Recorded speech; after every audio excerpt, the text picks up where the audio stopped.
you take your joy today? Sure hope you did. It's the sound of our people. Good fucking morning, everybody. Welcome to the classiest place on earth. Oh god. I'm still Satan. Good morning, everybody. I hope you're doing fucking fantastic. I woke up so early this morning, it was weird. Dude, I have to tell you guys. So, like I've been having a lot of trouble waking up to my alarm. I'm pretty positive it's because I wasn't sleeping because of my back. I know.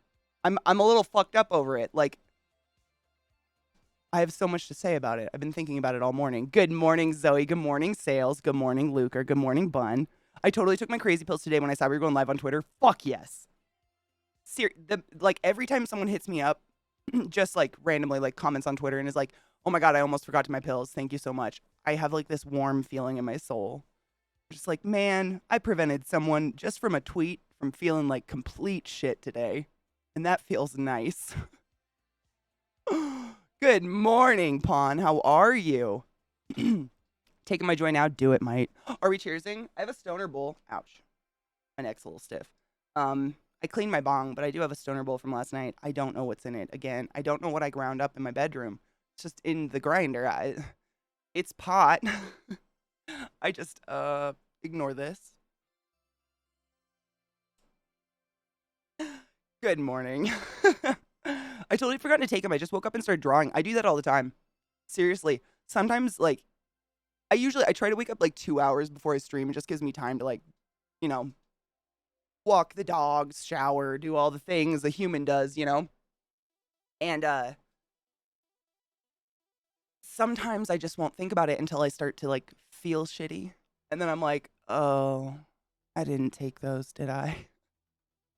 But honestly, stream keeps me honest. You guys keep me going. It's true. I've never been one to like remember a daily pill ever in my life.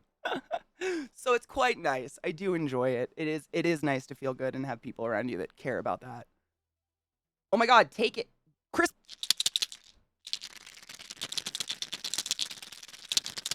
do it. You crazy fuck. I thought about you last night, Crispy. I was walking around the house and I stepped on something funny and I was like, Crispy would get it. Like I just stopped and curled my foot up and just stood there. I didn't even look. I was just like, Crispy would get it. It was just like a pine needle or something. It was just a stick piece, but it doesn't matter when you're walking around your house in an innocent mode of barefootness and suddenly it's not floor under your foot. You're like, what's that under my foot though? It was a weird moment. Cheers, everybody. Happy Sunday. With Stoner Bowl. No idea what it is.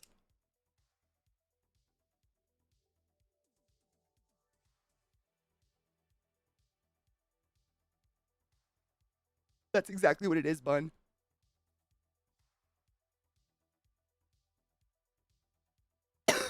I give him a bone every day and he buries it just to eat it. Oh, it's strong, whatever was in there. Jesus.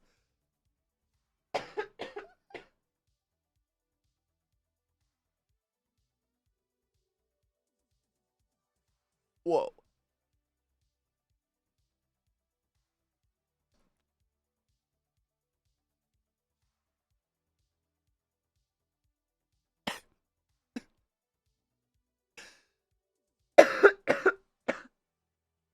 No, I have no idea what's in that bowl, but damn, it was strong. Made my eyes water. Holy crap. I know. He fills my heart with joy, too. Look at him. Just destroying my couch.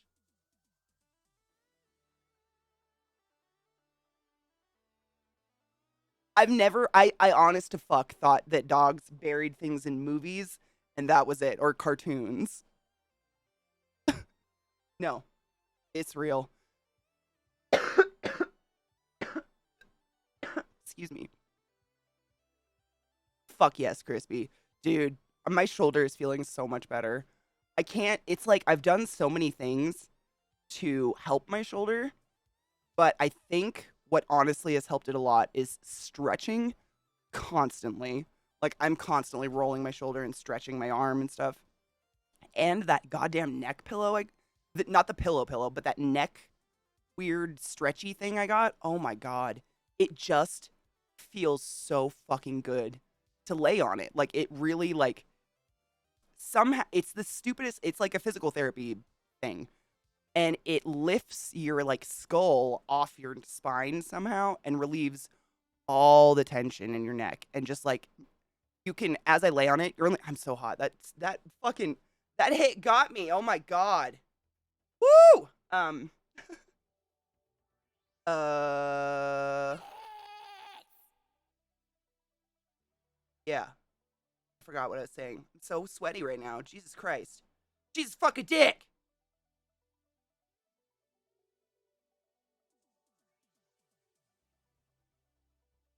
Wow. Sorry. Give me a minute. Jesus Christ. Ooh. Oh, but it's a very real chance we'll be moving to Colorado. No shit, Bunbarian. Is there a particular reason why? Like for a job or something? You urge to teleport to Katie's couch and give Pupper a hugs is so strong, dude. You if you had the power, I would be like, go for it. He's buried his bones, so now he's just gonna lay on the floor and guard it all day until he decides to eat it. Meanwhile, Lil is very peacefully over there, munching hers like a good girl. Not digging, not hiding it in a fucking couch. Oh god. Yes, I do. Oh, let me grab it for you, Crispy. Sorry, my like my sternum radiates heat when I get hot. It's really weird. Yeah, let me grab it for you. I gave it to people the other day in chat because it's it seemed like such a simple thing. I was like, man, I've tried all this crazy stuff for my neck and back, massages, and like I'm gonna go do cupping here in a week. It's just like a lot. And I was obviously you guys know me. I love to read. I do my own research.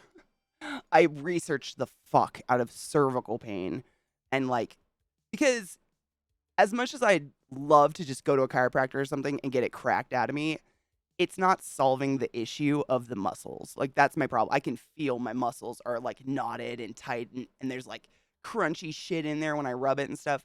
And the muscles will push your bones, so then your bones need to crack.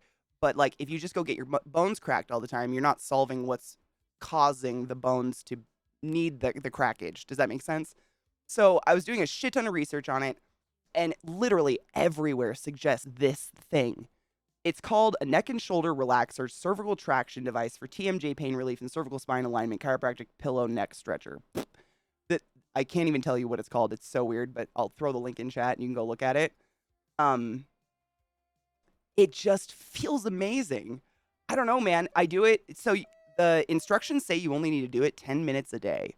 Literally, you just put it on the floor, lay down on the floor with your arms out, like at a 45-degree angle, and put it behind your neck and lay on it. I do it twice a day and more. If my neck, like, because, I'm sitting here and I can hunch like this sometimes. If I can feel my neck start to tight, like I can feel it starting to get tight, I'll just do it for 10 minutes. And it's the weirdest sensation because at first when you lay on it, your neck feels like really tight on it and you're just like, ugh. And then all of a sudden, it's the weird. Tell me if you guys have experienced this. But the instructions say like just relax into it and slowly you'll feel your muscles relax. What happens to me is all of a sudden these muscles start to like twitch. Like I can feel them doing this twitching and it's them like fighting the relaxation. And then all of a sudden it's like you can feel it from the top down just start to like release. Like breathe, like getting to exhale for the first time or something. It feels. And I think all it's doing is taking your head, your skull pressure off your neck so your neck can just fucking like, ugh. Just feels amazing. I'm into that pillow thing. I can't, it's like my iPad at this point. I just take it to every room I'm in the house. I'm obsessed with it. It's weird. It feels so good though. I actually took a picture of myself using it because I keep talking about it all the time and I'm not sponsored by a product. I'm no way making money off this. I just know that everyone has neck pain. Like who doesn't have fucking back pain? And if you don't, like good job. You're doing a great job. Um but damn, does it feel nice to have a relief on your neck after not having relief on your neck for 5 million years? Just funny, but turn, you dumb phone. That's how it sits under your neck. That's me just making like an orgasm face as I lay on it. It just is like this little round pillow, and it's firm enough. Like it's foam, but it's like firm, fucking like those yoga block foam. It's not gonna sink under your neck. It does not compress at all. I was worried about that too. Like, is this gonna be a gimmick that's just gonna collapse under my neck and do nothing? It definitely maintains the pressure. And like the way I'm laying on it is there's two ways. You can flip it either way. The way I lay on it is the gentle relaxation, but you can flip it and do like, if you've already been using it for a while, I assume it's more of a hardcore. I haven't gone there yet because I still have a lot of neck pain. But god damn, does it feel nice. Whew. They feel good, dude. I mean, $25 to just have something to like stretch my neck out. The other option that everyone talks about is literally like a head sling. It's something you like nail to your roof, to your ceiling, and it slings your neck right here. And it does the same thing effectively. I just don't want to accidentally hang myself. I'm prone to accidents. It seems risky, you know? Nope, Crispy, that's the first day I talked about it. That was my biggest thing. I was like, guys, just so you know, like I am 6 foot and kind of a bobblehead. Like I have to wear, if I buy like a cap, I have to get like XL caps. I got a big skull. It does not collapse. I got a big skull, skinny long neck, and I'm 6 feet tall. So I'm a large person. I'm not like petite. It does not collapse. I sat on it just to see like how much it would take. It doesn't collapse. But it's still foam. So it doesn't hurt. It's not hard plastic. I don't know. It's weird. I've never done it. I've never had to do anything like this, like try to fix my body, I guess. So it's kind of a journey, just trying to find stuff to help myself because I don't want to rely on medicine and stuff. I'm 6 feet, 100 and what is that? 184 cm or something. What's the cms? 184, I think. Yeah, I'm tall. Bun, that's what I've been doing with it. I'm not even. I should go grab it and just show you guys. I don't think Zach's awake yet. I don't want to bug him while he's sleeping, but I do that in bed. Like I stack up like 3 fat pillows and I prop it up on the pillow so it's literally just cracked behind my neck. And I sit with my iPad propped up on pillows on my lap and I read in bed. And it feels so good. It's not the same stretch, but it does help. So you're not like doing some weird fucking like bobbly neck shit while you're reading, because I know we do it. We all do it. We all do this shit. Or the posture of looking down at your phone. That's what it's relieving. I know, Rod. Same. Crispy. We suffer this. We suffer this lifestyle. It's just you live and you learn. Fatheads live. But I know that feeling. Like I've bought a lot of. I used to. Well, I didn't used to. I still use them. But when I first started running, I was getting like shin splits all the time and, just horrible pain in my legs. And I bought one. I was going through foam rollers. I'm sure if you guys exercise of any kind, you know exactly what the fuck a foam roller is. And it's basically the same concept with this neck pillow, except you're not rolling all over it. And you have to dig to find a good foam roller that's not a piece of shit, like a noodle from a pool that's just going to collapse under your leg.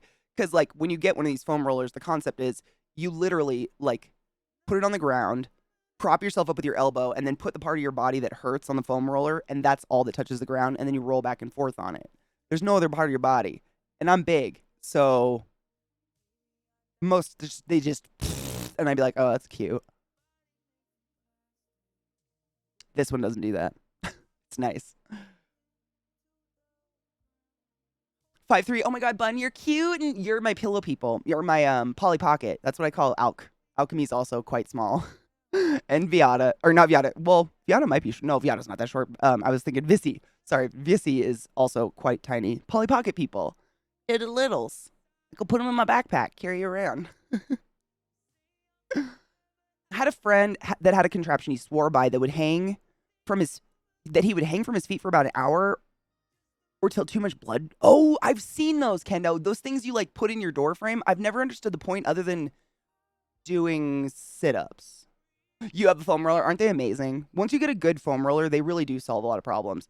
But the biggest thing with my back, and the reason like literally no foam roller would work, is that the muscle that's affected is like in the middle of my back between my shoulder blades and kind of under my shoulder blade. So I can't, like, I've literally done the blue up and down, like, corners of walls and shit trying to get it. It's just impossible to get at with anything except a masseuse. No sales. You could be the backpack, maybe. Like a spider cling. A set of those chirp wheels, rolling that down the spine. Wait, what's a chirp wheel? Hold on, do I need to Google that? Bun, I totally would. I'm 5'7", too tall to be short, too short to be tall. Dude, I feel that spiritually. That resonates hard. Hard. Do you think the neck pillow would help with cervical radicul? Hold on, let me Google that and make sure I know what it is. I think I know what that is, but I don't wanna do you wrong.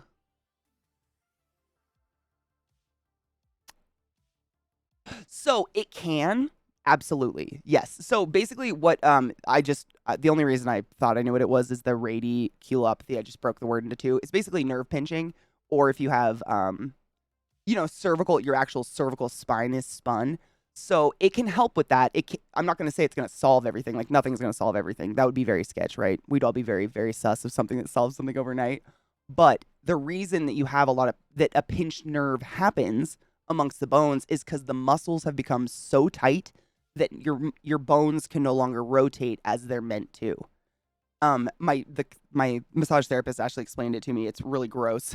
So the way what we do as people, because the vast majority of every activity we do is kind of in front of us right here. We're using this motion with our hands, and we're only rotating our shoulder in this direction, literally just forward. But your rotator cuff is a full on circle. Like, this shit can go everywhere. But we only do this really ever unless we're stretching.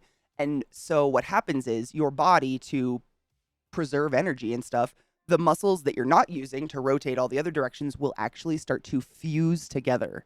And that is what you feel when you feel a knot, or you feel like when you start to break a knot and it makes that crunchy, sick feeling. That's those fibers starting to tear back apart, because they're not supposed to be firm and fused together like a cooked piece of chicken. It's supposed to be fluid and juicy and movable, And so what happens is when those get solid and fused together, that bone can no longer rotate like it's supposed to anymore, and we get pain, and then what happens is, over extended periods of time, to compensate or to avoid that pain, we will do different things, different motions with our body that aren't natural, that will cause our bones to pinch nerves, because they'll be moving in ways they're not supposed to move. But it's something you do subconsciously, because the normal movement fucking hurts. You know what I mean? Does that make sense?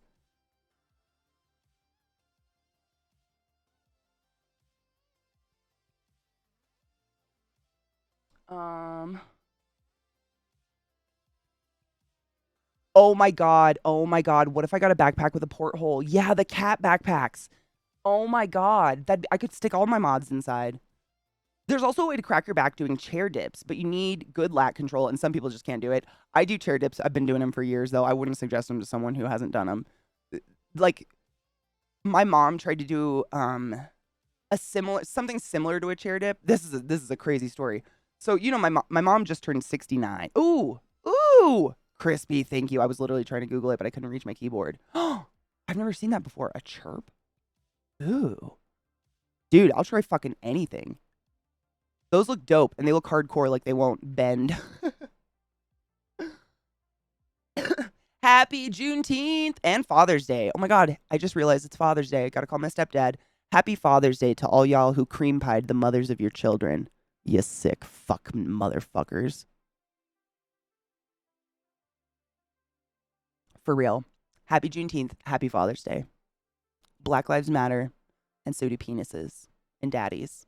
All the daddies. Daddies might not have a penis. I shouldn't say penis. Daddies matter. I don't have one, but I'll celebrate your daddies.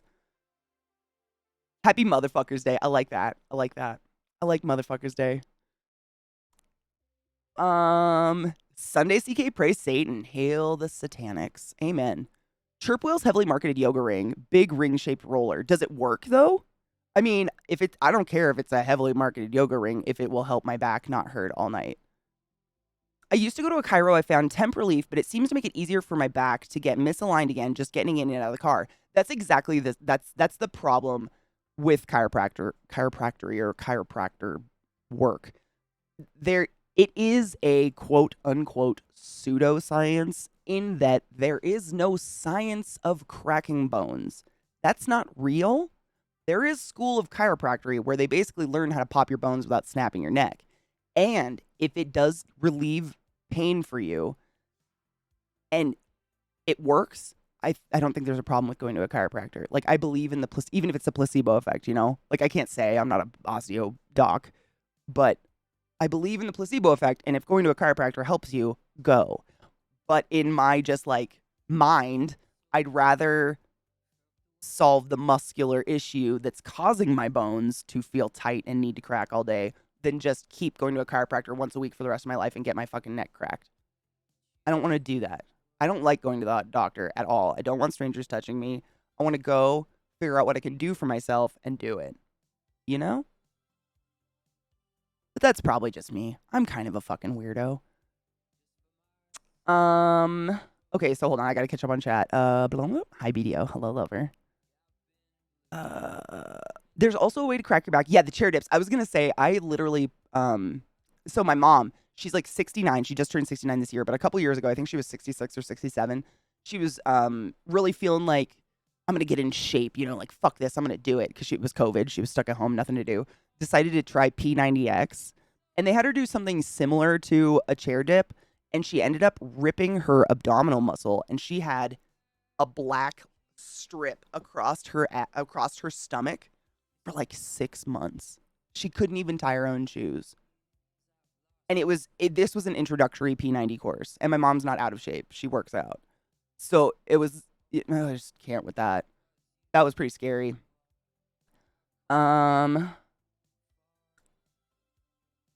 Inversion table? Oh my god, inversion tables are amazing if you have one. If we do get Colorado, you and I are gonna have to meet. Oh, absolutely. But I mean, before you move here, let me know and I can tell you like decent areas to live. Like, I don't know if you guys are forced to live one place particularly or anything, but there are definitely places in Denver that are just more, residential, more pleasant, not astronomically expensive to live in. Don't set on fire every year, things like that. It is a mountain town. Like, we're literally in monsoon season right now, where it can be 100 degrees and then dump a foot of rain in one day. It's crazy. So you do have to be very aware of, like, floodplains and places where weather is going to be just way more extreme than other places, just if you don't want to deal with it. And it can be, I'm not going to say it can be extreme. All weather in Denver is extreme. We don't have spring or fall. Those aren't real here. We go from a foot of snow to 100 degrees within 10 hours. It's just like, oh, it went to summer. Okay, it happened. Where's my short shorts? Like, that's it. It's crazy. Sorry, I coughed. Chirp wheel is heavy. Oh, yeah. Also, huzzah, doctor confirms I'm not dying at any accelerated rate that I should be concerned with. Fuck yeah. Cheer. What kind of edible are you going to have? Do you have choices? So to avoid back problems, we need to eat raw chicken.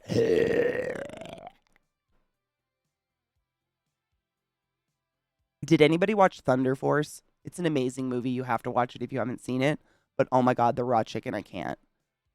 For radiculopathy, though, I would invest in some orthopedic care and physical therapy. I've heard people have a lot of success with those. 100%. Like, absolutely. I'm assuming you've already seen a doctor about it. Because if you know you have a pinched nerve, you've probably had scans and shit. You have to have scans to know it's a pinched nerve. I mean, that's, Kinger, I'm not even shitting you. That's my theory as well. I'm like, $25 beats going to a masseuse once a week that costs $100. Because I go to like a sports deep tissue, like lay on top of me and hurt me kind of masseuse. Like, it beats that. If I can do anything to help myself at home, I will do it. And it doesn't have the potential to hurt you. You know what I mean? It's not like you're risking your health by trying something that's just a gentle stretch on your neck. You literally just lay on it. That's the stretch. So it's not like you're going to hurt yourself, thankfully. But pinched nerves are not something you want to fuck around with. You can permanently collapse a vertebrae. So your vertebrae, you have the vertebral bones, and then there's the hole through the middle where your spinal cord is, and it's all covered in that fatty myelin shit. But I lost my train of thought where I was going with that. Fuck my brain, I hate it so much. Oh, so between the vertebrae are these discs of like fatty cartilaginous cushion so the vertebrae don't like grind on each other or run the risk of pinching one of your spinal nerves. So many nerves up and down your spinal cord. And so what happens is over time, if we ignore pain and we ignore things going on in our neck, those vertebrae will literally just sit there and grind away that pad in between them until it's gone. And then they collapse on that nerve. You can't live without this cushion between your cervical spine. Like you can't live that way. You will be in so much pain. Like just for a personal story, but it's the same. It's the modality of this. I dated a guy whose mom was a baby mother nurse, so she lived her life literally bent over catching babies out of pussies. And one day she woke up and her entire right arm was dead, numb, totally unfunctional. She freaked the fuck out. Went in. It was because her cervical spine had collapsed on one of those pads and pinched the nerve that gave control of mind over that arm, and it died. She had to get surgery and actually get a cadaver disc placed in between her vertebrae. It was one of the coolest things I've ever seen in my entire life. They literally cut your neck open from the front, clam you open like a fucking Pac-Man, go in, and they put a cadaver's disc between between your vertebrae, because you literally can't live without it. Like you can't. We need these cushionings in our spine. Your spine is, I don't need to tell you that. Your spine's pretty important, right? And the coolest part, though, get this. This was the coolest part, Snore. You'll love it. So she was like in her 50s at the time. And I don't even think, not even in, I'm in my 30s, but you know these lines? You know the lines we just have in our neck naturally from our natural like neck bend? They like cut through one of those lines. So she has no scar at all. Like there's no evidence that she was cracked open like a fucking Pac-Man through her neck at all. I thought that was the coolest thing ever. Right? Like, I mean, me personally, I wouldn't mind if I had a fucking, like, big old slice across my neck. That'd be pretty badass. But she's a baby mother nurse. I'm assuming looking intimidating with a slice across your neck is not the way to live life. But it was the pain she went through was so horrific. And before she got the disc put in, and then when she got the disc put in, because it's obviously quite a serious surgery, she had to be on Percocets. And they were so heavy duty. I'm not even shitting you. She actually had to wean herself off of them because she started going through like the DT, like withdrawals from Percocet. And this is not a woman. This is the woman. I've told you stories about her. She put benefiber in wine to mark the points down for Weight Watchers. Like she's not one to fuck around. She's a nurse. She's very intelligent. But I mean, the doc cold cut her. He had her on some high dose of Percocets for the neck thing, and then was just like, okay, you don't need him anymore. And she was like vomiting, like, which is terrible after a spinal surgery. I'm sure I don't need to explain the risk of vomiting after a spinal fucking surgery, but holy crap. But that's basically like, this is worst case scenario. This is where it can go if you don't take care of your neck and your spine. This is why I'm talking about my neck all day and really doing everything I can for my neck and spine. If Rhiannon was here, like my girl Rhiannon, you guys know her username is I Am a Redhead, one of my oldest, dearest friends from Twitch. She's had multiple back surgeries. And it's no fucking joke. I mean, I just don't want to go there. As much as I hate that they've gone through that, I'm glad I have examples to show me, like, this is why I'm going to take care of my neck now. I don't want that. I had an old friend who had thyroid cancer, and she has a neck scar. I have one, too. My friend, actually, her name's Katie. Katie, the respiratory therapist I worked with at Evergreen, she had Hashimoto's, and she had the big old white scar across her neck. But she had it when she was a little, like, a baby, like 4 or something. I don't think we have lines in our neck yet. I don't know.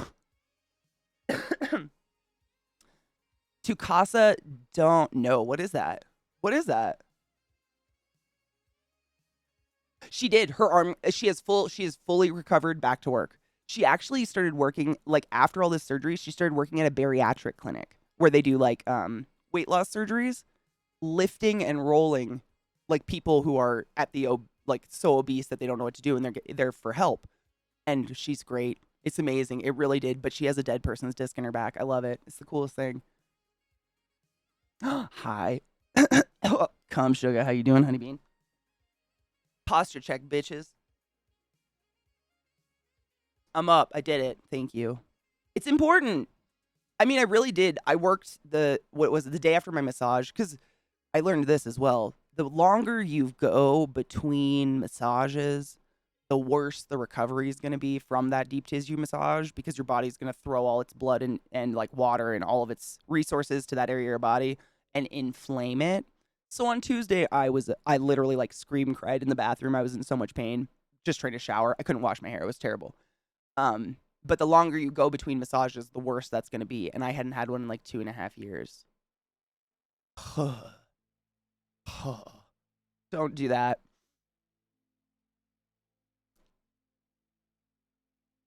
Wait, what do you have? Hashimoto's? Oh, yeah. But have you had your shit cut out? I don't think you had your stuff cut out, did you? I don't remember if you did or not. I know a Marine who literally had his throat slit, survived, and has probably the baddest ass scar on his neck ever. His voice box was damaged, so he has the most gravelly sounding voice. Oh, he's like this shit. I know a girl who had her neck slit. It was crazy. A girl I went to college with, I was streaming. Like, literally, I shared the article, and we actually did a fundraiser for her on my stream when it happened. It was like, I think it was literally the first year I started streaming, like 2014, 2015. But a friend of mine worked at a GameStop downtown Seattle, and someone tried to rob the GameStop and fucking slit her throat to rob a GameStop. Tiny little blonde lesbian. The fuck? It was crazy. Yeah, it was insane. It was so fucking surreal. Like, I mean, obviously, it's not like she texted me to tell me this happened. I saw the post. I saw her family posted a charity thing on Facebook about it. And I was like, no. And I got on stream and shared it with everyone, and we did we did a big old fundraiser for her, because it was just like the psychological turmoil of that. I can't even fathom her. I don't know how she functions in the world anymore. I don't know how I would react if I had had my throat slit by a stranger. Good morning, Kel. How are you, love? Oh God, Jeff. I mean, to be honest and fair, my first massage was 2 years ago in my life. It takes a lot for me to openly let strangers excessively touch me. I just don't like it. I'm really uncomfortable. Who isn't? I mean, I don't know. My mom she just will let any fucking human touch her. I don't get it. And a massage on top of all that, massages are kind of intimate in a creepy way. Like, you're kind of in a dimly lit room with a stranger with just your underwear on, like getting touched all over. It's intimate in a creepy way. But pain will get you to do a lot of shit. Let me tell you. The amount of pain my back was in, I was like, okay, we got to do it now. I got to go. I don't know what else to do.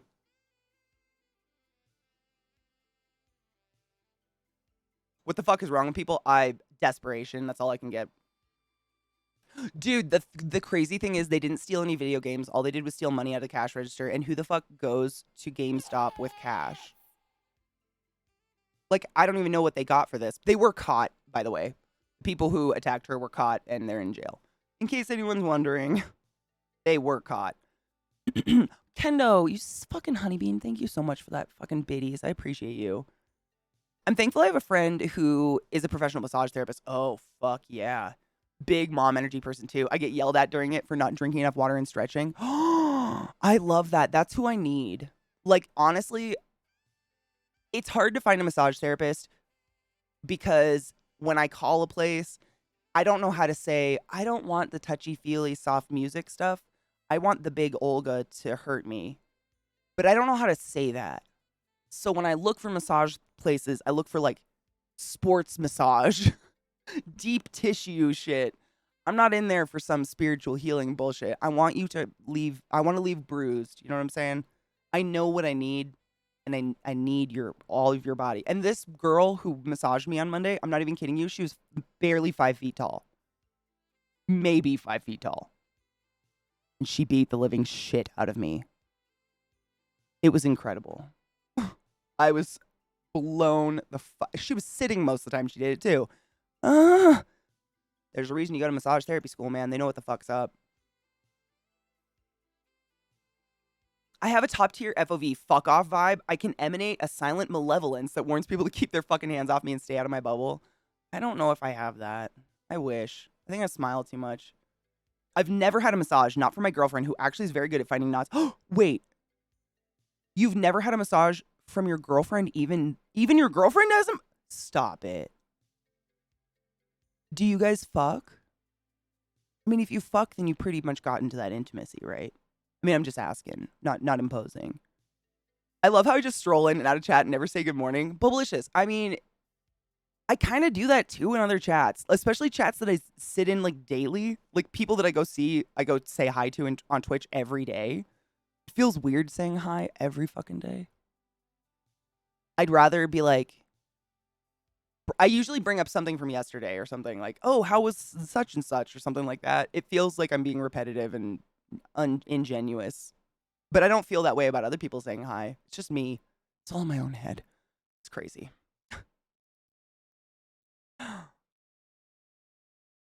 Remember living it feeling like I was a foot taller right after. Oh my god, that was dude.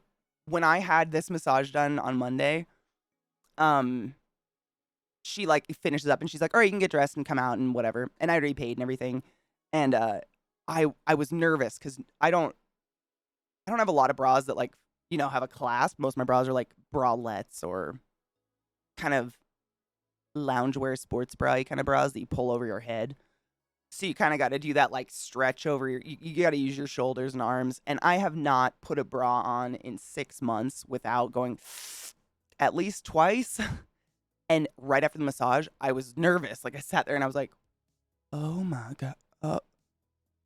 Oh my God. And I ran out and I didn't hug her because it's still COVID times. And I feel like that's really disrespectful. Just like push a hug on a stranger, even though she just massaged the fuck out of my back.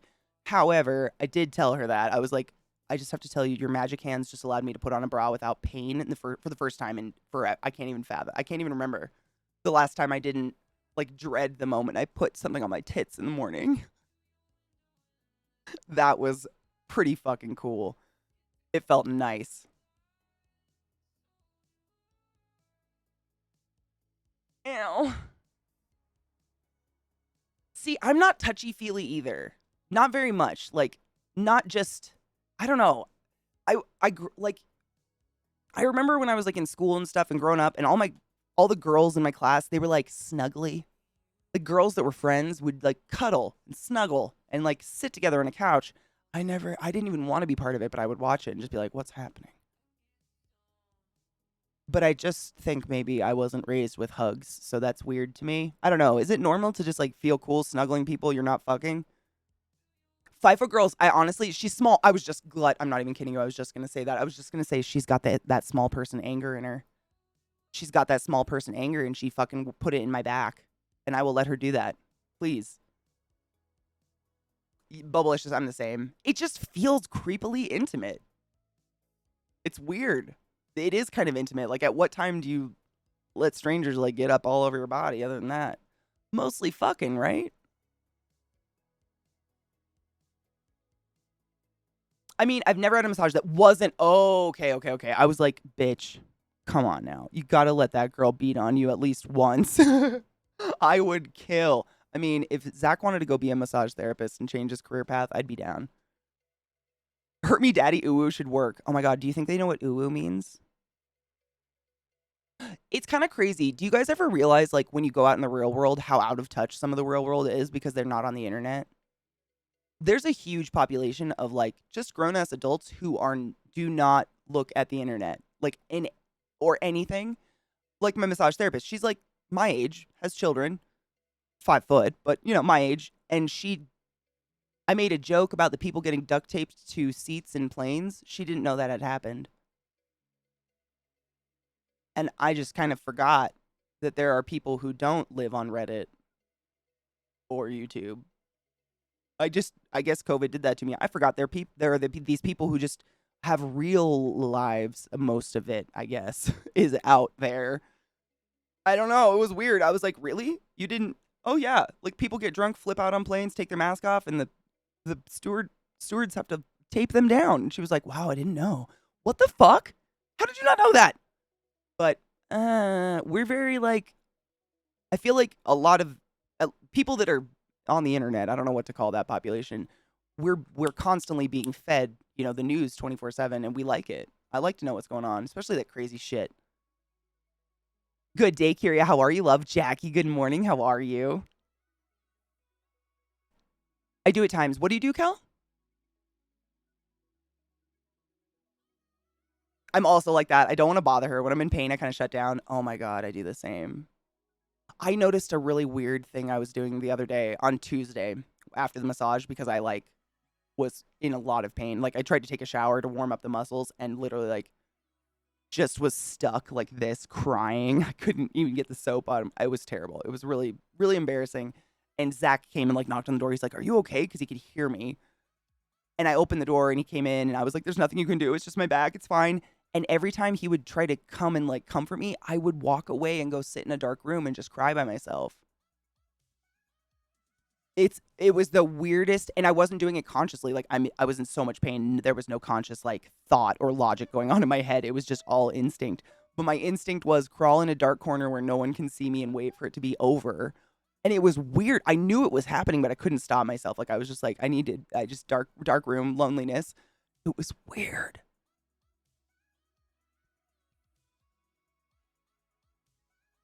Oh my God. Can you imagine just someone who wanted to brush your hair? That was Kendo. I felt that way in high school. I was always the person who like I would braid everyone's hair for basketball games and stuff. I'm pretty good at I like to do hair. It's fun.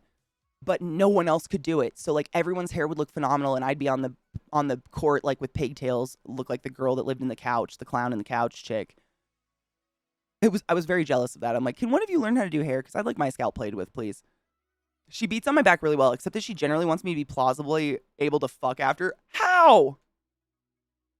How? How? You're jello after. I mean, a good massage makes you jello. How even? It'd be like fucking on a waterbed. Jeff, I like snuggling and touching with the person I'm intimate with like my person, but because it's so similar to like what you do when you get a massage, dim lights, soft voices, massage. I just, it's creepy to me. I love Reddit, but I've been on it for so fucking long. It's kind of like any other platform. It's highly curated to what I want to see. So I don't see the cesspooly bullshit that everybody like. I'm sure that there are a 4chan people on Reddit. I don't see it ever. I see like puppies and reptiles and spiders and quilts. There's Reddit quilting subreddits. They're amazing. Reddit is how I found out how to measure myself and find the right size bra. Um, Reddit for pugs are Sneck. It's snakes wearing sweaters. Like people knit sweaters for their snakes. I'm telling you, Reddit can be one of the most glorious places in the world, but I have been on it for like over 10 years. So it's highly, highly algorithmed to me. There are billions of people outside of the internet and billions more who use YouTube here and there. Yeah, I kind of forget that because I always am using YouTube. Like YouTube is where I get music, news. I listen to podcasts on there. Like it's a lot of good shit. Or I'm on Twitch and stuff. And you're just because of that, you get the poppin' news all the time. Oh, Facebook's just I haven't used Facebook in many, many, many years. Well, it's kind of a lie. I literally use Facebook. It was my dump for my travel photos back in the day. All I had was like a little MacBook, no memory. So I would dump all my pictures I took when I went to like Thailand and Greece onto my Facebook, and I'd just be like, "Hey, they're there," and I don't have to worry about it. But now that's the only place they are, and I can't get them to download off of it because it freezes every time I try. So Facebook like holds me hostage. I can't shut my account down because they have all these wonderful pictures I can't get off. It's frustrating. So it exists, but I don't use it. It's just disgusting shit. Hello, Mudasir. How are you, love? Mudasir? Mudasir. Did I say your name wrong? If I said it wrong, please feel free to correct me. I'm terrible. I haven't had a person be intimate with me in so long. I think I'd have a legitimate panic attack if I went to get a massage. I have a panic attack even if I've been intimate with someone, man. I don't know. I think does it get easier even if it's a different person? I don't know if it does. I'm still very awkward. Amen, Reaper. That's what I got. I mean, seriously, when I walked in, I'm like, "Oh my God, she's 5 feet tall. What's this gonna be like?" And then I left, and I was like, "Oh, she's magic. I get it now." I would absolutely be a waterbed if I got a complete one, rather than just seeking out the destroying. Oh, the worst knots. Yeah. The ones that can be associated with tension headaches, which are surprisingly low in the back relative to what I'd guess. That is kind of shocking, actually. My headaches aren't tension related, but I would imagine they would be shoulders. What part? So it's like in the middle of your back? Those knots are the bra clasp, dude. My knots are right on where my bra strap sits, like right in my trap, right here. It's so gross. If I run, I had Zach feel it because it's disgusting. I can run my fingers down my traps, and like this one on my right side, because I'm not right dominant, is nice and smooth and just goes down in a slope. This one feels like there's a golf ball stuck inside, or a marble, a very big marble, and it's so like when they say there's a knot, there's an actual fucking ball. And I sit here every day and I just like push into it until it starts to crackle and then I give it a break and then I do it. Oh, it's crackling. I gotta push it now. Sorry. So gross. I wish you guys could hear this. So gross. Yucky. But it is sick. I mean, it's literally like just right here. It's a fucking ball.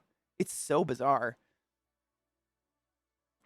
I've heard the marketplace is actually amazing, and I have gone on the marketplace a few times looking at reptiles. Oh, dude, no worries, man. I'm doing good. I'm getting my back figured out, which is amazing. No, I totally get you, Reaper, and that's what I was talking about earlier. Like, it's hard for me to find a masseuse because I feel really weird calling and be like, I need the 6-foot Olga to beat me up and make me cry. I don't want soothing music and hot stones rolled across my back. Like, I'm not here for a spiritual experience. I'm here because I hurt myself long ago and ignored it. Help, you know? But I don't know how to say that. I did, Mudasier. Fuck yes. I try. I really do try. I never fuck names up on purpose, but sometimes, man, I'm just like, man, I definitely was insulting. I have a hard time letting people give me a manicure. Oh, I hate them. Hate them. When we were in Vegas and Alaska, I had a set person that would handle my manicures for me, and I still had to mentally prepare to let them touch me. I'm the same, Bun. I think part of it's that, like, they're, like, sitting there massaging your hands, and it's very intimate, but also, they have taken your hands from you for X amount of time. You can't do anything. I can't, like, anxiously look at my phone. I can't anxiously pick at my fingers or roll my ring. You've taken my my God-given fidget toys away from me for however long you're going to take. I can't stand it. I love to have a manicure. It's just getting it done is like, I have to literally hype myself up, get super high and tell yourself, I'm just going to have to sit in one position like this without my hands for an hour. It's the worst. Give me my hands back. And they always do 2 at a time. Always. I get it, but like, man. But I feel you hard. Not ASMR. I mean, if I could, I would. I'm not even kidding you. If I could share with you what this sounds like. But it's almost like, I think it's that thing where I can feel it, but my body is interpreting it as I'm hearing it. Because how does your body interpret crunchity crunch? I don't know. It's weird. It's gross. Come to think of it, though, I made it through electrolysis for my junk surgery, so maybe I shouldn't getting massage. Massage isn't the hardest thing to go through. I mean, Phoebe, perspective is important. Perspective is very important. Like a Russian Rusi, yes, 100%. Yep, that's what I mean when I say Olga. I imagine like really tight braids and a very angry, stern face and extra musculature I wasn't aware existed. Yes. I'm telling you, Jeff, I mean, even if I don't know if it's solving a problem, but it feels really, really nice. I think, if anything, it's a really safe way to stretch your neck, you know? Because a lot of the times, like, you know, you're never supposed to stretch into pain. If you stretch and there's, like, sharp pain, stop. There's a huge misconception that, like, if there's pain, just keep going until it goes away. That's not what you're supposed to do. You can greatly damage yourself. And so, like, my neck, for instance, like, me stretching it, like, I try to turn my neck and I get to a certain point and it's pain, so I gotta stop. And if you're laying down on the ground, you know, you got your arms out, you're completely body relaxed, there isn't additional muscles tensing while you're trying to stretch your neck that are gonna, like, pull it and hurt you. Does that make sense? I think that's what I really like about it. It's just a nice, gentle stretch that I'm not hurting. I don't feel like I'm gonna hurt myself. Oh, Brittany, thank you. I did some very interesting colors today. You know what's weird? Everything on my upper eyelid is the same eyeshadow. I know, it's really hard to believe, the red and the green, but it's this eyeshadow that if you pack it on, it ends up shimmery green. But if you diffuse it out and start just like blending it, it turns into red. It's a red-green shift eyeshadow. It's incredible. One eyeshadow. The bottom is a different eyeshadow, but that top, that's all just one color. Weird. Cool though. That's what's cool about makeup, man. You never know. Yep, you stop. You have to stop. Oh, Noob Ty, what up, love? No, Brittany, stop it. Oh, boo, unforgivable. You know what? Sleep is important, and so is work. Tomorrow's my day off, anyways, so I won't be around tomorrow, but I hope you have a wonderful day at work. Crawl inside your pouch and tell mommy thank you. Yeah, I never listened to Peeps. Used to crack my neck all the time. I'm really grateful I was never a neck cracker. I can jack my neck back and forth and crack it, but I was never one of the, there's that guy in class that 3 times a day, he just has to spin in his chair and crack his back because he's bored. I've never been a back cracker, and I'm glad I wasn't, because that's kind of the purpose for a chiropractor. The schooling they go to is, here's how to crack someone's neck and not kill them. Which you and I don't have that education. There isn't a science to cracking bones. Like when you crack a bone, it's literally just, it's a bubble of nitrogen gas that is in your joints built up. That's all that's popping out. It doesn't cause arthritis. There's nothing happening when you crack a bone unless your muscles are so fucked up that you are chronically fucking those bones up, so you need to get them cracked constantly, otherwise you can't function. Like, I get it. And I'm all about the placebo effect. Like, as long as chiropractors aren't causing harm. Oh my God, Bun, let me tell you, I hope they still sell it. Honestly, it's pretty old.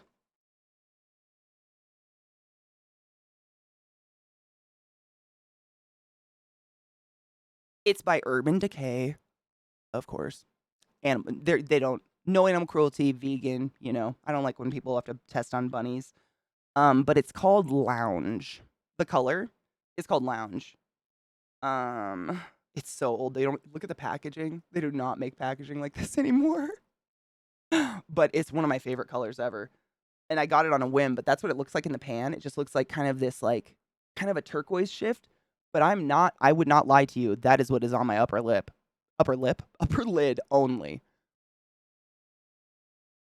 That's what's cool. I mean, it's just fun. You never know what you're going to get with a shifty eyeshadow. But you can see I've used it to pan, but it's one of my favorites. I don't even know how old this is. Old. Does it have a year? No. I wish. That'd be funny. I really do want to know how old this is now. I could probably look at the packaging models, honestly, and figure it out, but the writing is so small. Nothing! Fail me, Urban Decay.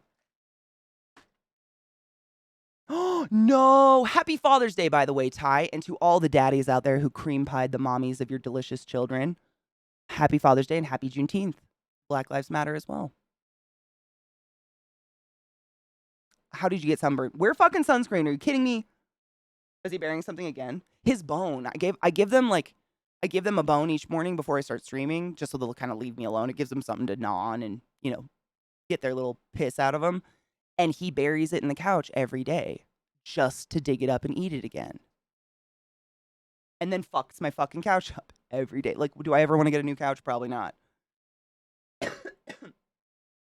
But me too. Oh my God. Bun, did you see my, I recently kind of got a big haul of new makeup from one brand particularly, just because I got they offered me a really big coupon on it. And it's the duochromes in them are jizz fucking tastic. It's I'm trying to think it's Sugar Pill is the brand. I got some of their pigment pots. Oh my fuck, you will cream your panties. They are so goddamn pretty and so shifty. Oh, it's hard not to use them every fucking day, to be completely honest with you. But the packaging's hilarious. It's a pill. It's a sugar pill. Take your joy. Have you seen the prank where you put a couple dry pieces of pasta in your mouth, ask a friend you want to prank to crack? Oh my God, no.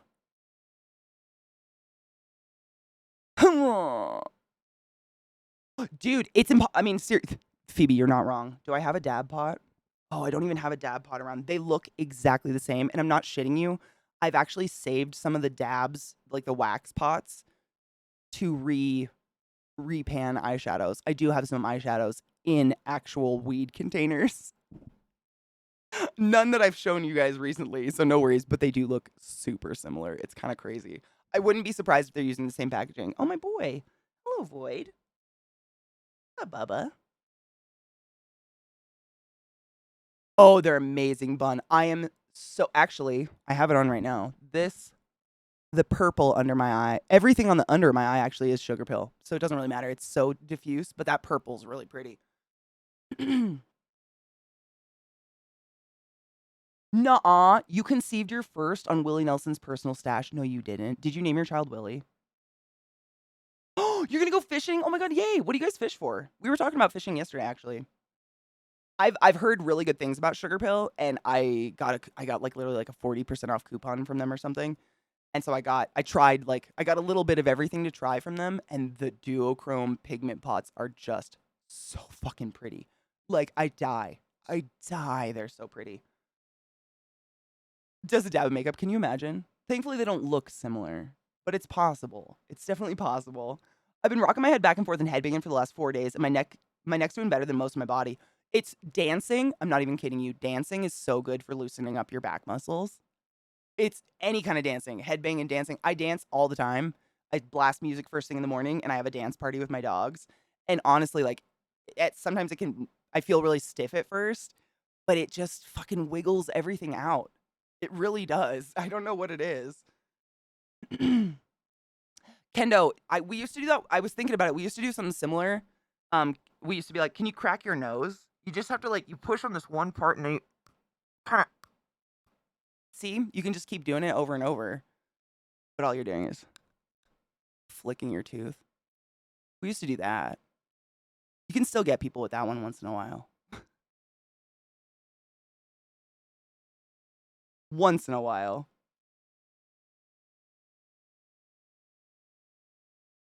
Bluegills? Fuck yeah, dude. Well, it's interesting because like some places there's only like one type of fish. Like for instance, where I grew up in Washington, it's you fish for walleye. They have trout, but they taste like shit. I mean, they literally taste like pond water, so nobody fishes for them. But the walleye are phenomenal. The dance part? No, I have not posted anything on TikTok. I literally just made a TikTok.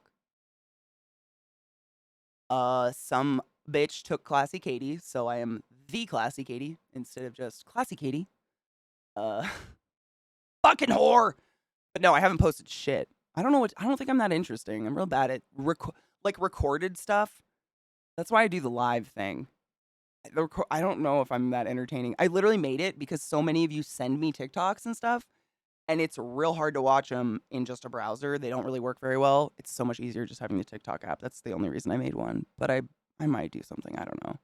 I don't know what to do. I feel like I'm quite boring most of my life.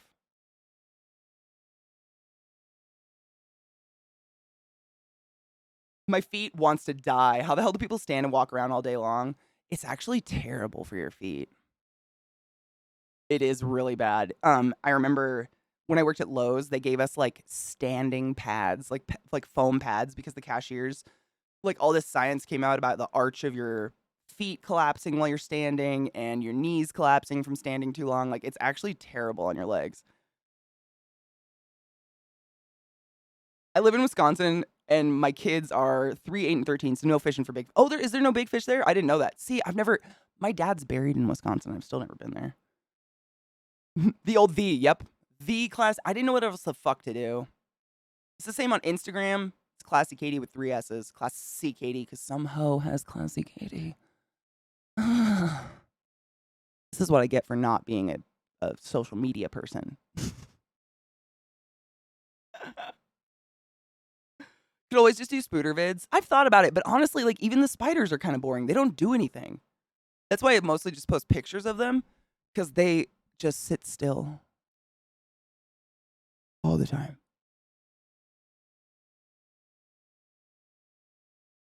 Like that'd be the video. You know? I don't know. I have not a high opinion of myself. I think I'm very boring, so I have a hard time doing recorded stuff, but I might try. I like the taste of rainbow trouts that they stock. Maybe it's the time of year thing. I think it's totally a time of year thing. And that's what we were talking about that, Crimson. Remember we were talking about the damming and how the river goes out? I think it's in the hot time of the year when people start going out and trying to fish for trout, and that's when the river is lower, and so all the trout are just, like, in that muck, just breathing mucky shit. They just taste like a pond. It's gross. I still hate the prick who took ghetto on Twitter. I remind him every fucking year. That's great. Thank you, Okari. Well, I mean, I don't think I'm boring when I'm having a conversation. Like, I love having a conversation with people, but just me, like, thinking I'm important enough to just post a video of me doing something, it feels weird because I think I'm very boring by myself. But I love having conversations. I think that's why I prefer the live, like actually hanging out with you guys. I could never do YouTube.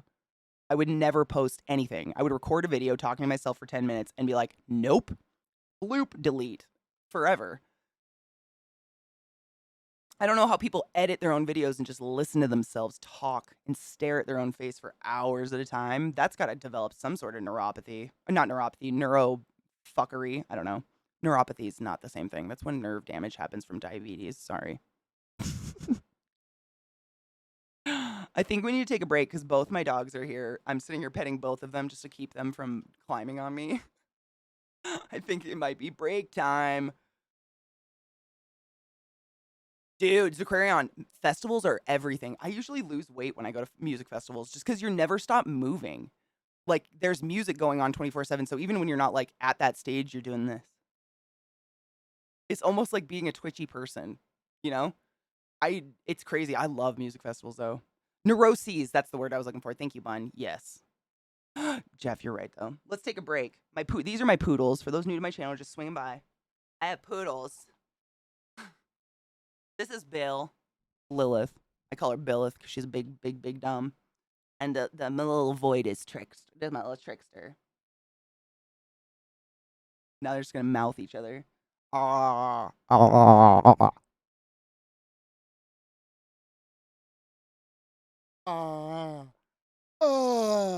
That's all they do. It's fucking hilarious. So let's take a little break so my dogs can go outside and get this shit out of them, whatever this is. Every couple of hours, I take a break and I run a 3-minute bundle of ads to get it out of the way. Otherwise, Twitch runs them on top of us talking, and I don't think that's very nice.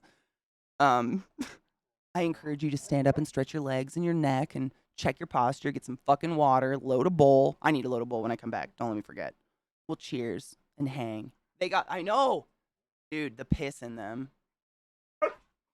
See this? But it only lasts for like 5 minutes. They would drive me nuts if this was 24/7. Wait, she's trying to climb on my lap. Come on. Go. She thinks she's a lap dog. If it was 24/7, it would really drive me insane. But it's like 5 minutes, and then they go to sleep for an hour. You know, they're really, for the most part, pretty fucking lazy dogs. Look at this girl.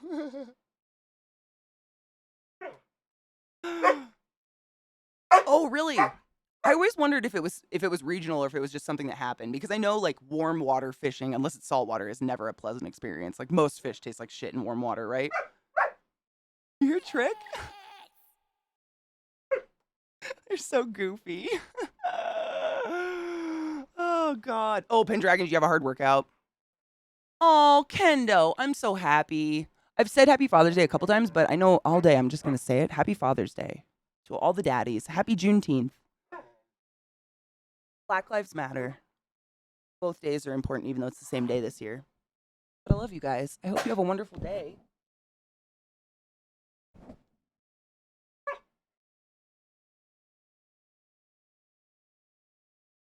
Lilith likes to hug. She's a weirdo. Damn. Nope, there's an earbud in that one. Just a 75-pound lap dog. No big deal. How you doing?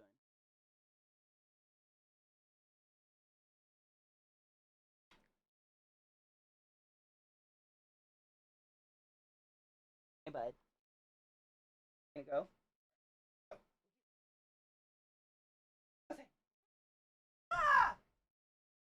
She got my earbud, little fucker. All right. There they are. Did you see Bill? Look at those dogs.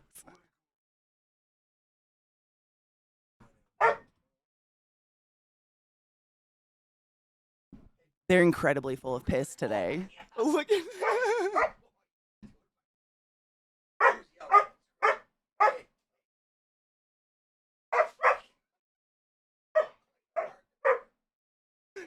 You see how much Lilith loves him? Oh my god. I foresee nails getting fucking. Oh! Your balls are gonna get nailed. That's what I foresee. Happy Father's Day, they say, Dad. Happy Father's Day, Dad. Happy Father's Day. Actually, since Zeke's here, hold on. I have something for Zeke for Father's Day. I'll give it to you in front of you guys since he has drop frames.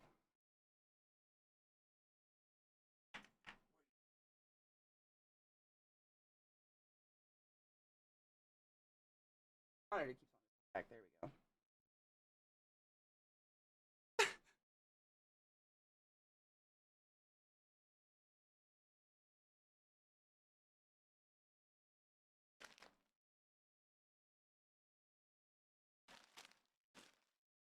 Oh, you have two kitties? Oh my god, you're getting Siamese? I had a Siamese cat when growing up. His name was Ickis, and he was my favorite.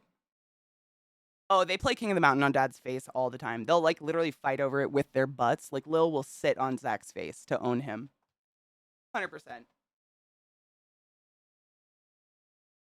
Present. I got Zach a Father's Day present. We don't have kids, but I truly believe these are pretty close. Close enough. Not that.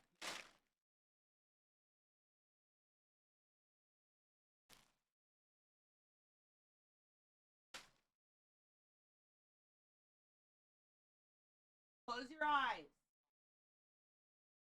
I just want to show them first.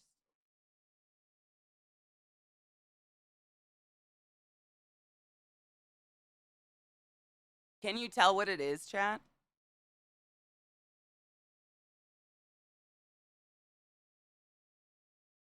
So, you can open your eyes. You want to stand up? Yeah, open your eyes and stand up. So, Zach, if you don't know, this is Ezekiel _ I. Also a streamer and my partner and roommate and all those things. Husband, whatnot.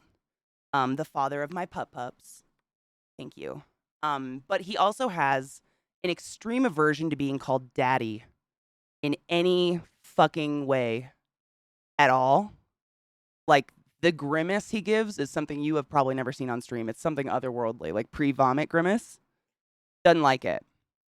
So I figured for Father's Day, you could be a papa instead. Yay. Papa. More importantly, Papa Emeritus from Ghost the Band, the best band in the entire world. Oh. It's like a Snuggie version of like the Pope robes that they wear. It's the Papa robes. So today you are, instead of a daddy, just a Papa of Satan. I like Papa. Papa. Well, that's what we do call you. Yeah, I mean, when that's we what they imitate the call me. dogs, the dogs say Papa. Well, Sometimes it's daddy. Lily says. Can we see the back? The back is really cool.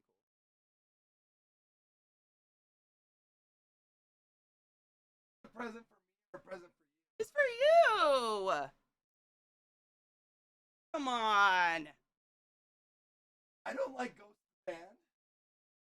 That's the point. You don't like being called daddy either. That's kind of the point. It's like It's a very everything you soft hate. blanket, It is a very nice blanket, yeah. It is quite nice. You can put it on your couch for the dogs or something if you want, because it's got a nice upside down cross on it. Vex, fuck yeah. Hail Satan, motherfuckers. Why?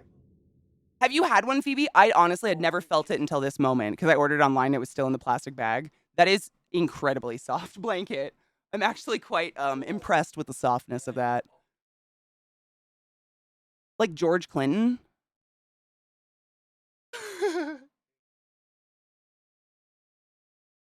Dude, isn't it Zach? Oh my god. So, little known fact, we actually don't shower. It's not very good for your skin. We just let the dogs bathe us. True. Talking about this the other day. You don't need to shower every day. In fact, if you let your dogs lick you, Yeah. you're good. Yep. Spread your legs, spread your cheeks, wait for the best. You end up cleaner than you'd really expect. You know what I mean? It's kind of impressive, to be fair. Look at the pops. Yes. Those emotes are so. Did you feel her passionately licking your head this morning? Yeah. Yeah. So my chat knows. I've told you guys before. Lilith in the morning, she will lay on top of me to get morning snuggles, but she just stares unblinkingly at Zach while he's sleeping the whole time, like very intent. Like she'll start to drool just staring at him. And this morning, because Zach and I were very close together, she had a chance to just lick him. And she did one, and you didn't move. And then she did, it was like, and you didn't move. And then she just, up your forehead. You didn't do shit. Yeah. I thought maybe you were faking it because you did move a little, but just full on fucking head suckage. She loves that man. Dogs have, they do. Actually, dogs have like an antibacterial saliva, which is crazy. Oh my God. They're so cute though.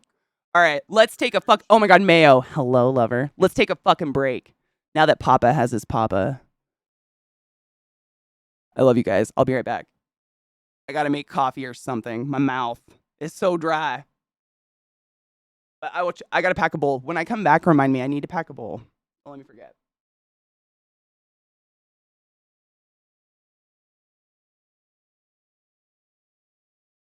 All right. BR to the fucking B, motherfuckers. Stretch. Get some water. Pack a bowl. Do what you gotta do. I'll be back.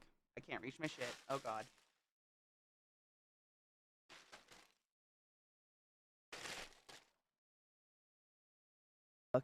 How's my camera? Not bad. My hair is wild today. Slept in pigtails. Not a good decision. With wet hair. This happens. Welcome back, everybody. I got a burp. Maybe. My voice sounds like peanut butter. Wait, peanut butter can talk? I didn't know. Hi, Mayo. How are you, lover? Hello, meliorated Davius. How are you? Happy Father's Day to the daddies out there. This earring is not secure. Interesting. Happy Father's Day and happy Juneteenth. I know it's like, I feel like it's a...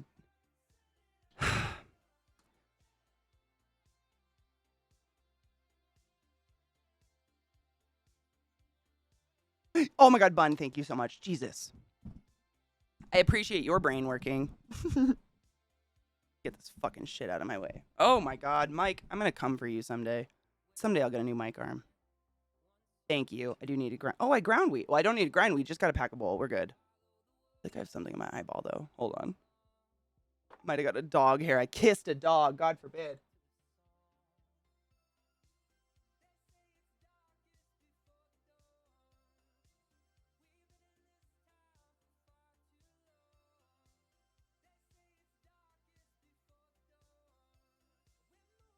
I think I got it. Okay. Sorry. At work chilling, tired though. Boo. Did you stay up late or just tired? Just like, like we're all just kind of tired of, the everything.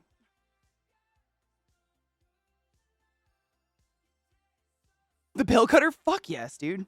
I used to play with my Nana's pill cutter all the time when I was a kid. That thing was so... I think just because it was like this tiny little chopper, I used to just sit there and like cut toothpicks with it or try. It was a strange time. My grandparents, I mean, I think everybody's grandparents had tons of pills. My grandma, I've told you guys about my grandma though. Like in her later years, she just had candy dishes all over her counters of all her pills. None of us knew what they were. She was like, I know what they are. I take them each day. One from this one and one. I'm like, okie dokie. You go for it. You do you, Nana. I'm going to go watch Canadian GP. What's Canadian GP? Have fun. Hell yes. Day's going pretty good actually. I woke up really early for some reason. I think I was really tired yesterday. Like after stream, I did all my chores and took the dogs out and stuff and went to bed. Just started reading and that was it. I was really tired. So I woke up really early this morning. It wasn't bad. And my neck is feeling great, which is incredible. Oh, I brought my neck pillow. That weird curly thing. I just wanted to show it to you guys so you can kind of see how big it is. This is what it looks like. It looks like a sex toy kind of. You could probably hump this if you really wanted to. But this is like the less intense stretch side, and then this apparently, according to the thing, is like the intense stretch side. But seriously, I just lay on this shit and it feels incredible. I don't know, man. Dumb magic little foam thing. It's crazy. Crazy what something so small can do so big for your neck, you know? It's like a little guillotine, exactly. Actually, I might have guillotined a few bugs with it. I was kind of a creepy kid. I didn't know what was up yet. Might have done that at one point. I have to cut some of my meds to take half the right dosage. I do that too. I just bite them in half like a heathen though. I was promised pot lessons if I end up in your neck of the woods, and I do intend to. Oh, dude, it's so much better to do it in person. And I firmly think, like, if possible, you know, anybody out there that wants to try weed or, you know, has done weed, but you kind of want to know more about it or whatever, having a stoner with you is amazing. Like a knowledgeable person who smokes pot a lot, because they're not gonna fuck you up. They don't want you to not enjoy yourself. You know what I mean? I wish everybody had like a guide to smoke pot with, just someone who can take the bong away. You know, like let you take a hit and they're gonna take it away from you, because you're gonna get high and you're gonna think you're gonna need another hit and you don't need another hit. Like, you know what I mean? It's nice to have that. I wish everybody had that. Easy, you silly fuck. Thank you so much for summoning the class, keeping the classy alive, and giving it any swings for so many 46. What? Hail Satan, motherfucker. My Sunday's going quite well. Thank you for asking. I just packed a beautiful bowl of, I'm trying to think. Oh, I think it's this one. This is what we ground up yesterday, and this is what was still in my grinder. It's the Infinity Beyond. And the parent strains are Pluto and London Pound Cake 75, which are decent strains. I've had both.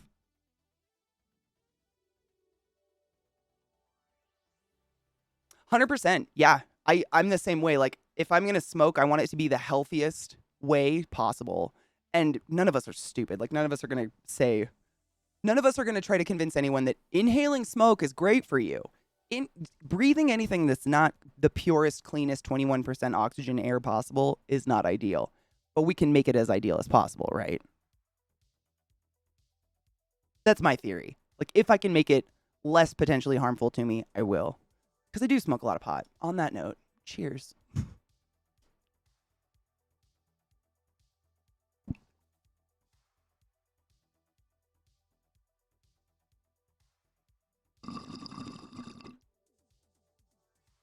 Oh my god, I've heard of that. Did it work? I've heard of that. Don't you, like, you eat this berry and then you can eat a lemon and it tastes like an orange? I've read of that before, or read about it before, but it seems so gimmicky. It actually works. Oh my god. Oh my god. I read they also help chemo patients and long COVID people taste for a while. Holy shit. I never thought of that in terms of chemo patients, or just in terms of like getting back your appetite. That's kind of genius. I never thought of that before. How is this not more popular? But it worked? Wow, that's cool. I mean, I like sour flavors. So what did you try? What foods did you try? I'm curious. Like, what did you test with it? Oh my god, Zakarian. That's the best feeling. For the next 3 months, you're going to have the weirdest colored snot. It's going to be magical. I'm going to cheers again because my bowl is smoking itself. Cheers.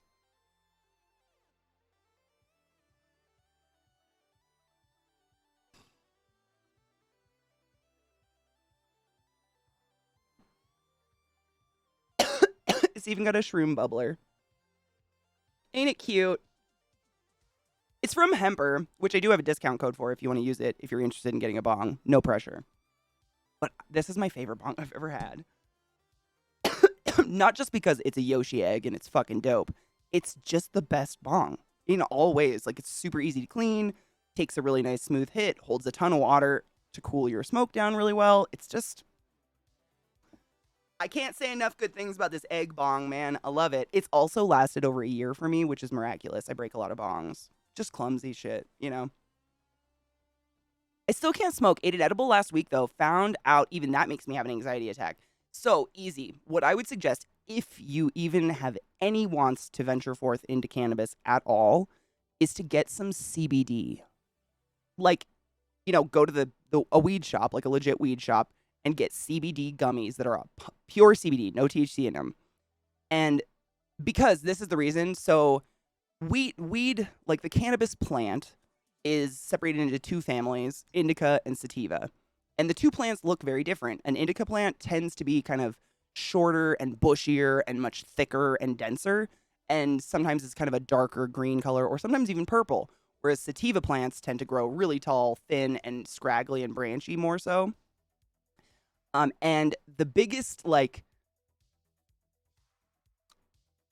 stereotype, I guess, with the indica and sativa split was that everybody knew sativa would keep you awake, indica would put you to sleep. Everybody thought that. Like, indica would put you in the couch, whatever. I gotta turn this off. It's so bright. Jesus Christ. And what's happened now, because weed has been so fucking perfected and cultivated, is that growers have bred out all of the CBD in weed. All of it. So it doesn't matter if you're getting a sativa or an indica anymore. There is no CBD in it at all.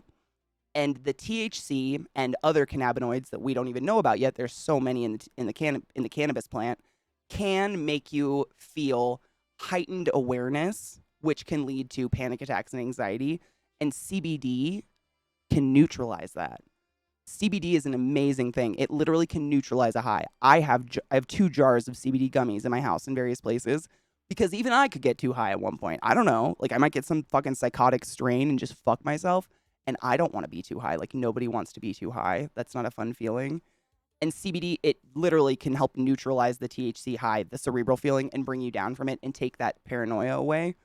I'm not in any way pushing you to try again. Like, I know the paranoia is the worst feeling in the world.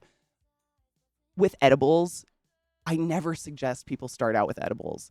The problem with edibles is every single human being in the world has a very individualized digestive system.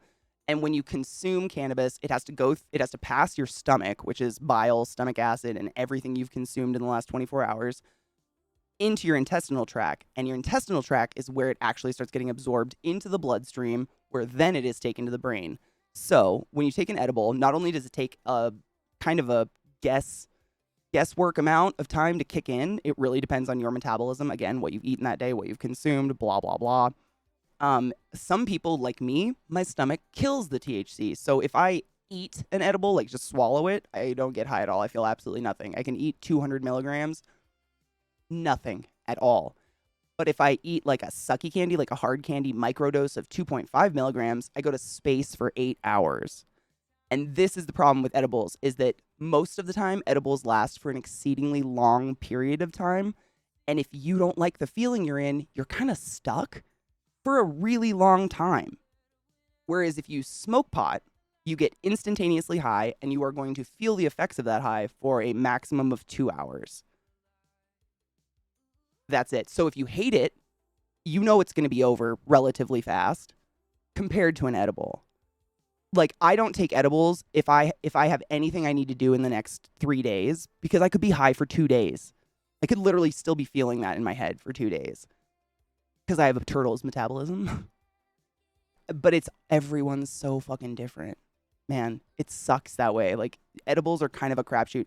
I feel like edibles are what people who already have been smoking pot for a while, they can start dipping in, because we know the stone feeling, like. But people that don't get stoned regularly, like, you just get stuck. I don't want to be stuck in it. I don't even want to be stuck in a stoned feeling. I like to know that it's going to be over pretty relatively fast in case an emergency happened or I need to do something, you know? Uh-huh. I'm queen of the edibles delayed, but you're about to be as high as fuck for the rest of the day. Uh-huh. Uh-huh. That was when Eliza and I first came here, when I moved here, when we drove over together. We got these microdosed canyons, and neither of us really get any effect from edibles normally. And we both were just sitting in bed together like, are you in space? Because I'm in space. Fucking space. And both of us are daily smokers for years. Space on a 2.5 milligram microdose. It was amazing. And it's all because instead of eating it and it going through the digestive tract, it was all absorbed sublingually in the mucous membrane in my mouth into your blood, straight in your bloodstream. So it's a similar way of getting high to smoking. You know, it's going straight to the bloodstream instead of having to bypass the digestive system that is guess and check, you know. Cookie. Aren't they? I mean, Eliza, they're still my favorites. I've branched out. I've gotten these ones. I tried this brand, Infused, and they're sour gummies, but I just suck on them like a hard candy. I still treat them the same. But these are 10 milligrams a piece, and I still get more fucked up from the Canyon microdoses that are 2.5 milligrams. I don't know why, but damn. And I think, correct me if I'm wrong, Eliza, I know my eyes did, but I'm pretty sure both of us had bloodshot eyes from those edibles for the first time in like 20 years.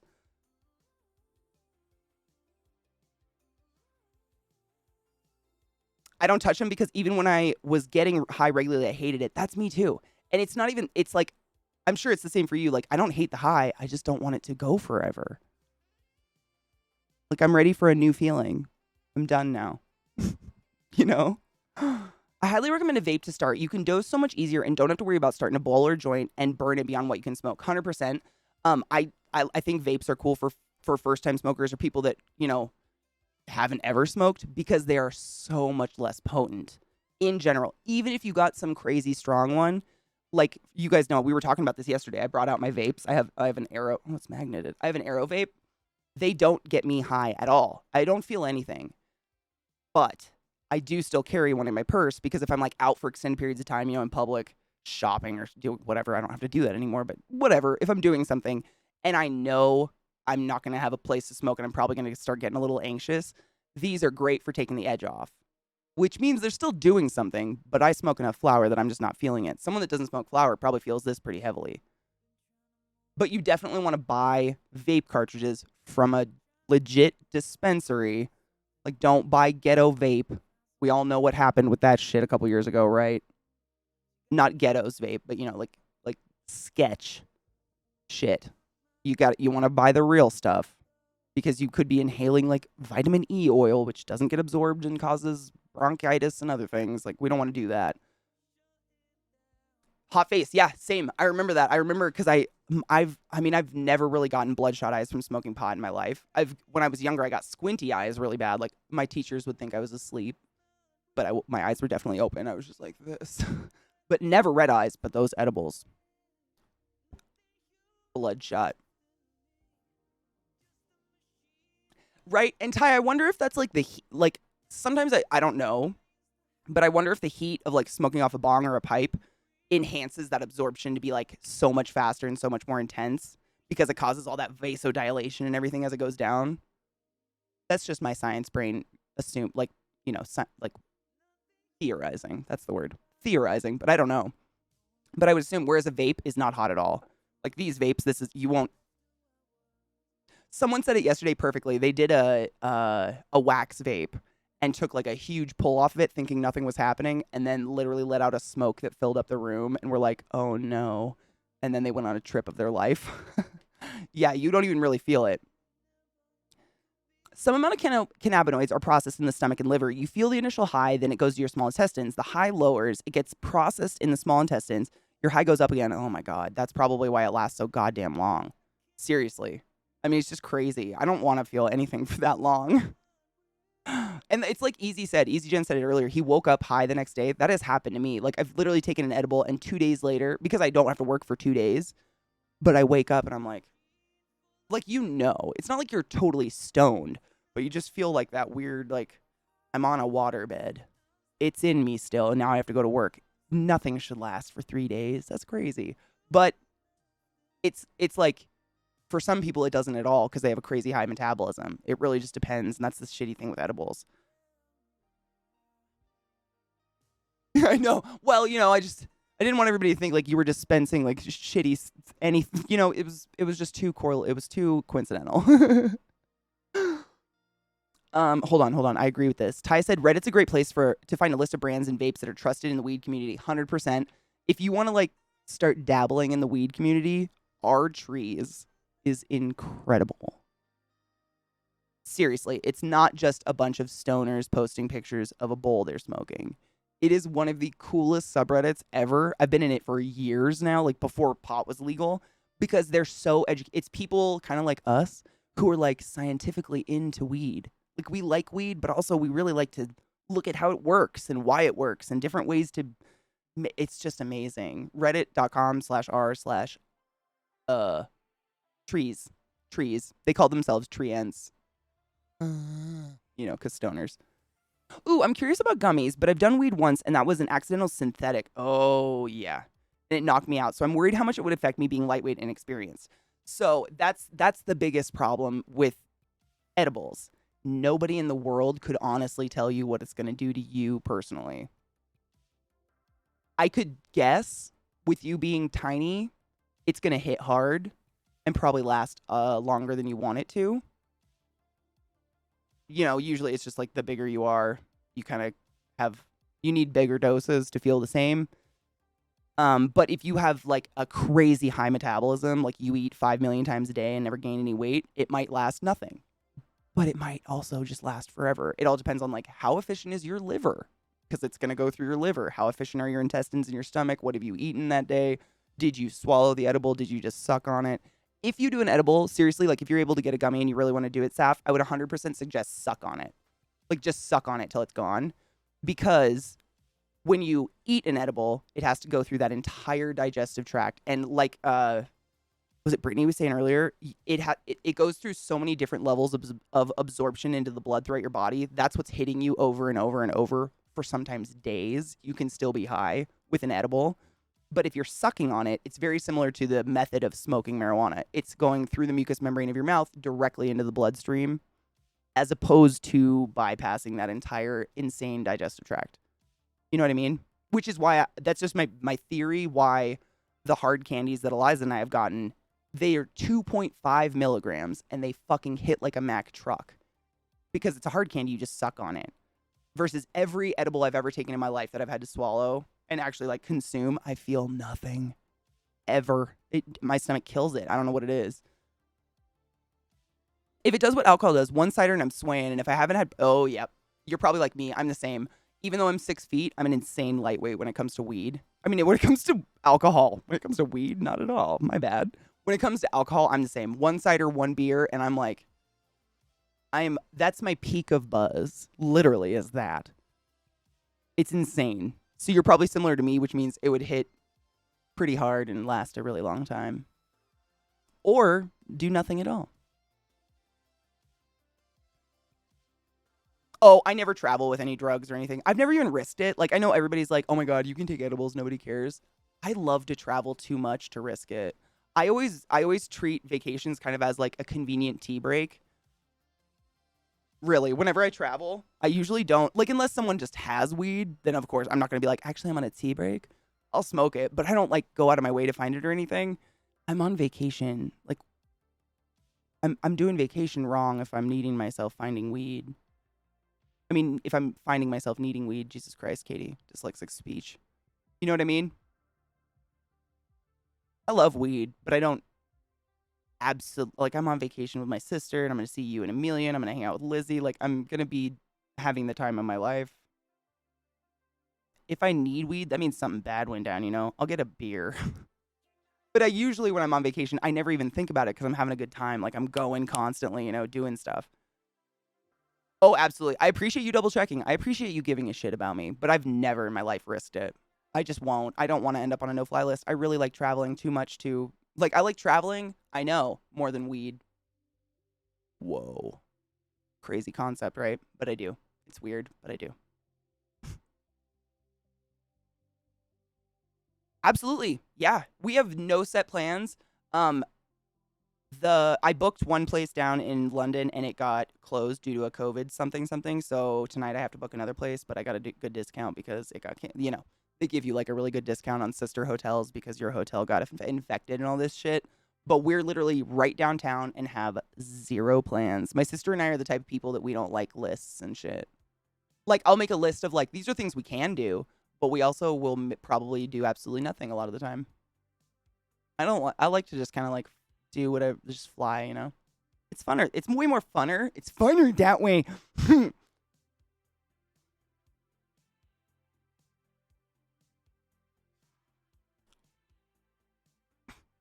Speech. Oh, a whiskey tasting festival? Like whiskey?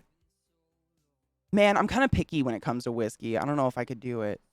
Some whiskey just tastes like an ass. I never went to vacation again after I started smoking. No shit. Oh man. Travel, I don't even really view travel. It's weird to say vacation because I feel like a lot of people do vacation to like unwind. I don't travel to unwind. I travel because I like need it. I crave it. I gotta go. I gotta get. But it's also a vacation. I don't know. I like need it. My friend was like, "You're traveling between legal states is fine." Nah, I ain't fucking with the federal government. Me neither. I mean, what? This is how I think of it, Ty. Like the only thing that's gonna happen if I get away with it is I've won some stupid little contest in my own head. That's it. Like what? Why would I risk? I wouldn't do that. Fuck that shit. Nah, dude, I'm good. As long as I can get my head meds into London, we're good. Jeff, it's called the XL. It's probably then the 9-inch. Yeah, it's usually just called the XL. Looks about 9 inches. Yeah. But yeah, it's the XL just because I love all the space in it. But the smaller versions are amazing. I mean, they really work insanely well. I have a lot of the mini bongs. They're incredible. What up, Drewby? How you doing, love? Kelty, if Safi consents to a picture with me, I will take 500. Okay, I'll drive down to see you. Might pick up Millie on the way if she's not got work. Abso-fucking-lutely. I mean, really, any day. Like, you don't have to. No pressure. We are just. I will. I mean, I don't have any plans, but if I did, for some reason, like lose my mind and make a plan, I would cancel them any day you wanted to come down. Literally. And I got it. I'm getting a really nice place because I wanted to spoil my sister. So, like, bring your bathing suit or something. I don't know. You can hang out. My sister so the reason I'm going to London, for those of you who don't know, my sister for my birthday bought us tickets to see Pearl Jam at Hyde Park in London, which is amazing. At first I was like, wait, you bought us tickets to see something in London? But then it's Pearl Jam, like, duh, no shit. So we're going to see Pearl Jam, and she also bought us the flight and everything for my birthday, which is crazy. So I really wanted to, like, you know, not like astronomically go into debt, but kind of spoil her with a nice place in London, you know, room service and whatnot, so she can just like relax and stuff. Dude, for real, I'm so excited. I've never seen Pearl Jam. Sarah's seen him, I think once or twice actually, but she lives in Seattle, so she kind of gets that cool advantage. Lizzie, how are you, love? Same. I travel for food. 100%. And it's so crazy because I eat like a bird. Like, I really don't eat at all. But I want to try it. Like, I want to try all the things. I just have very little room inside me for them. So I like take bird bites. But I do. I kind of travel for food and like drink and sweets and, you know, all the things. Like, that's a huge part of culture, to be honest. Everything they like, the coffee and the tea they drink and the different street foods and stuff. That is a huge part of local culture. No updated plans. Literally just same dates. We come in, we fly. I mean, we technically come in the morning of July 3rd and we leave on the 9th. But Sarah and I, like, we were just literally talking about how my sister and I are the types of people we don't make plans. Like, our plan is to go to the concert. But beyond that, even if I made plans, any day you guys wanted to come see us or like do something, I would cancel them. Like, you know what I mean? Seeing my friends are more important than seeing a fucking museum or something. You know what I mean? Yes, Safi, let me make a note. I'll write it down. I just have to pick tonight. Well, I don't have to pick tonight, but I'm going to because the anxiety of not having it chosen is very high and inside of me.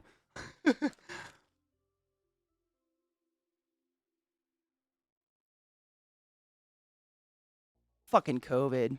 It is July. Yeah, it's literally in like 2 weeks. And I had a place for Sarah and I that was really nice, but it had, you know, something happened with COVID where they had to shut part of the hotel down to like fumigate or something, clean it. So they had to, you know, like cancel it, but they gave me a fat ass coupon for like a sister hotel. So it's fine. I'm not stressed. It'll be fine. I just want it done. 3rd, so I'll be gone the 2nd through the 9th. But technically we arrive in London the 3rd because it's a flight, you know. Different country and all that. Yeah. Culture in this economy? I know, right? Food and porn, that's all it is. I need to see Pearl Jam finally. Knocked Slipknot, Megadeth, Cypress Hill, and Lamb of God off the list. Ooh, I've seen those too. Wait, I haven't seen Slipknot yet. That's one I have to see. I've never seen Slipknot. I've never seen Slipknot or Tool. How? Like, I've had tickets to see them. They just get canceled. Something always happens and my concerts get canceled. It's insane. They're two of my absolute, like, diehard favorite all-time bands, and I have never gotten to see them. And I've seen A Perfect Circle and Pucifer, so I've seen Maynard. I've been very close to the flesh of a god. But have I seen their greatest work? No!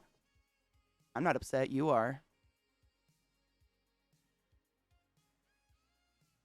Am I scared to fly during a pandemic? No. People are dumb and crazy no matter what time of year it is. I know how to take care of me.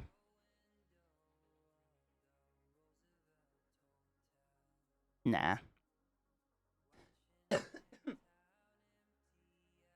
Have you seen them, Bun? Oh, I'm so excited. They're definitely on my list. Like, those are just forever bands. But Lamb of God, oh my God. No pun intended. Fucking what? Have you ever gone to see one of your, like, favorite bands ever, and you just feel the power blowing out of them?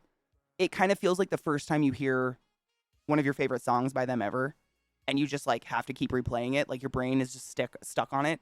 That's what Lamb of God feels like live.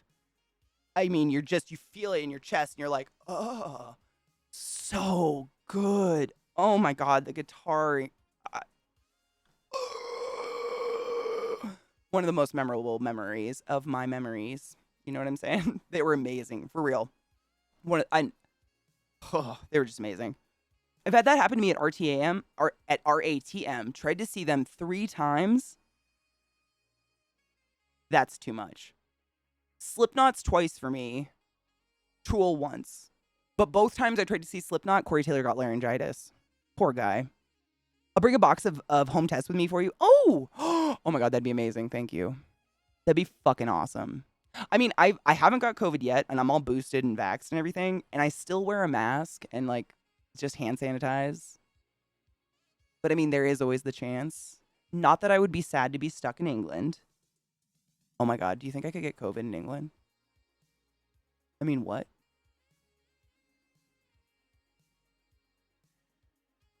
Is this how I stay the fuck out of my country? Oh my God, did I just devise a master plan? Cheers to genius.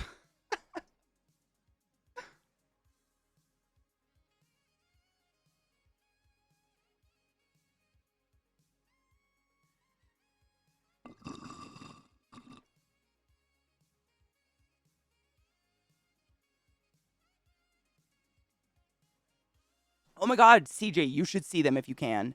I'm not fucking you. Even if they're not one of your top bands, if you respect guitar playing,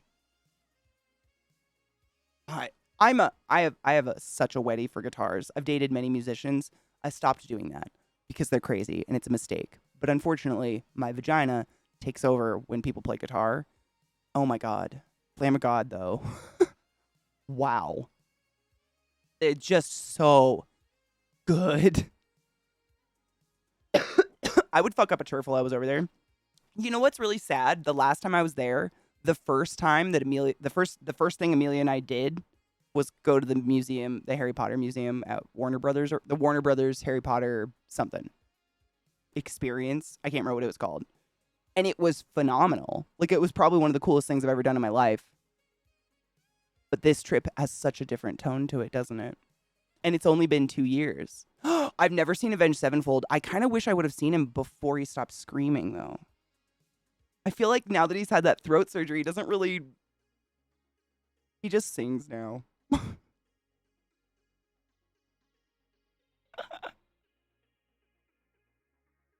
Ooh, see, I'm just planning things. If you want to get COVID in England, we'll just take you to Spoons. I mean, it's one way to stay. Safi, that sentence made me throw up in my mouth. We really want to see Brighton. Actually, I was talking to Lizzie about it because my little sister, I asked her because we've both been to the UK before, different times, not with each other, and we've both seen like opposite parts, which is kind of funny. So we were trying to figure out like where's somewhere neither of us have seen on the island, and my sister was like, "I've never seen Brighton or Wales. I'd like to see both." Lizzie, who is a native, has also never been to Brighton. So I was like, well, guess we should go see Brighton for a day. Like, why the fuck not? It's kind of, I mean, why not see it with two dumb Americans? My sister's smart. She's a clever American. Not like this. Did you really, literally right before the surgery? So correct me if I'm wrong. Didn't he fuck his vocal cords up because of some sus, like, screaming coach in LA? And she fucked up a bunch of people, I thought. It was like this woman was getting metal singers to pay her to teach them how to scream, but she was teaching them the wrong way and they all fucked up their vocal cords.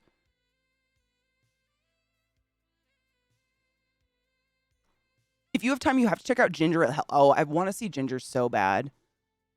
I was in tears. I know that's one band that's definitely on my list. They actually came here, but it was like still like super serious pandemic times and we just didn't feel safe yet. Oh my God, you saw Tom Petty? Shut up, that'd be amazing. I famously told my boss he was good, but fuck, he looked like he was about to keel over and die on us. Dude, I saw Ozzy. I saw Ozzy like 10 years ago and he looked like he was going to keel over and die. Still not dead. I question if he's pickled. I mean, you'll see. I'm smart until you hang out with my sister and then you're like, oh, we get it now. You know what I mean? It's all in the room. Who's in the room at the time? I think he did like a cyst or polyps or something from abuse. Like just like constant. Yeah, but his scream.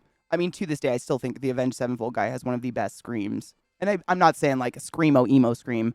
In his singing and metal singing, he has this yell scream. I don't know what you want to call it. That's just really nice. It's so good.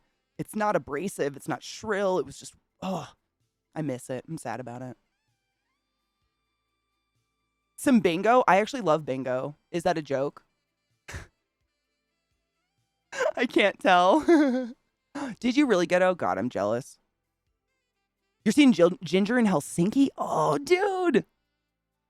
Oh, they already canceled once, but they're back on the roster. It's a 3-day metal festival. You're going to have an amazing time. So what we're going to, Pearl Jam in London is a festival as well. There's going to be other bands, but Pearl Jam's like the header. I used to go to metal festivals all the time. I used to like follow Mayhem Fest. I need to see Faith No More. Oh, yeah. Yep. Yes, you do. He was like 2 hours later, as always. He was 2 hours later, as always, and sounded like ass. Oh, my God. And had backup vocalists carrying his ass. Oh, my God. Dude, Ozzy did incredible. I was phenomenally shocked. I saw where was it? It was the Gorge in George. There's a town called George in Washington, so it's George, Washington. And they have the Gorge, which is just like this beautiful kind of mini Grand Canyon gorge. And they've set up an amphitheater at the edge of it. And so they have these beautiful concerts there.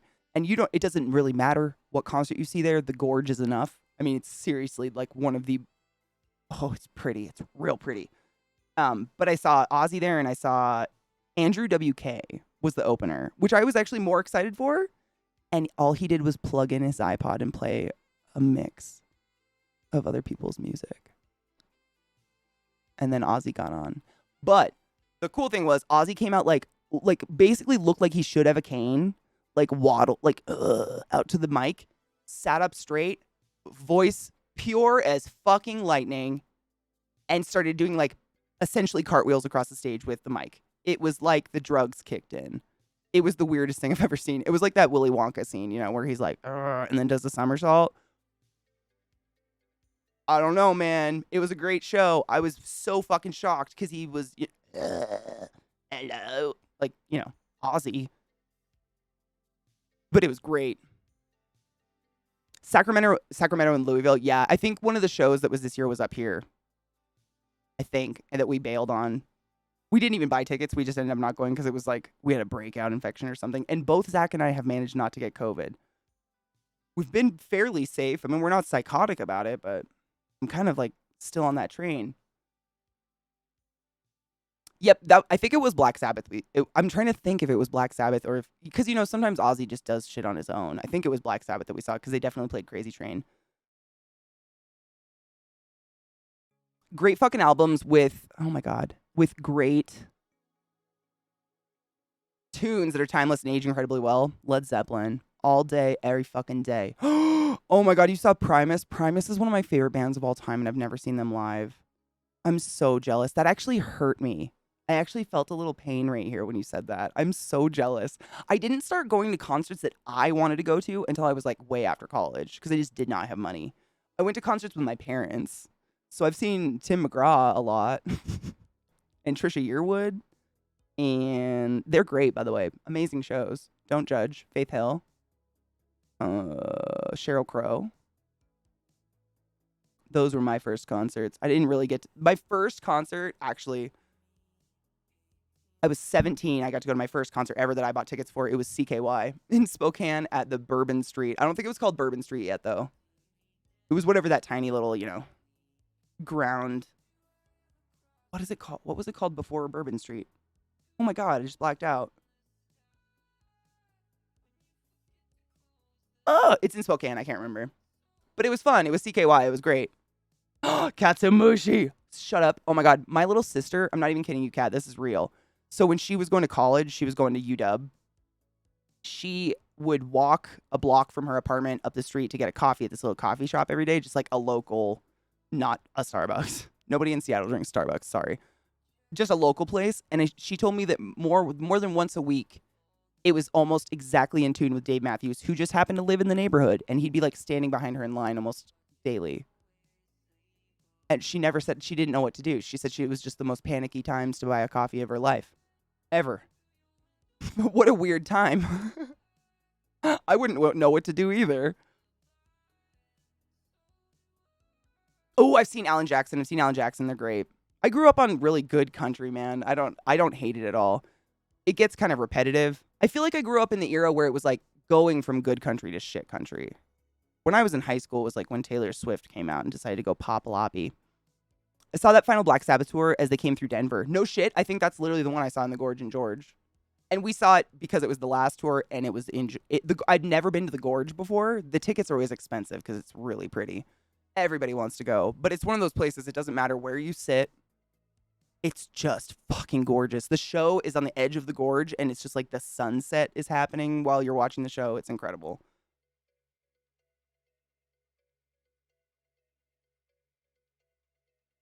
Oh, hi, Cocky. How are you, love? Just got back from brunch with my siblings. I dislike them greatly, so I'm glad to be here. Oh my God, that reminds me of Tom Segura's new book. I'd like to play alone, please. I'm so glad my siblings don't have any like false reality about us being friends forever. That would suck. A lot. I really like that Sarah and I are good and we're good. I got 1 out of 8. I'm good. Oh. You saw Sting? Shut up. Was it amazing? By side note, did you see him in Only Murders in the Building? What the fuck? Hilarious. I love it. But wow, way out of left field. Oh, I've never seen Metallica, but honestly, I haven't liked any music since... I haven't liked any music pre-Death Magnetic. So I don't really know if seeing them live anymore would really be worth it. It's kind of sad. I'm like one of those people. I feel like I'm Metallica hipster. I'm sorry to be that way. I don't want to be pretentious. I was running security for the show, and he walked up to me and said, "Do you have any bourbon? I'm out." Oh, I kept some in my office, so I just gave him the bottle. Stop it. And then you drink. Did you learn any, like, secrets? Did he cry? Did he open up? Did you play guitar? Current country is Garbo. I haven't even heard it. What is it? Is there current country? I'm an Indian outlaw, half Cherokee and Choctaw. My baby, she's a Chippewa. Ah, she's a one of a kind. Stop it. That's where I stopped with country. I don't know anything post that. I don't know. I don't think it's real anymore. Like every time I turn on a country radio station, they're playing country from when I listen to country. So is there new stuff? I don't know. Hi, Metal. How are you, love?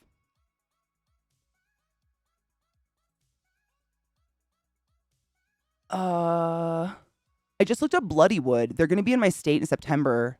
What is Bloodywood? Wait, is it like Bollywood? But bloody? Tom Segura is incredible. He's so fucking funny. He just kills me. And that title of his new book really killed me. Roger Waters, shut the fuck up. Front row tickets. I've never had good tickets to a concert, but I've always had a good time. Maybe because I'm not really there for the visuals most of the time. I did get up close and personal with Lamb of God, but that was kind of a weird once in a lifetime chance. My buddy from college that I was with, he worked at our college radio station. And because he worked at our college radio station, he went to Mayhem Fest and he got a media badge. Did not use it for anything that had to do with the college radio station, but he like played that card. So we all just traded the badge back and forth to get into the media pit, which is like in front of the front row seats, just to stare at the band. So on my Facebook actually, which I can't get the good quality pictures off of yet still because Facebook sucks and I hate my life. I have some amazing quality photos of like this far away from the Lamb of God guitarists and their sweat like falling on me. That was probably part of the reason the show was so incredible to me personally, because I was like, I had their sweat on me. You know what I'm saying? Oh, God. Do they play a lot of their older stuff? I would assume so. Most bands like that have such a large like library of music do that, which is nice. My first concert was an MTV Spring Break in 1996. I saw Gavin Rossdale sing Glycerine. Oh my God, I love that song. Glycerine. Glycerine. I literally had that song on every single mixtape I made as a youth. Every single one. What does that say about me? Probably a lot. I can't remember my first concert. I know I can remember it, but I don't know what the band was. My mom took me to like a concert that was at a winery or something before my sister was born. And it was just me and her sitting on a blanket in the pouring rain. And I remember because she had this umbrella that was like a clear bubble and she just stuck it over me. So I was sitting in that while it was pouring rain and she was just getting soaked. But I cannot for the life of me, I don't know what band it was. But that was my first concert. I remember the bubble, chilling in it and thinking, this is magic.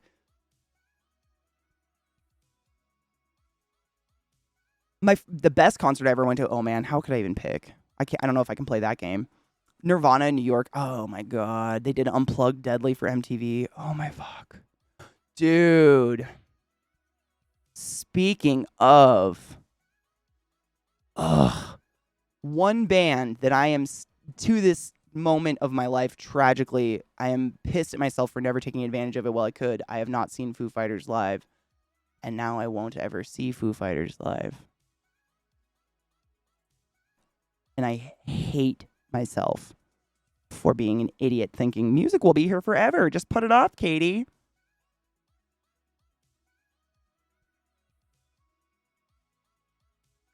God damn it. Rest in peace, bro. Taylor, right? Fucking Taylor, man. My heart, it almost still feels unreal. It was kind of like, I felt the same way when like Anthony Bourdain kicked it or Robin Williams. Still feels strangely unreal. Like a bad dream. I don't like it. I hate it, actually.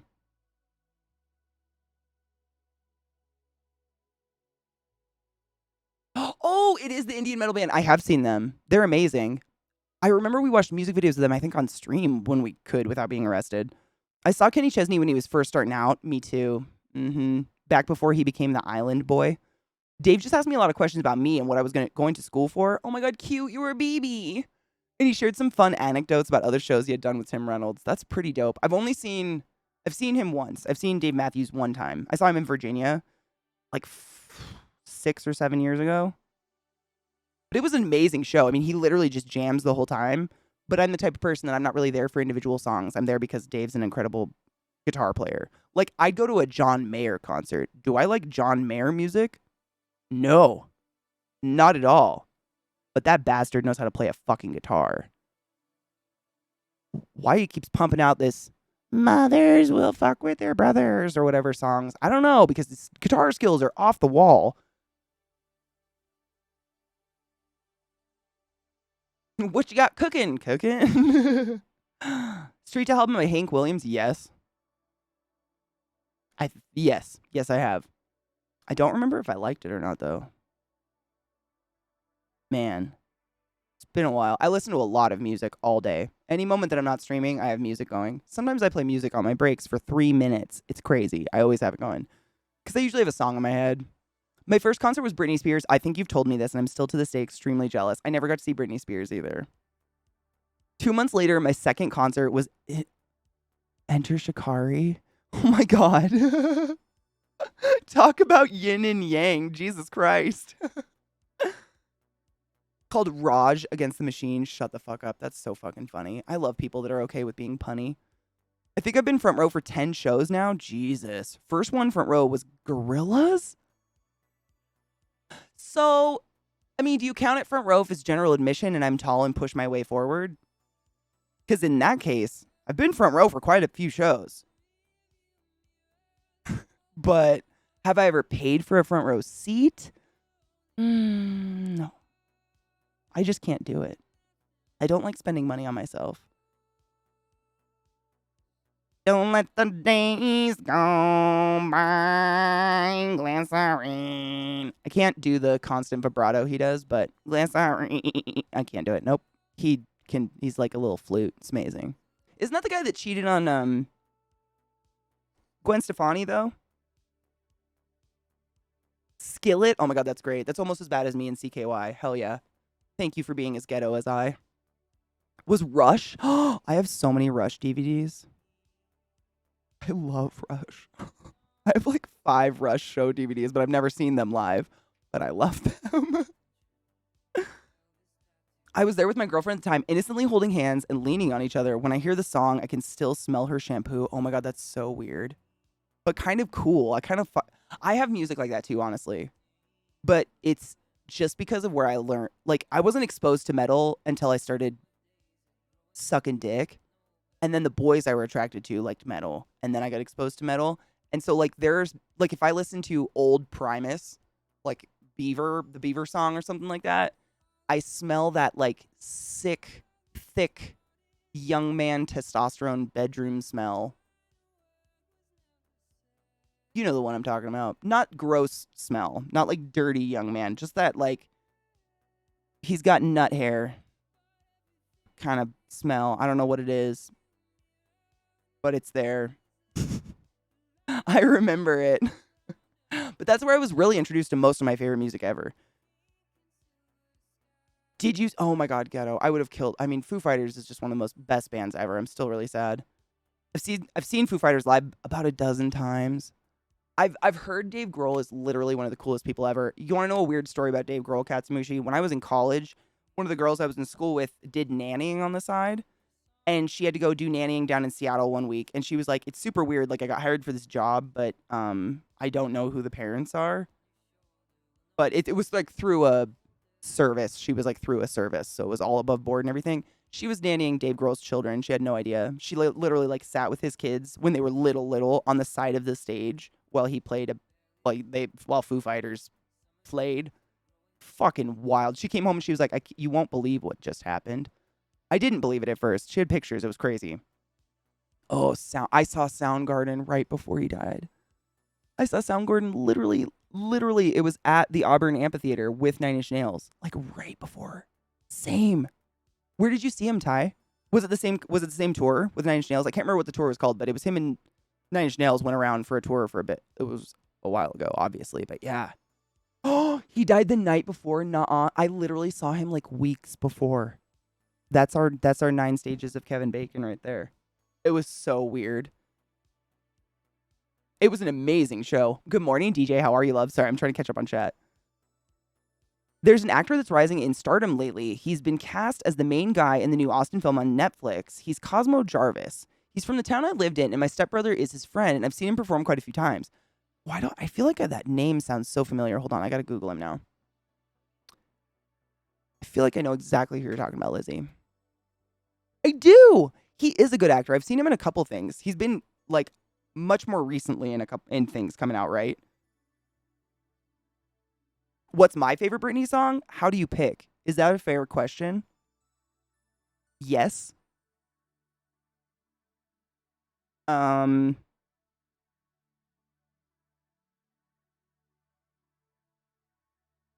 Can I pick a couple? Lucky is a fucking forever winner for me. I love Lucky. Oops, I Did It Again is a classic, and Toxic. But I'm old. That's a lot of old. The new stuff's great. It's Britney, bitch. Like post breakdown. I'm into it. But if you don't get excited when Toxic comes on, you're broken. That song is a fucking jam, dude. Such a good song. Circus was good. I forgot about. Yep, that was a good one. Lucky is such a heartbreak. Like, I'm thinking about it and I just got goosebumps down my arms. It's a heartbreaking song if you listen to it. Everybody made fun of Britney so much because she was part of the pop era, but Jesus fucking Christ. Shit hits. I don't even know who wrote that stuff, but goddamn. You know what's sad is I love Kanye's old music. I love his older music. I hate that he's gone nutbag. He's a good rapper. He used to write really good songs. I don't know, man. It breaks my heart. I hate it. Ty, you have to see Nine Inch Nails live. That's my forever band. I've seen them many times. They're incredible. I've never seen Trent Reznor not sell his soul on stage. He ends that stage dripping in sweat. Like, the only thing he's not doing anymore is destroying the set afterwards. That's the only thing different. Which he would probably do more accurately because he's fucking stacked. It's nuts. Seriously, he puts on such a phenomenal show, and they do an incredible mix, I think, of new and old music. Really, they do such a good spread of it. I'm seeing Pearl Jam in 2 weeks. I'm so excited. Well, 3 weeks, technically. I lived with a keyboard tech for Nine Inch Nails in the early aughts. Nuh-uh. I'm very jealous of you. I've had many an erotic moment by myself thinking about Trent Reznor and his genius until I found out he was 5'4", and then I was like, God damn it. But, you know, you win some, you lose some. Maynard James Keenan, my other god of music, is also very, very small. There was a photo on Facebook of him signing my tits in 2012. So one day when he's a big, oh, girl, yeah, you frame that shit. You frame it now. You want to be like that person who already had it on their wall. You know? So people will be like, who is that? And you'll be like, you'll know. Just wait.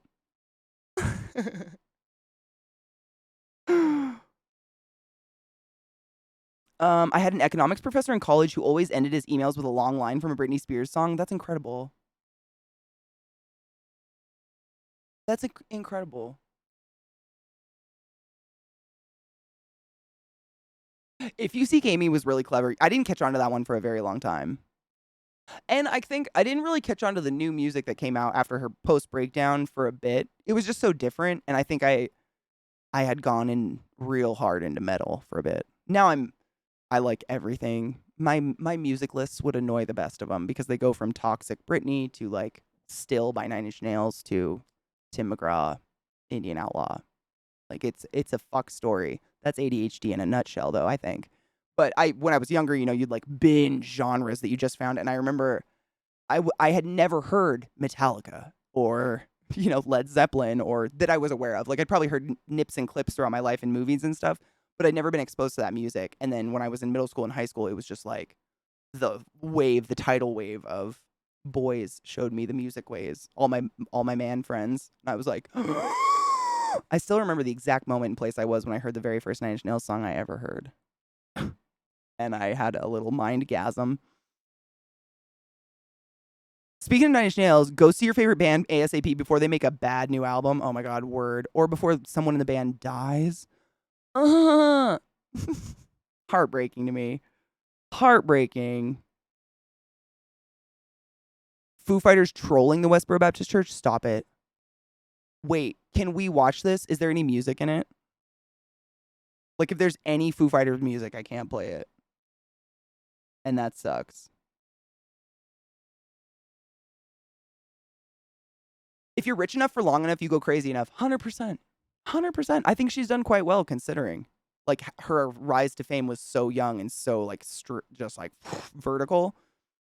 She's not, I mean, shaving your head is, people do that for charity these days, and everybody was like, oh my God, Britney shaved your head. Send her to the hospital. You know? Pretty Little Hate Machine, man. Did you know that their first album was actually Purest Feeling, and it was released the year I was born, but it was rejected? So all they did was remix it and rename it Pretty Hate Machine, and then they gave it, and then it was released in '89. I hate myself for knowing things like that and sharing them out loud, but I can't help it. It's like a tick. I love Nine Inch Nails so much.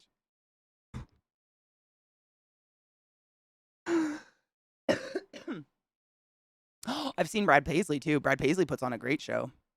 Well, he did. I should say did. These are all shows I saw when I was like in my preteens. Like when she created a video for Marilyn Monroe's song. Britney is, I mean, I think she's quite a rebel if she hadn't have been so fucking stomped and just smothered by her parents and her family and the world. You know, if you watch earlier interviews of her and stuff, she wasn't so space cadet-y. But again, people always stigmatize a Southern accent, right? We talked about this yesterday. Like, anytime someone is meant to seem stupid in a movie, give them a Southern accent. Fuck yourself. The Weeknd, well, I kind of would assume that, Lizzie. Anyone who depends that highly on autotune, like, how do you do a live show? No judgment. Autotune has a purpose. I completely respect it in a time and a place. But there are some people who don't ever turn the autotune off. You know?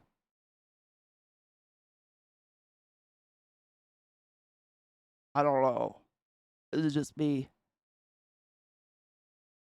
She's same, Brittany. I've thought that so many times. I cannot imagine myself surviving a monicum of what that girl has survived. And by survived, I mean not tried to jump off a cliff. And she has lots of balconies. If you follow her on Instagram like I do, she's spinning and twirling on them all the time. Many balconies. I cannot imagine my sister being on the side of the evil. Like if my little sister Sarah did what Jamie Lynn Spears did, I'd thrust myself off one of those balconies quite quickly. No pun intended.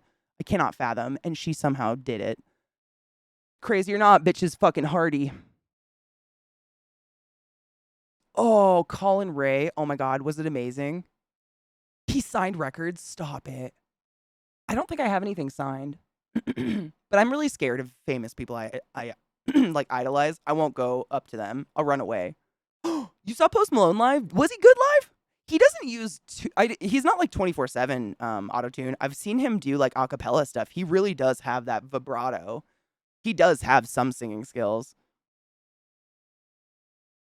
Oh my God, stop it. He performed like he was doing karaoke on a Thursday night after a few beers.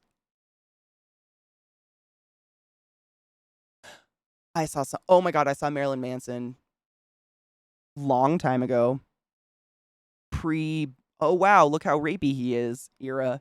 And it was Mayhem Fest, actually. He was the headliner for Mayhem Fest. And the people that went on before him were Korn,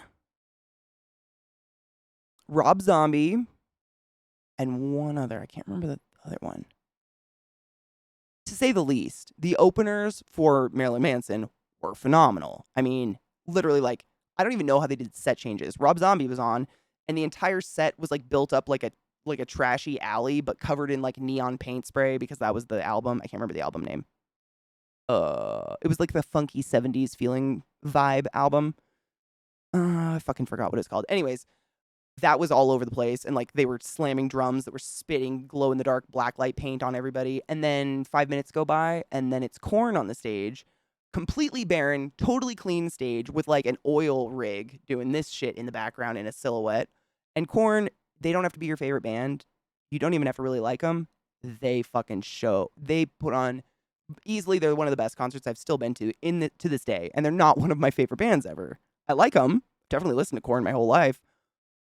amazing. Jonathan Taylor, or Jonathan Taylor. Is that his name right? Jonathan. I almost said Jonathan Taylor Thomas. Jesus Christ, Katie. His voice is real. Like he really has an incredibly unique voice. Jonathan Davis. Thank you. Not JTT, the heartthrob from the early 90s. My apologies. Yep, thank you, Nick. Another shorty, by the way. My bad. Yeah, Jonathan Davis. Yeah, his voice is incredible. I mean, and he just I really like when the songs that I'm listening to for years and years on an album. That's actually what they sound like when the people sing them on a stage. I'm into them like funking it up a little bit, but if it sounds like a totally different song, I'm kind of wondering what the fuck happened. Wait, where's Brittany? Uh-oh, I don't want to know. Don't tell me. Is it gone? Not that I was aware of. I've been following her for years. I don't know. I hope she's okay. Oh God. I hope so. Mechanical Animal, thank you. Yep. But anyways, yeah. Marilyn Manson, I'm kind of like, I don't really like Marilyn Manson. Like if Dope Show came on the radio, you bob your head to it, but he's never been really my favorite jam. Thankfully, because he ended up being a super rapey rape. He was the headliner, and we were sitting in like the grass seats, and Korn ended, and we were just like, holy fuck, what an amazing show. Like now it's gonna be Marilyn Manson, another, one of the legendary nu metal dudes. And literally, he didn't even have a band. He walked out on the stage, empty stage, not one thing. It was just foggy with a spotlight, with a microphone, and he just moaned his songs into the microphone on the edge of the stage for 5 minutes. We did not stay longer. We were like, you know what? We could beat the traffic getting out of this parking lot if we just booked it. So we did. It was so bad and pathetic and just sad. Oh, it was weird. But it helps me not like him, so I don't have to break up with that now. Oh, Medieval Melody. If you want to learn more about it, I believe it's on Amazon Prime. It's either on Prime or Hulu. I don't know. It's one of the movie services. There is a documentary that was dropped like a month ago called Rising Phoenix or Phoenix Rising or something like that. And it's Evan Rachel Wood, the actress from like 13 and what's the series? Westworld. She dated Marilyn Manson for quite some time, and they broke up and whatever. He's dated publicly lots of women. And she came out with a documentary very recently that will fuck you up. And it's not just about her. It's not just her sitting there telling a story about her dating Marilyn Manson. He has, so long story short, he has been systematically abusing women, secretly manipulating them into not telling anyone and putting up with it for over 20 years.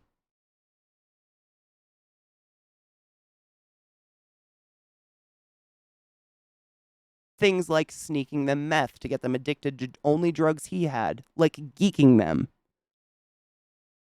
It's horrible. It's so horrible. So fucking horrible. So if those kind of things trigger you, I wouldn't advise watching it. I had to. I watched it.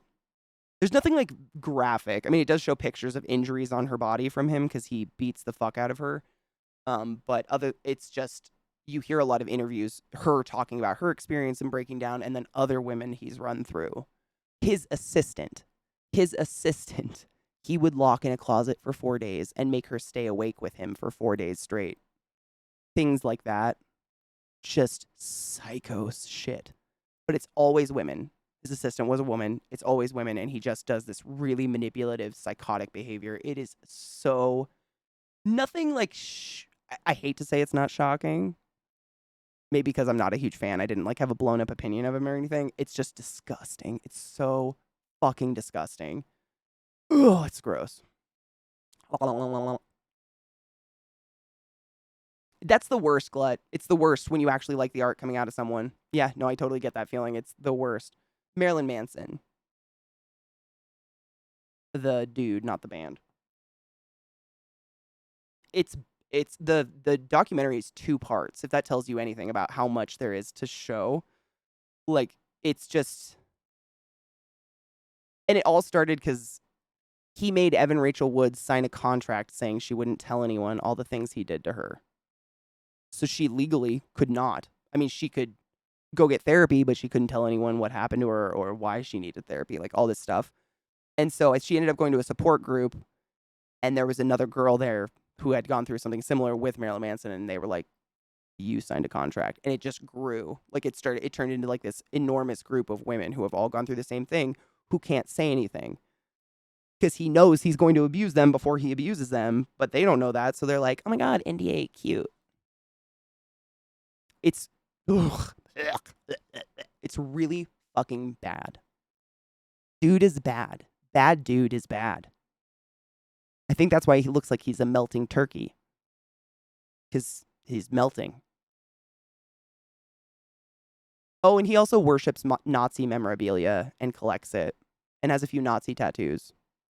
So that's like some sweet little sugar on the cake of shit. A little sprinkle of arsenic on that. You know what I'm saying? Yeah, literally NDA on your own fucking abuse. It's horrible. But he like masks it as BDSM play, which is the biggest problem I hate about the fucking 50 Shades of Grey bullshit nowadays is you're rich, so you aren't an abuser. It's just kink. There's a very large valley between abuse and kink, my dudes. It ain't the same. Oh my God, NDA, I must be famous. Yeah, it's literally it. It's so gross. Yeah, I was saying he's one of the worst shows I ever saw, Brittany. I saw him before all this allegation shit, all this true stuff came out about him. But he was he was like a headliner in literally one of I think the worst concert I've ever seen in my life. I've never left so early in a concert, ever in my life. Ever. What if my kink is throwing the rich person in prison? Oh my God, I like throwing rich in prison. Can I have that kink? Can we share? We should make a group. Wait, what do we call it? Instead of Fet Life, it's like Bet Life? I don't know. Who's the guy who had a fiance who can't take off her ring? Oh, I don't know about that one. Like physically can't get it off? Safe, sane, consensual. The 3 biggest fucking rules of BDSM, and there is none of that in 50 Shades, so I refuse to call it anything but abuse. I could not agree any fucking stronger in my soul, face, or otherwise. 50 Shades of Grey is a story of abuse that never gets a happy ending. It just keeps going forever. And everybody's like into it. It's fucked up. He was probably high as fuck when you saw him. I think he might have been. I think those were the years when he was kind of on pills, like getting into the serious dark shit. No shit. See, and Corpse, I've heard literally from every person ever that saw him live that it was phenomenal. I think we got him during his, like, I know he went through a period of hardcore addiction. Not that I feel bad for him. If you're abusing women, you're abusing women, but I think he did. I think we might have hit it. I think I literally, because he was like eating the mic. It was weird. And it was him. I was close enough to tell. It still shocks me too. Ghetto, 100%. I bought tickets to a U2 concert once just so I could watch Muse open. Oh, hell yeah. Dude, that happened to me kind of on accident. I bought tickets to see All That Remains, and it was the first time I'd ever seen All That Remains, but I liked their album, and it was Gojira opened for All That Remains, and Gojira blew my fucking mind. I was just like, oh. It was the In Waves album, and they opened the concert with them like headbanging in unison with their long, gorgeous brown hair to In Waves. Not In Waves. In Waves? No, not In Waves. That's Trivium. Isn't Trivium In Waves? There's a song that has like a wave theme to it that's also Gojira. I can't, now I've fucked him up in my head and I don't trust myself. Ugh. I'm gonna have to look it up on the break. I can't remember now. I think Trivium's In Waves. In Waves, In Waves. Yeah, that's Trivium. What's the Gojira song, though? Now I gotta think of the Gojira song. But anyways, Gojira opened for All That Remains. Played amazing. I've never forgot it. I'm a big fan. And then fucking All That Remains came on. They were horribad. They cannot sing live. I've now seen them 3 times live on accident. They've just been at festivals. Every single time they end the show by saying, "Fuck you, sound guy." And the last time I saw him, I really wanted to stand and be like, "I've seen you a couple times. You say this every time. I think it's not your sound guy. Okay, bye." But yeah, they're terrible live. Good morning, Magnissimo. Happy Juneteenth and happy Father's Day. Happy Sunday. How are you today? Dude, just headbanging and dancing to music. That's amazing. I love that shit so much. Gojira does mean Godzilla. Gojira. But they're an incredible metal band. Oh my God. Yeah, well, this was way back in the day, CJ. This was like, oh man, I was like 20, I think. So I think it might have been like their first tour-ish, you know? I think they were really, really brand new. This is when they first came out. I didn't even know about them. Like when it said Gojira was headlining, I was like, I don't know who the fuck that is. But let's go. I had no clue, but I fell in love. They're amazing. Slayer open for Marilyn Manson. What?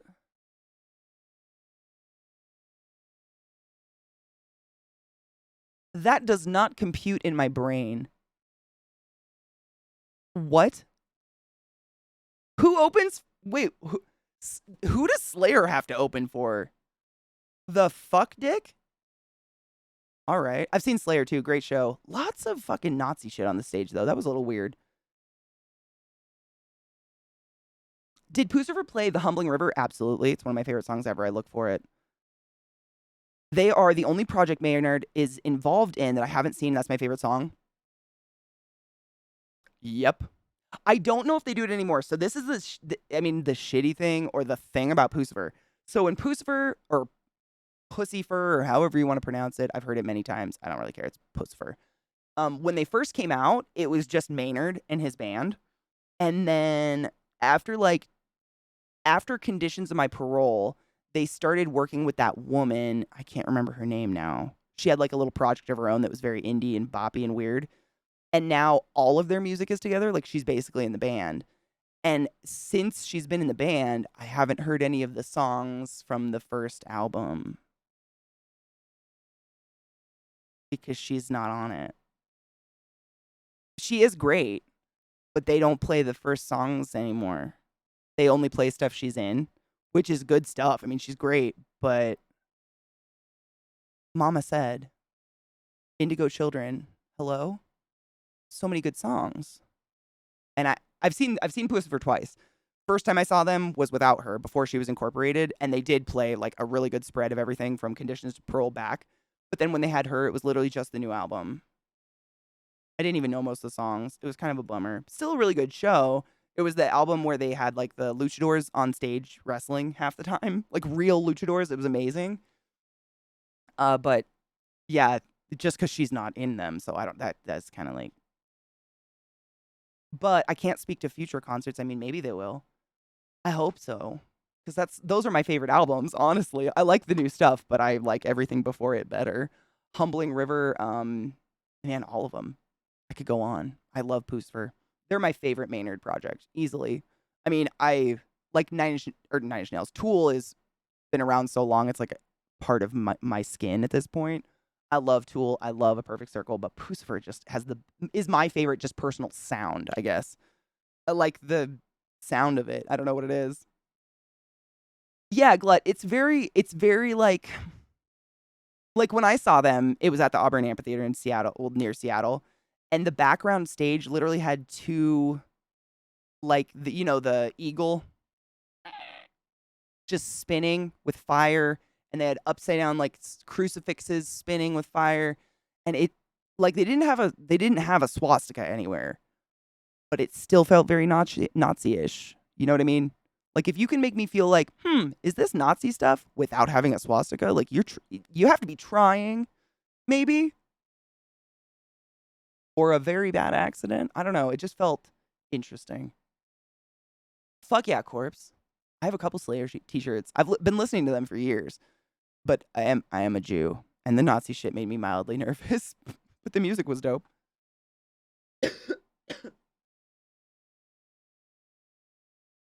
Iron Eagles. Thank you. That's what they're called. Yep. Les Claypool's good for that too, man. He'll tell ignorant people where to go when he's doing a show. No shit. No shit. That's pretty dope, though. I've never seen Pantera, actually. That's what you were... Oh, yeah. One thing I dug about Pantera is that when the white pride people started trying to associate their music with their bullshit, they'd fucking lecture them while on stage. You know, another band that did that was, very recently, was...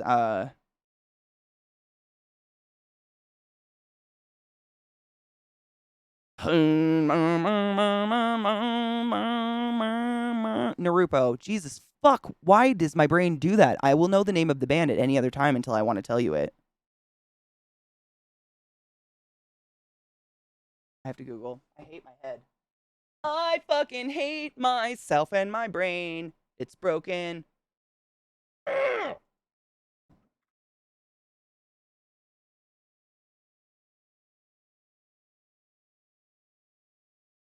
Ilung. Why? Why couldn't why is it when I want to say it, my brain says, hey, Katie, stuff your dick in your own ass. Nobody cares. Ugh. Hailung. This was like 2 years ago. Hailung, for some reason, was getting very associated with white pride. And I think it was when Trump was on his platform for whatever, and people were trying to, the white pride boy shitheads were trying to commandeer runic symbols. I think that was like a couple years ago, right? Like a year and a half, 2 years ago. I think it was during the election. Time means nothing to me anymore. I'm seriously confused by it, but I think that's when it was. And Hailung made a big old statement, and I just remember one part of it. They said, if any of you have ever thought our music is only meant for one people or one color of people or one race of people, you have not been listening. And I just, in my... Hailung, though. We will not let the Nazis take more shit. Fuck Nazis in the not good way.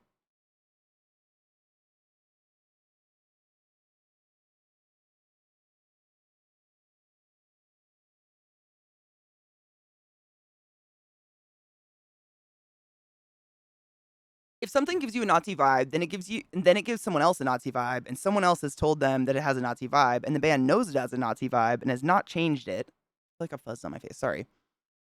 Then they're playing up the Nazism, and thus just inexcusable Nazi sympathizers who are going to validate any Nazis in the audience. I kind of agree. I hate that I have to agree, but my morals, like, I can't make it special for a band I like. You know what I mean? You can't just, like, change your shit for music you like. It's kind of like, I'm not racist, but. Which we all know what that means. And if you don't, it means you're racist. Like, that's, just stop talking. What you're about to say is racist. If you ever feel yourself saying, I'm not racist, but, it's a general rule, just shut the fuck up. Start thinking about yourself.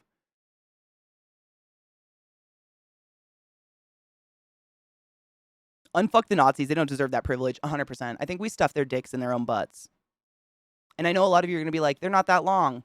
We can pull on them. Flesh stretches, my dudes. We can find a way. If it comes down to, if you're comfortable with being in a space that Nazis feel comfortable in, and that's, like, my biggest thing is, like, it's, you know, even though there's not a fucking swastika, if it feels like Nazi stuff, and it makes a not Nazi Jew girl uncomfortable, it's probably gonna make Nazis comfortable and attract them. I don't want to be there. You know what I'm saying? Like, I don't want to be there. That's Mickey. I was just talking about that. I brought up fucking how Hailung made. Do you remember when Hailung made a statement when the Nazis tried to commandeer a couple runic symbols and say they meant white power or something stupid? Hailung, I can't remember the full statement, but I remember at the end they said, if you have ever thought our music is for one race or one color of people, you have not been listening. And the whole thing is about, like, the history of these runes and how dare you. And it was, I'm getting chills thinking about it. I love Hailung so much, but I love that, you know, it means a lot more coming from people who are actually from the lands that those runic symbols originated in. They're literally still actively part of the culture. Like, that is those people. It means a lot coming from them, saying, you will not take this. Go fuck yourself with your white nonsense. Stuff it in your butt. You ain't taking this shit. It really does. They had to stretch the skin on my wrist to sew it back up after they removed the cyst. From my radial tendon. It healed fine, and you can barely see the scar. It's amazing what you can do with skin, for real. Like, we can help them stuff their dicks in their own butts. Yeah. Oh my God, Phoebe, I love. Stop it, Phoebe. Phoebe the coffee witch. This is so perfect. Quote, I'm not racist, but this sentence should have ended with the comma. That's the only sentence that's appropriate. It begins with, I'm not racist, but. I'm not racist, but this sentence totally should have ended with a comma. Think that to yourself. If you ever find yourself needing to say that, it's a racist thing you're going to say. You already know it. That's why you're saying that. It's similar to, like, no offense, but you know you're about to offend. You know there's a 99.9% chance you're about to offend. That's why you said it. Stop it. Shut the fuck up. Shh.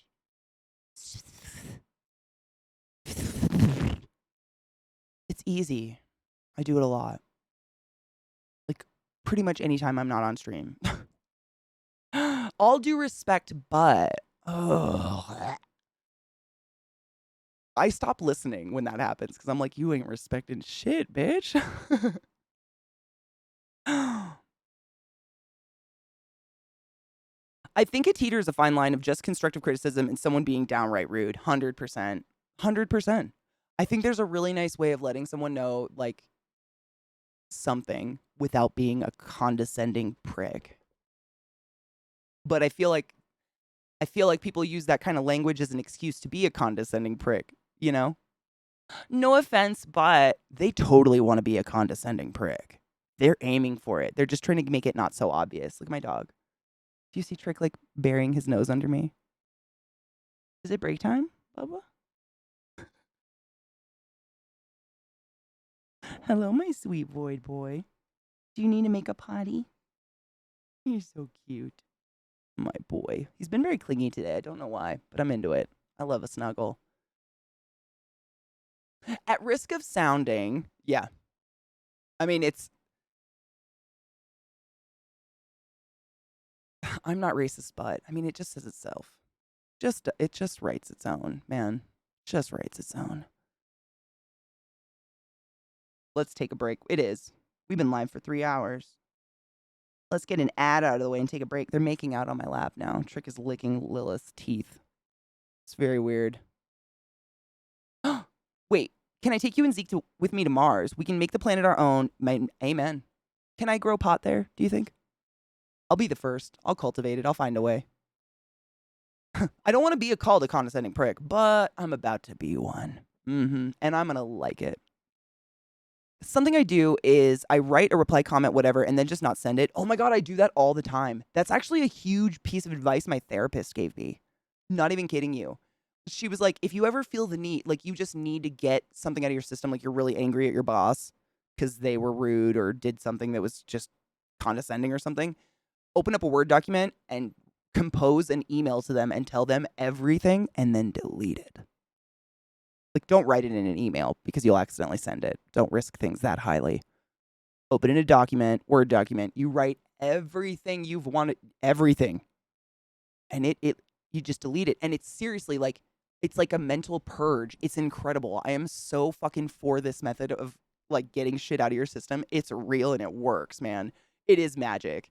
It's similar to, like, journaling. I do that sometimes when I feel just, like, I'll have kind of an anxious day and I feel a little crazy. Just writing down my cyclical crazy thoughts and then looking at them and reading them out loud makes me stop thinking about them. And I don't know why. It's magic. It's just magic. It's just magic, man. Yeah, it's like your brain feels like it got to take its dump. You know? It's almost like your brain taking a big shit. What are you doing, Bubba? Somebody say hi.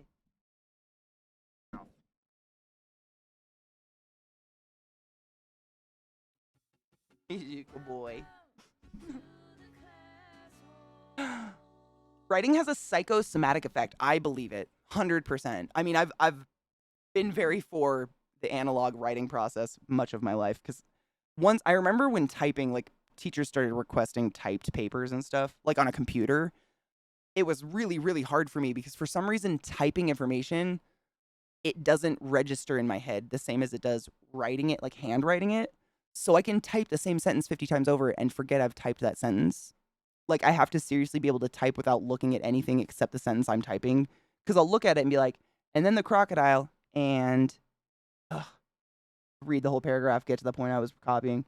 And then the crocodile, the fuck. Read the entire paragraph again. Crocodile, fuck, was blue. What? Fuck.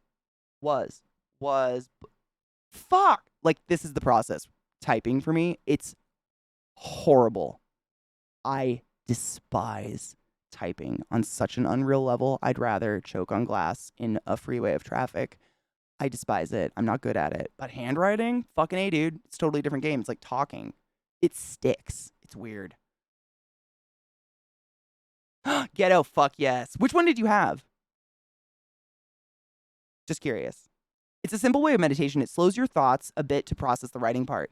I think that's it. I really do. There's something about, maybe because I grew up writing instead of typing. Maybe kids who grew up actually with computers.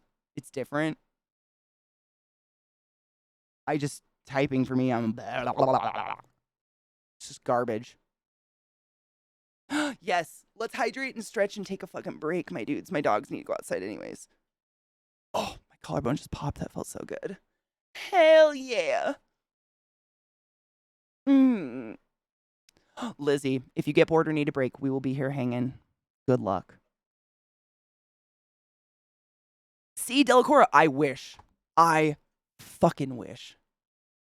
I used to handwrite all my charting down and then type it into the computer because otherwise, if I just type it into a computer when I worked at the hospital and then the doc walked by and was like, oh yeah, what is numbers looking like?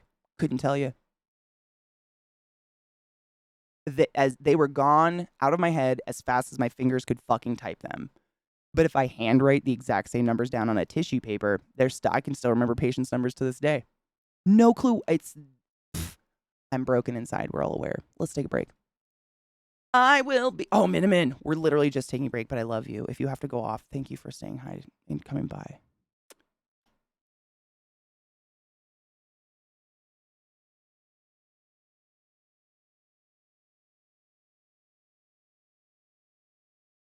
I can't text or type as fast as my brain works.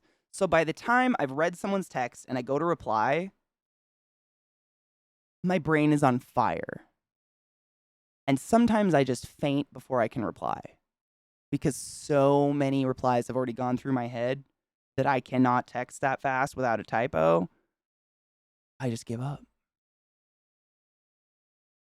But if I can talk, I can get it out as fast as my brain pukes it. Sometimes. Sorry. It's terrible. Brains are wonderful and terrible, horrible creatures of mystery. Aphasia. So I can't keep anything in my head. I've always wondered if I had a mild form of that because I can't hold like solid pictures of things in my head, like numbers. Memorizing is not my game. I remember feelings and emotions and tastes and flavors and smells quite fluidly, but you tell me I can't remember anyone's phone number. I don't even know mine. Numbers are pointless and I hate them, but I was good at math. Because it's right there. It's in front of you. You don't have to remember it. But if you ask me to remember a phone number, like, remember this phone number or the bomb's going to go off. The bomb is going to go off. Please don't request that of me. Watching my dogs shit in this heat makes me feel really bad for them. I can't imagine having to shit in it. Like, just out there. Just, like, pooping in this hot. It's got to be burny on your beehole. I don't know. Do you think their beehole gets burned? I hope not. That's a tough thing to think about, to be fair.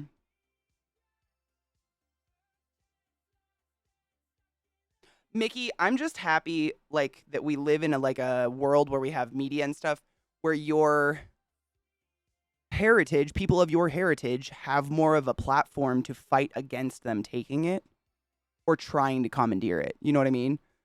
Cuz like I don't like did the Buddhists even know what was happening? Like, what would they have done? It's not like they could go on Instagram and fight it and get other people aware it was being taken. But I'm grateful we have that you all have platforms to be like, abso-fucking-lutely not. It does not have the same hit if I stand for it. I'm an American dumbass. Like, does not have the same shit for me. But it really, really means something coming from people of that culture. You know, it's like, fuck you. None of this stands for white pride or any of the bullshit you're spouting out your nasty mouth. Yeah, you call it out, you air it out, and you make it more known. It's real meaning. Like, you put that real meaning the fuck out there, and you make everybody know that one more prevalently than. I mean, I can't even tell you what symbols they used because I don't see them. I don't see them using these runic symbols as often anymore. As like it was big for a minute. I'm sure they're still using them, but I couldn't even tell you which ones they were because I don't remember because I've only seen them that one time. And I think that's because people have been fucking standing up. I'm sure they're still trying because they're idiots. They'll do it, but it can't stand for white pride. The Vikings didn't give a shit about race. Word.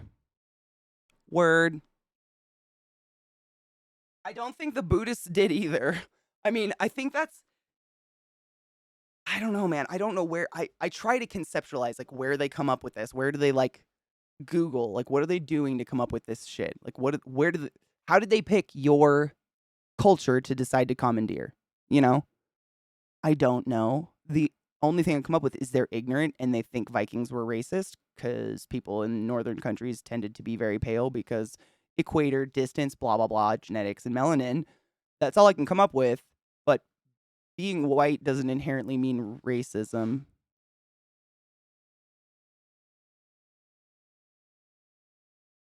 I think that's all they've got. I don't know.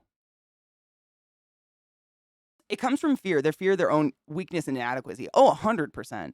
I knew a Buddhist once. Couldn't keep their claws up. A Buddhist. Oh my God, that's beautiful.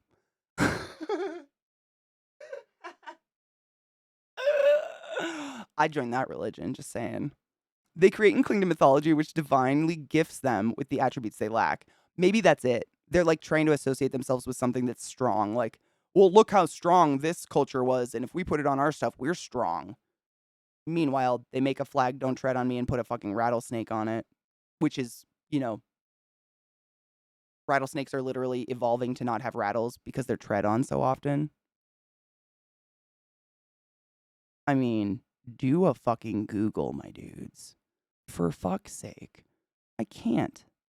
It's almost as bad as the mantis shrimp on that new game by fucking The Onion. Stop it. I can't with it. Oh, it hurts me. It hurts me inside. But I'm too much of a I'm a perschnick, I guess. Maybe I'm a cunt. I don't know.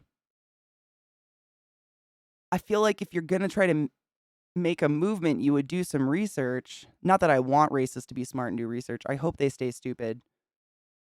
But damn. Psycho, what did you learn? The bear eyes are cute. They ridicule nerds like me who create D&D characters to satisfy this fantasy because it's a fantasy, and I got over it without disenfranchised millions of humans because I'm not a moron. Mm-hmm.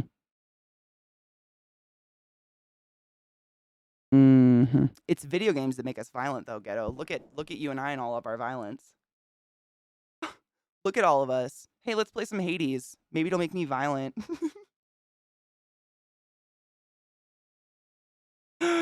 Oh man, it's like I feel bad though, Ghetto. Like maybe I try to figure it out. I try to give them because I just assume it has to just be just this extreme form of fear and anger and ignorance. And it's like, did no one in your life accidentally show you a coping mechanism that wasn't joining a white pride group? My parents got us punching bags, man. We had punching bags hanging from our deck that were covered in blood and flies because my brothers had so much rage. My parents at least tried something. Like they showed us how to give it an outlet. This is what you punch, not people. Something. But I mean, they didn't no one's perfect. No parents are perfect. But I mean, on accident, you might have seen a coping mechanism that wasn't, unless their parents are white pride people. Maybe that's it. I played Elden Ring. Video games cause violence. I mean, I will say that I have gone through 3 controllers just because of Hades. So it causes controller violence for sure. I've not been invited to any campaigns, but I like have been working on my own kind of tabletop game forever. I don't know if I'll ever actually put it into play. It's totally playable as it is. I just keep telling myself it's not perfect and I keep working on it. Someday I will, probably, because I'll just get to the point where I'm like, I guess I got to do this. Oh my God, Wedgie. I hope so, though. I miss doing RP. The problem is the heads are not stupid. Street level racists are probably room temperature IQ, but the people behind, oh God, I know. I hate to think of it that way, but you're right. And it's like, how? You know? Like, how? How can you be so intelligent and yet that? For real. Like, not a question. Like, seriously, like a psychological how. You know? It's like Labyrinth. When the helping hands come, are you going up or down? Oh my God, the helping hands creeped me out so much as a kid. Never. I know, right? Just a little. Katie's Cones of Dunshire. Oh my God. It's not that bad. It's not that bad. It's just like every time I complete a little aspect of it, I'm like, well, that's done. I mean, I could add this other little thing. Why not? It's terrible. Then I just keep doing it. But it's a really cool campaign. I mean, the idea of it is cool, I think. I don't know. I do that all the time. I create like little. It all started because I wanted to write a story. I started creating little D&D campaigns because I wanted to write a story, and I was like, wait, it's way more fun if you put it in terms of a campaign of a tabletop game. And I just started making little ones all the time. And I just have one huge one that I've kind of like incorporated from all my little trashed ones into it. I don't know. I'm mostly nervous because I have no idea how the fuck you pick a cast. I don't know how I would pick. I have too many people I would want to play, and it would hurt. And that's part of the reason I think I just never could do it. I don't know. Same Zakarion. Look at all my violence. What's Everyone is John? Is that a game? I'll look it up. Is that like a tabletop? Everyone is John.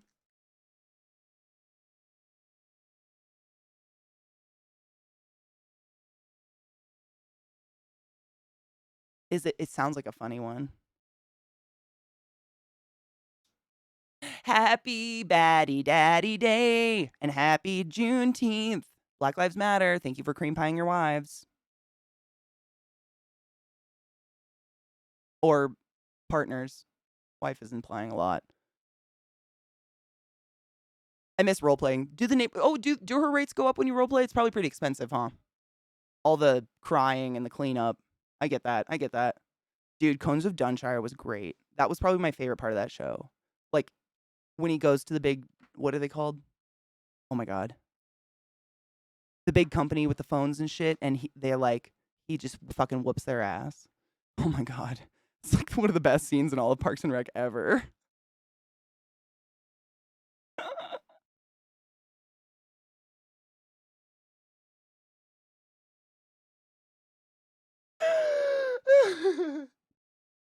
Could a depressed person do this? Oh my God. Oh my God, it's 1 second.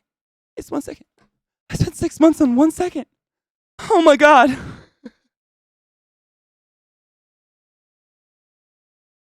Fuck, that's a good show. Now I gotta rewatch Parks and Rec. Thanks, everybody. Ow. Oh. Sorry, I knocked my shin. Let's fuck up some Hades while we chat and smoke, yeah? I got a post toast. Cynical's here. Slide toast. Cheers, excuse me. Slide cheers right before I left. I said I was gonna put post cheers. Post cheers.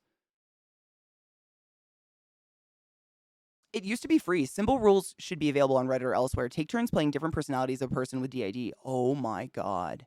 That would be fun. Holy shit. Whoa. Hi, Delphinus. How are you, love? By the way. Nope. God damn it. Did you take your joy today? Never forget to take your joy, and I guarantee your day will go as smooth as velvet. Everyone is Gary. There's a Gary filter on Instagram that's pretty funny, by the way. Like the snail Gary, if you're wondering. Cheers.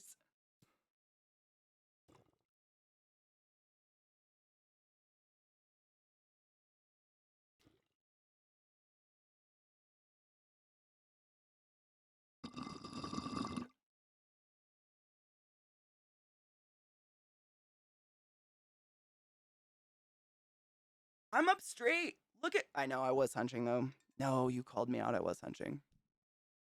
Move the mic back. I rolled my chair back so I can have my controller in my lap. Because otherwise, that's one thing I learned about neck stuff. So one thing that can fuck up your neck and shoulders is having your armrests too high. So if your armrests are high enough that that it's actually like lifting your shoulders, that's gonna fuck your neck up. So I put mine all the way down, so I literally cannot rest them on it unless I hunch, and then I get called out by you guys, which is good. But also putting your hands out in front of you and laying them on a desk and like slacking your shoulders on the desk can fuck up your shoulders too.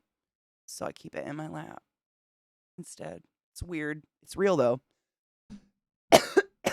So fucking milky. Oh. Wait, which blooper is it? Barilla, which blooper?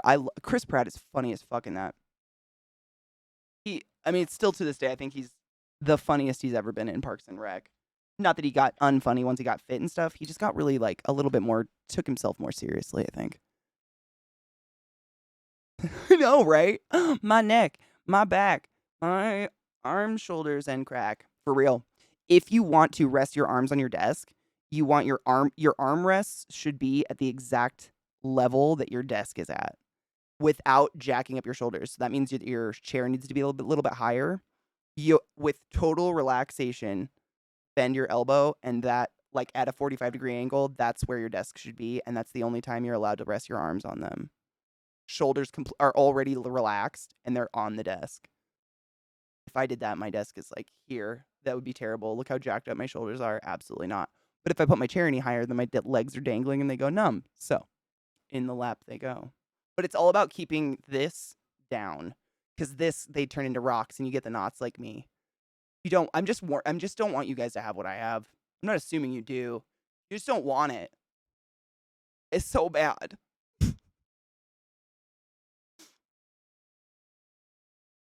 I recently got reminded of the time when SpongeBob watches sea anemone porn. Oh my god, yeah, dude, Gary has a lot of. If Gary could speak, that's all I'm gonna say. You know what I mean? If Gary could speak, the things we would learn. Oh my god, stop! Can I watch it? Does it have music in it? As long as there's no music, we're good. It shouldn't, right? Oh, no, it's good. Okay. Hold on. We got to watch this. We're all Parks and Rec fans. And if you're not, like, what's wrong with you? Watch the show. It's a good comeback story, right? Seabiscuit, the Mighty Ducks, Robert Downey Jr., who Rocky, else? Yes. Kim Kardashian. Kim, well, in the video, she gets cum on her back, I think.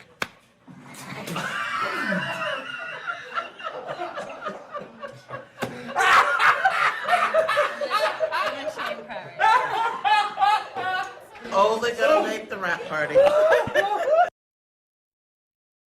One more time for those in the back. Holy, shut story, the fuck right? up.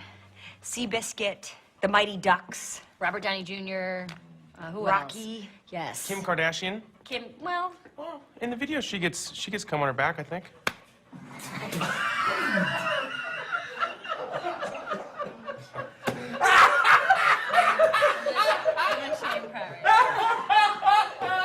Oh, they're gonna make the rap party. Fuck off.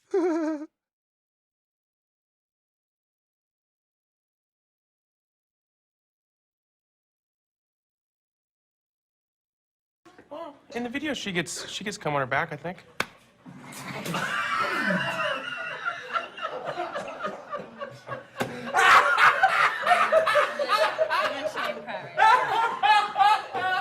Oh, they're gonna make.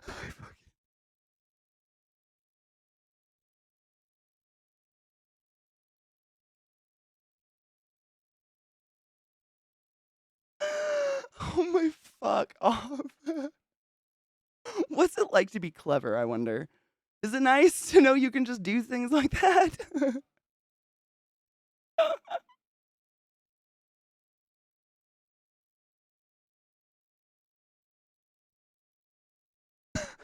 I'm sorry, I can't stop. That's too good. Oh my fuck, how have I not seen that? Fuck, that's good. Jesus God, that was beautiful.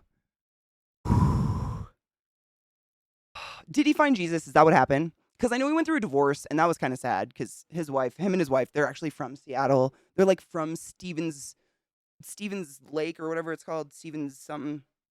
Lake Stevens. They're from Lake Stevens. Like they went to school. They're locals, so they were kind of like a Washington like love story. Then they got divorced, and it was really weird. And out of nowhere, they had kids and stuff. And then he just got kind of. I don't know this. It feels like he's a little bit more full of himself, and he's just not as funny. He don't do that anymore. That shit's funny. Oh, wait, what? Wait, what religion? He's not part of a cult, is he? We didn't lose Pratt to a cult, did we? I'm saving this video forever. That's so fucking great. It's too good.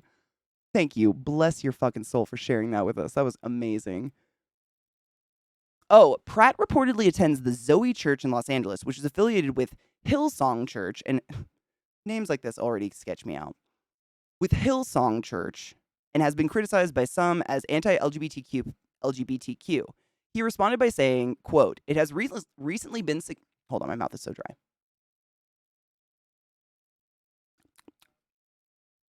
It has recently been suggested that I belong to a church which, quote within a quote, hates a certain group of people and, quote, is infamously anti-LGBTQ. Nothing could be further from the truth. I go to a church that opens its doors to absolutely everyone." End quote. The first quote. Brian Houston of Hillsong has denied that Pratt was ever a member of his church. Oh, well, that's good. I feel like if someone was in a culty thing, they'd probably be proud of it and say they were in it. Kind of like the Tom Cruise and the Scientology shit. Dude, I mean, I think about Stephen Colbert a lot. No hate on religion. But he's so smart. I don't know how he still makes logic of Catholicism. And he's still openly into it. And I don't know how. Like, he's really, like, ultra, beyond me and probably any of us. Like, ultra, what's the word? Scholastic. I don't know. He's very intelligent. I just don't, I don't know. But, I mean, more power to him. If he's not hurting anybody or pushing it on people, like, I got no problem. Just don't be mean about it. The Bieber church? Wait, there's a creepy Bieber church? Like, Bieber goes to a creepy church? I heard his wife had a horrible accident recently. She had, like, a blood clot or something. She's really young. Scary shit. Like, all taste and music aside. Like, I hope she's okay. Damn, I wish I was a church. You would be full of so many tight b-holes. But Scientology isn't a cult. Oh, you're right. You're right. We should exercise and sweat out the demons so that the aliens will take us to the crystal place in the sky.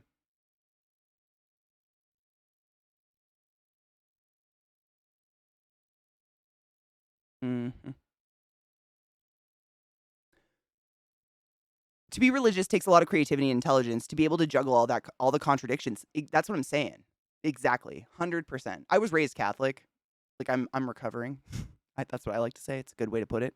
But I don't inherently villainize religion or being spiritual or anything like that. I think as long as I don't care what people do in their own house. That's the difference between me and them, I think. I don't care what you do on your own. As long as you're not hurting anybody and it's consensual and do worship what you want to worship. But it's people start like getting like, well, you're wrong if you don't believe this. And it's like, I don't know about that. That's where we start getting weird shit. Like, why does my soul's place in heaven have anything to do with your beliefs?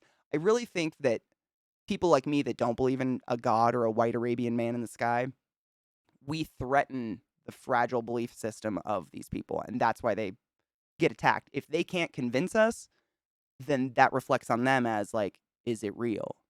And they see it as like a failure, or they might question it themselves. That's all I can come up with.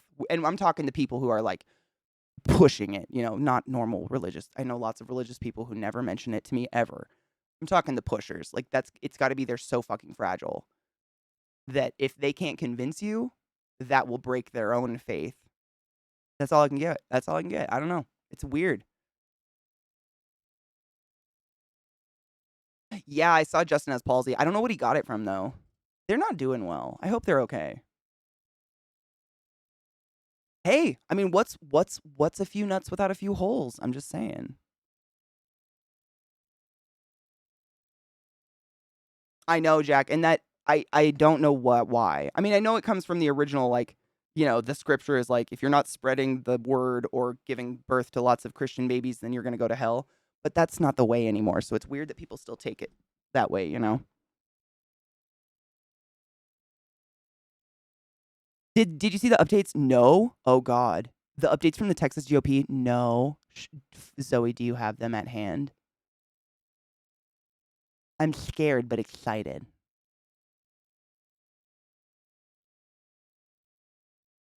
Same. Medieval Melody, I have never had someone try to peer pressure me into drugs before. However, the amount of people in my high school that tried to cultily peer pressure me into going to their youth groups was pretty high. Spiffy, that's a big part of it. Yeah, same. I can't, wouldn't want to. And they do, like, whenever you become a part of any community like that, it's going to take up a lot of your time. And I feel like a lot of religious communities guilt you if you don't allow them to take up a lot of your time. And I don't want, like, maybe I just don't need faith that badly. Like, I've never felt the craving for, like, an afterlife or an understanding to it. I just didn't.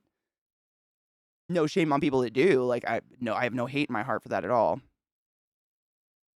I've been playing V-Rising. I've kind of gotten bored with it, though. I pretty much got across the entire map, and exploration's a big part for me now, so now I'm just like, what do?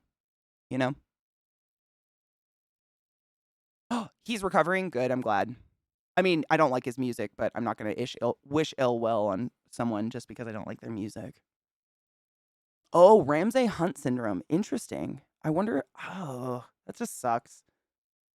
You're wrong if you don't believe this. Is fine if that's all they will, if that's all what they'll say. What they will say. Oh my God, I can't speak.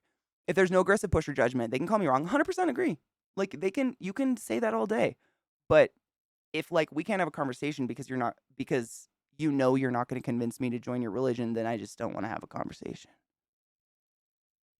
I'm not here asking for faith. I'm here just talking about the weather, I can seek out my own faith if I need it. Me too. That was literally my last one too, was the curse. That's the one in the top right with all the werewolves and witches, right? Me too. Same. Yep. I literally just covered that. And I logged in last night to play some more, and I was like, I have no drive to play this now that I've explored everything. I don't know what to do. So I logged out, went and read a book. If they want to go secessionist, and I say let them, then tell Mexico some real estate just open up for the taking. Remember the Alamo? ? I went through a Bible thumping phase in life. I was all jailhouse convert. I had a lot of friends that did that too, but they never got out of it. And it fucked their life up in weird ways, man. One of them got pregnant by the quote unquote pastor. When I got out of prison and started going to church, well, I didn't like what I saw. Long story short, I'm recovering Bible thumper. Everybody makes mistakes. We all, like, you tried something out, right? As long as you didn't hurt anybody. I was Catholic as a kid. I totally get it. It was really weird for me to, like, accept that I did not accept that Catholicism, because it's still so inundated and ingrained in just your personality and who you are. It's a weird inner turmoil thing. I just finished 92% completion, first blind run through Hollow Knight. Hollow Knight's wonderful. If you like Hollow Knight, you might like Rain World. I just saw recently there's going to be a Rain World 2 with, like, multiple characters. Rain World's another, like, kind of side-scrolly rogue light-ish, but it's really hard, but it's really fun. Bieber said it was due to stress, but I assume that's just his best guess. Oh my God, you're a poet and you didn't know it. About the weirdest thing. Oh, when did they update it, Bumbarian? Hold on, I gotta look.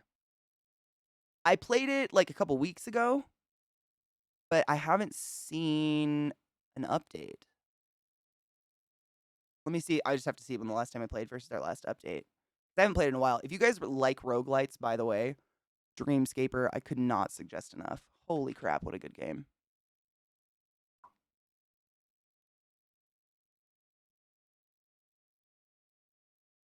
My latest update on this is from February. Is that the one? That's like literally the most recent update on Dreamscaper for me. But I don't know. I haven't played it in a bit. I don't know, since April 18th. Apparently, according to the stems.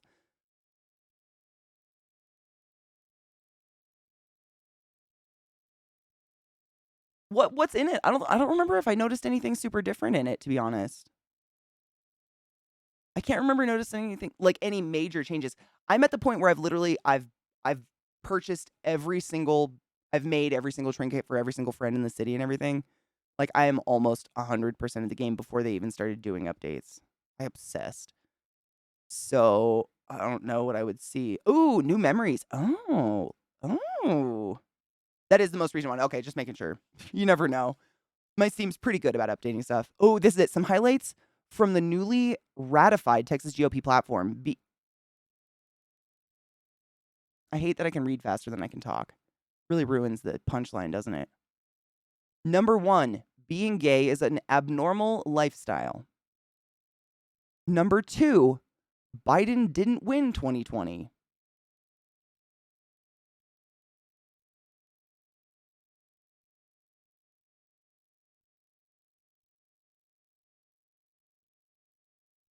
Is Texas okay?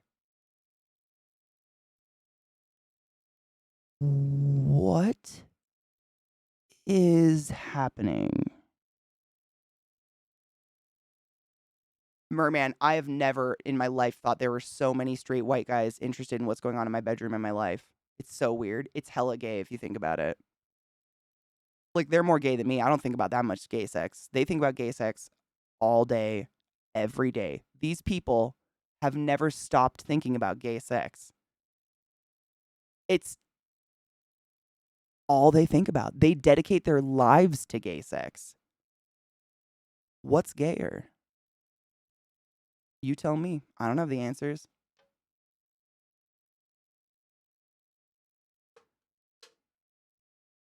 Your mom told you last night she likes Ted Cruz.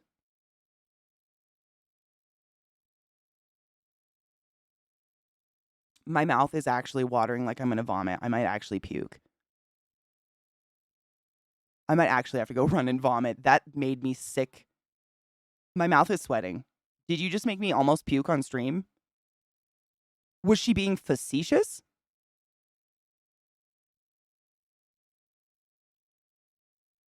Ghetto, that's literally it. I mean, they are the walking gaslight. It's so scary and weird.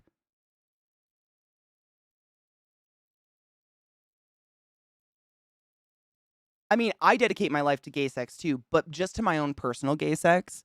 Like, I'm not out to control your gay sex. I'll celebrate it if you want to talk about it, but I'm not out to control what gay sex is going down. These people, from the moment they wake up in the morning until the moment they go to sleep, they're thinking about what the gays are doing. Mostly about our genitals and sex. And if you can name something more homosexual than thinking about the homos all day,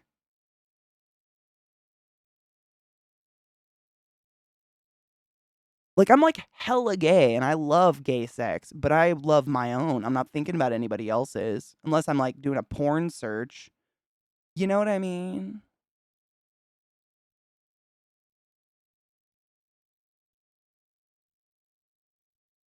Maybe that's just me. Some gay shit. I didn't even know that was a thing to think about other people's sex lives. Really. Until I became a conscious adult, like, and saw what the government was doing. I was like, really, though? You really hate the gays so much that you're going to think about all of us and spend your entire life on legislation about us? That's a whole lot of thinking about gay. I'm just saying, I love gays. Like, I'm down for you thinking about the gay, but maybe come out as gay. Because your wife hasn't ever had an orgasm. Like, things are happening. You should probably just get it over with. I saw a meme this morning that said, I bet my last dollar that somewhere in Florida, there's a drag queen going by the name Rhonda Santis. Oh, that's such a good queen name. I really hope it's happening. I really hope it's happening. That's beautiful. Zoe, chat, as the leading member of, quote, the Zoe Church, I would control your gay sex. I would encourage more of it. Gay like day bae. I love those gay guys so much in Letterkenny. Ew. It's time to do butt stuff. I'm saying, like, maybe they need to just get over their phobias and stick a finger in their ass. And they could stop thinking about my gay sex all day. Like, maybe have some of your own. You know what I'm saying? It's like kind of when you're craving a food and you just keep nibbling on all the foods around the food you're craving because everybody deemed it bad.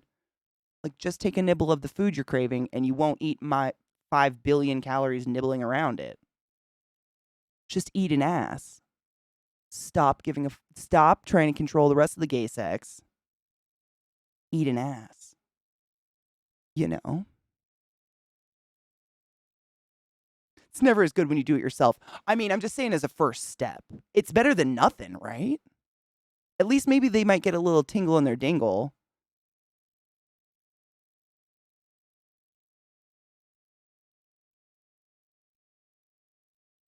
The great irony is the redneck politician is getting pegged for money by the same trans dom in private, paranoid the redneck, who dreams of diddling his male cousin. Will find out he likes things in his ass.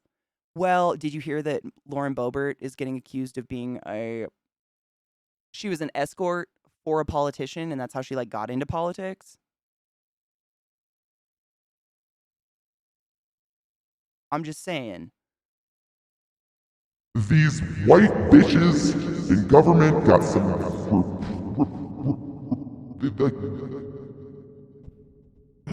So much is so shoved down. I think they just need to get railed.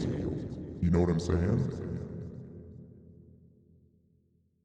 I don't think it's ever happened for them.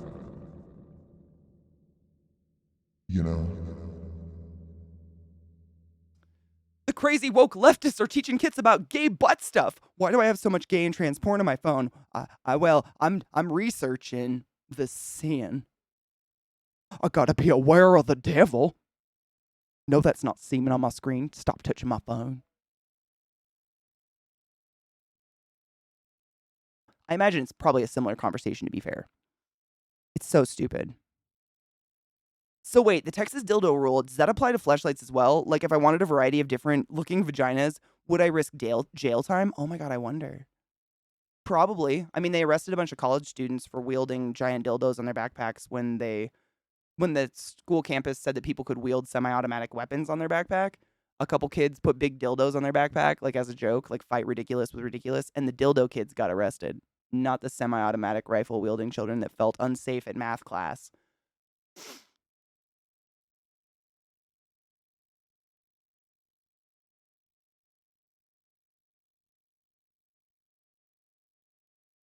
This is what happens when you war with the French. You deny your sexuality, you destroy yourself.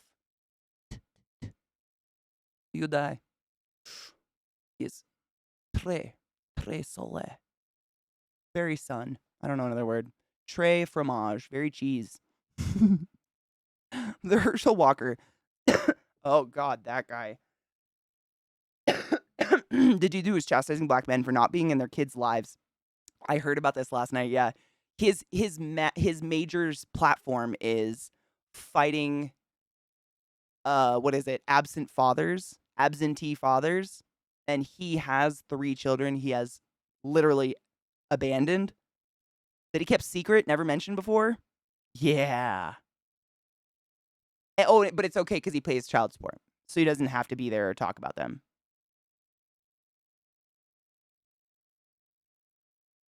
You know, because a father doesn't matter anymore. Happy Father's Day. You're just a money. Did you know? It hurts to say that out loud. I don't like it. I'm sorry that anyone would say that to any of you guys. Icky. Ugh. If I can have a selection of Glocks, I should have a selection of cocks as well. Fucking right, though. Intermingled. Maybe not. That could end up in an accident. Just kidding. Don't intermingle those. Hail Satan.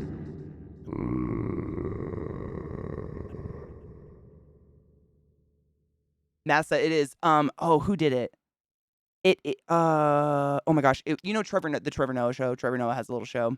It's a huge show. But there's a dude who goes out and does interviews for him and stuff, and I can't remember his name. He set out to see how hard it is to get an open carry license for a pistol, and he found out that anyone anywhere in the United States of America can register online without ever having wielded a gun, any sort of firearm in their entire life. You can get an open carry license through Florida. They'll just mail you it through the mail. You just do it right. You can do it in 15 minutes from anywhere without a background check, without anything. Nothing. It's that easy. It was terrifying. There's an episode about it. It's so scary how easy it is to wield I mean, anything's a death weapon if you try hard enough, but like a pretty effortless death weapon, if you know what I mean. There's probably a better word for it. You know what I mean. I have to be very cautious dating around here because I always have government pensions. So the late 30s girls with the bio clock. Ew. Well, I've heard that late 30s girls do have a thing, like they start to like feel it. So, but yeah. I hope that never happens to me. I pray. Hail Satan. Please kill my ovaries. Thank you.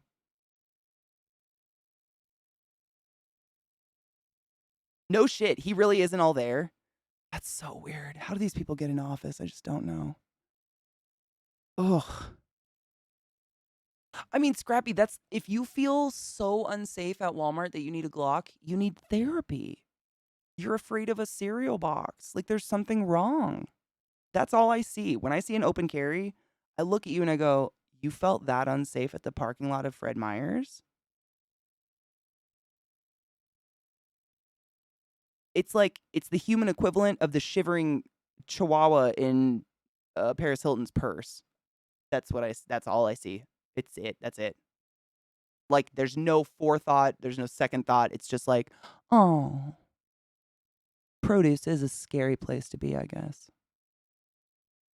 I feel you, brother. You know?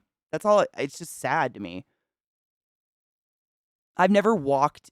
I try, I guess, to live my life in a way that I'm not walking into situations I'm just like actively afraid that I'm going to need to kill someone in. Thankfully, I don't feel the grocery store is going to do that to me. Even in Baltimore, where everyone thinks it's like the scariest place in the world. He can't string a sentence together. I'm not trying to be a dick. Really. It's not good. Oh, Lord. No, Ghetto, I 100% agree. I think people that want kids should have kids. Like, if you actively want children, hell yeah. Hell yeah. California law makes it a crime to carry a concealed firearm on your person or in a vehicle. As a misdemeanor, the charge carries a penalty up to 1 year in jail. Let that sink in. A misdemeanor.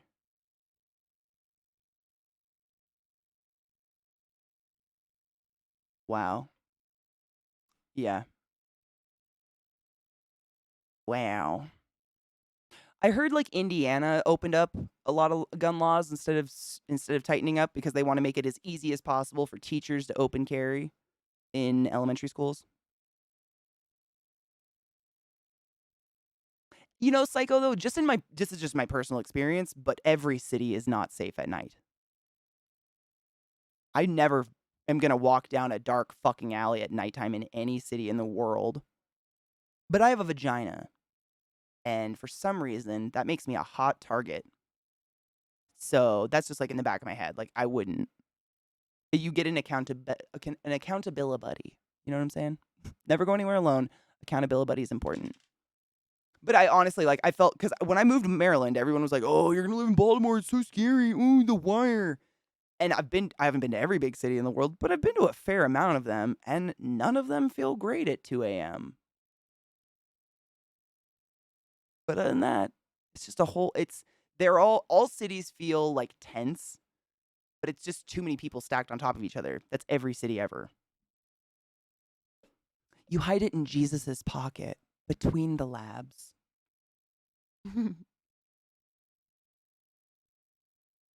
Like, Dem leadership is ultimately a problem that shoots the party in the foot. I mean, they just don't do anything. They're too afraid to like hurt anyone's feelings.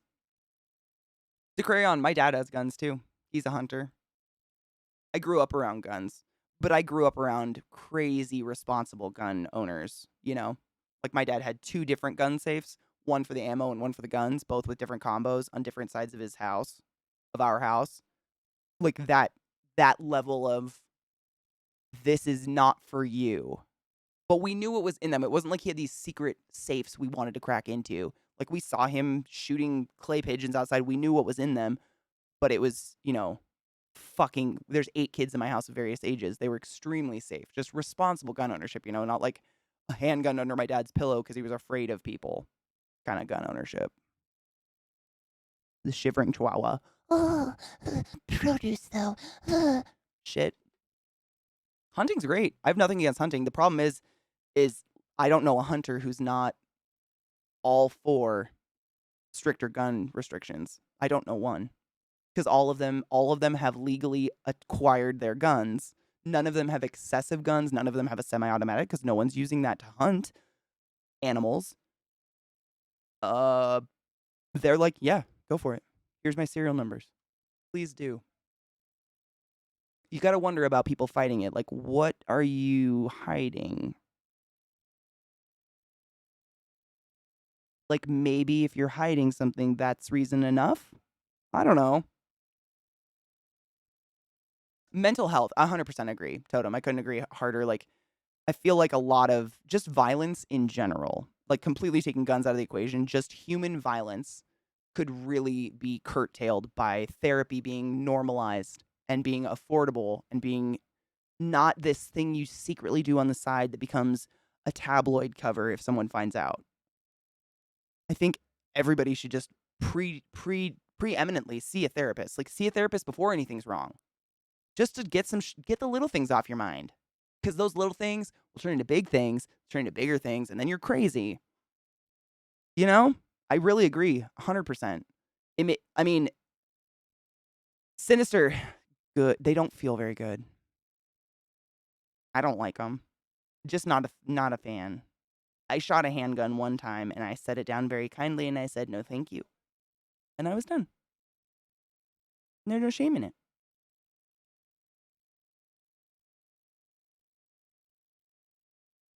Emotional intelligence time in a supportive community helps a great deal to negate. We all are our own worst critics, 100%. And even to this day, I will admit, I've been on meds now for actually 4 years. When the year I turned 30 was literally the year my mental breakdown happened, therapy, all the things. 4 years now I've been on meds, which is kind of amazing to think about, really. But to this day, the hardest part of anything I ever do is calling my doc to make an appointment to re-up my meds. I borderline have a fucking full-on breakdown just to call the doctor's office to make an appointment to re-up my meds for the same prescription I've been getting for years now. I still do it. And I share that because I want you guys to know that you can get over it. You can still do the call even if you're having a panic attack. It doesn't actually stop you from making the call. It just makes you feel like the call might kill you, but it won't. It's the worst, but fucking hey, man. Worth it. So hard worth it. Drew, isn't that weird? Time flies, man. I can't believe it's already been 4 years. It's kind of weird. Like, I literally just realized that right now with you guys. I had no idea. Me too. It's any medical atmosphere. I just get clammed up and very anxious, and I don't want to be there. Everything about it. It's like I feel death there or something. Even when I worked in a hospital, I didn't like it. Like, you feel the creepy feels. It's everywhere. I totally get it. Aquarion, for me, it was the loud cracking sound. Like, no matter if I had earplugs in or earmuffs or anything, that loud, abrupt sound shocked my everything so much that I know everybody gets, I think that's why people are kind of into shooting guns as a hobby, is that adrenaline rush from the shooting and the sound and the whatever, but I can't get out of the adrenaline rush. And I think that's probably has to do something with the bipolar or whatever. I'm the hyperactive one. Not hyperactive, what's it called? I can't ever remember the types. It's type 1 and type 2. But one is like the manic and one is the depressive. I'm the manic side. So my body is really, really excited and willing to shoot into psycho mode if something else is going to do it. And one thing that does it real well is you know, you're just in this peaceful, quiet, and then bah, just this crack sound. I just go, "Ah!" But I don't, like, you know, normal people get shocked and then you come down and you're fine. I can't get out of this. My body just keeps firing that shit off, and I'm gonna go into a manic spiral, and I hate it, and I can't shake it, and I'm just not into it. I just want to not be there. Like, I struggle real hard not to go over the edges of normal emotions for myself because that's kind of like the definition of my diagnosis. And when there's something I can quite easily avoid that's going to trigger it, I just do. Fireworks. They sure are pretty. I get it. But why? Why the sky bombs? I'm worse than my dogs. I feel like my eyes are falling out of my skull. I'm just like, there went another one. There went another one. All night long, all night. It's a terrible experience. They're pretty. And it's not like something I'm conscious of. It's just my body keeps getting more and more and more and more and more until I can't breathe.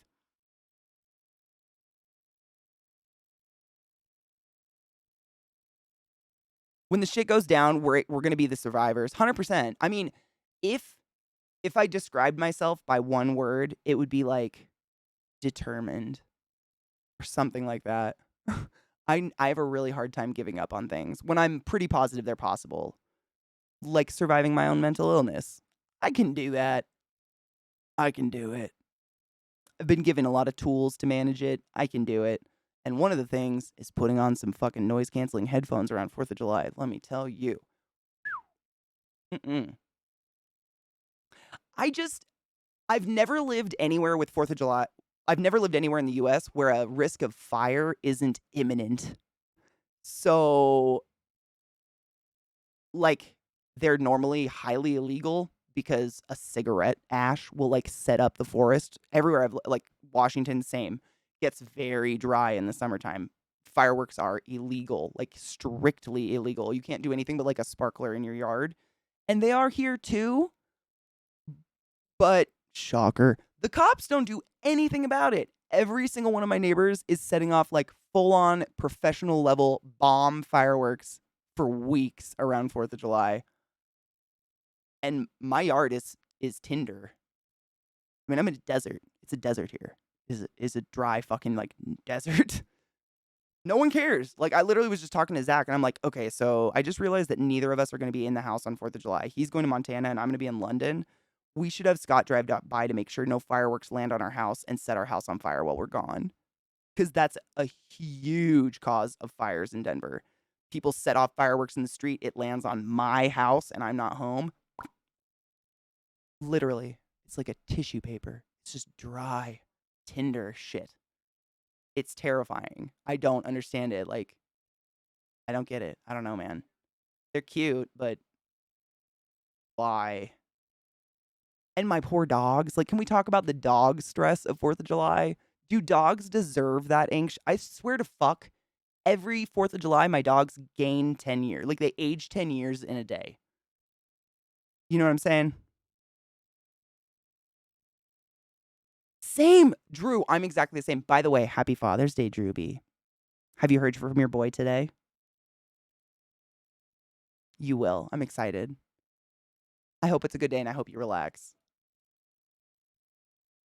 Break out the sprinklers for real. I mean, we're not going to be home. That's the part. Like, normally, what I do before 4th of July is I hose my roof. Literally, I just soak my roof just in case because it's so dry. I mean, I'm not exaggerating when I say there is not moisture here. It's dry. And anything aflame. You guys remember a couple years ago, Zach accidentally literally almost blew up the house. He flicked an ash and it set a piece of grass on fire that blew up a propane tank outside of our house. In the middle of his stream, he got very scared because he heard a very loud bomb sound. There's a clip of it. It is so dry. I just don't get it. Why everybody, they don't give a fuck. They just like fireworks all the time. It's so loud. And it's like, I love loud. I love metal music. I listen to my music very loud. It's the abrupt bomb loud that gets me. That, oh, it's so silent. Pooh! That like, fuck, why? Shit. But I think some people kind of get off on it. Hi, love. How are you, love? Hi, love. How are you, love, love, love, love? How long till sprinklers get installed on rooftops? Never, because people keep signing up for that bullshit solar panel shit that they don't own and getting those on their rooftops. Don't let people put things on your house that you don't own, please. Don't do that.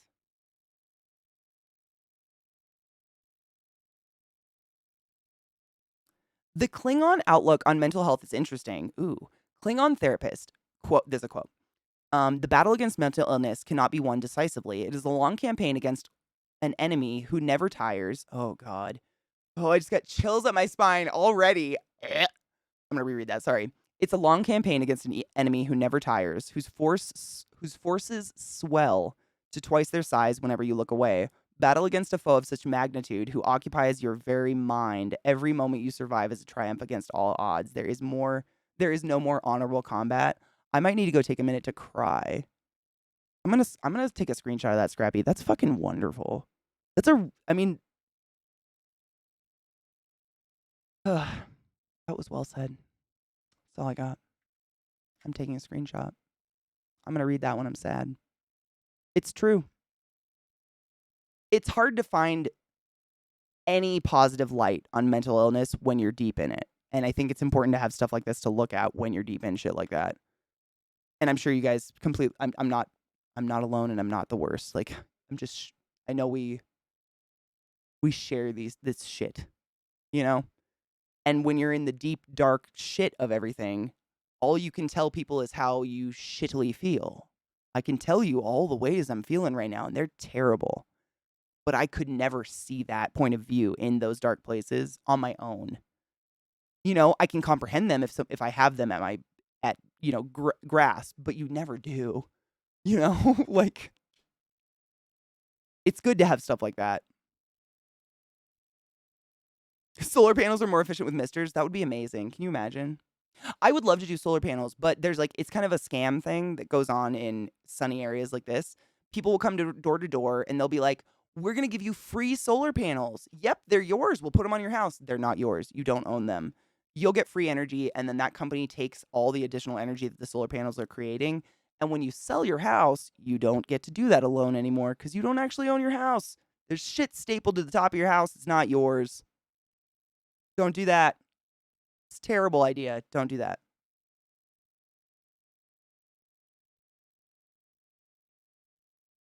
You had a bill to pay every month? Shut the fuck up. I said to the guy, okay, let me read this.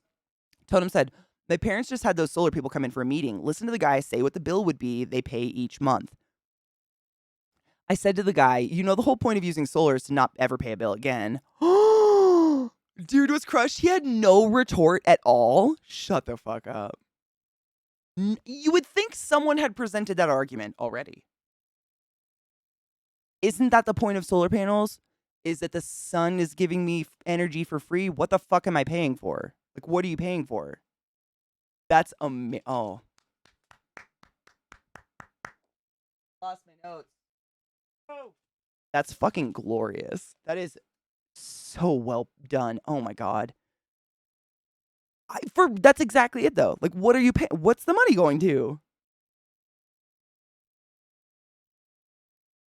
You just need to buy the system outright. Exactly. That's the only way for it to make sense and for you to actually have a cheaper power bill or to have no power bill. If you don't do that, you're just gonna be paying someone else. Can we just not totally install solar panels on the sun or something? Like we totes could if it weren't for the Mormon gods that live on the surface of the sun in their special panties. Like, they're taking up all the space and shit.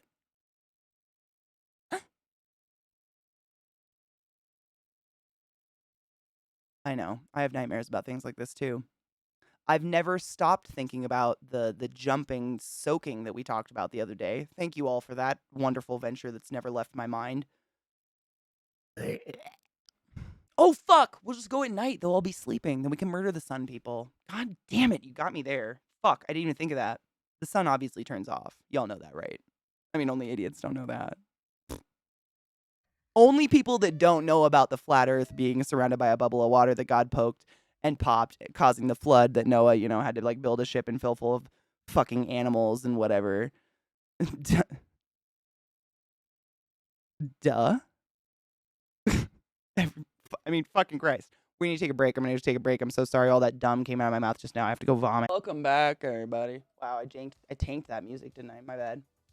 Sorry.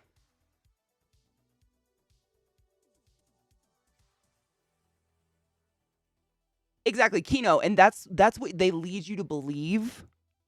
Like, that's the scam. They kind of lead you to believe that that's what's going to happen, but they'll never do that. Like, I'm sure you can go out on your own and find solar panels to put on your house, but no company, I mean, they don't get any money for that, so, you know, they're not really winning out. I get it. It's just stupid.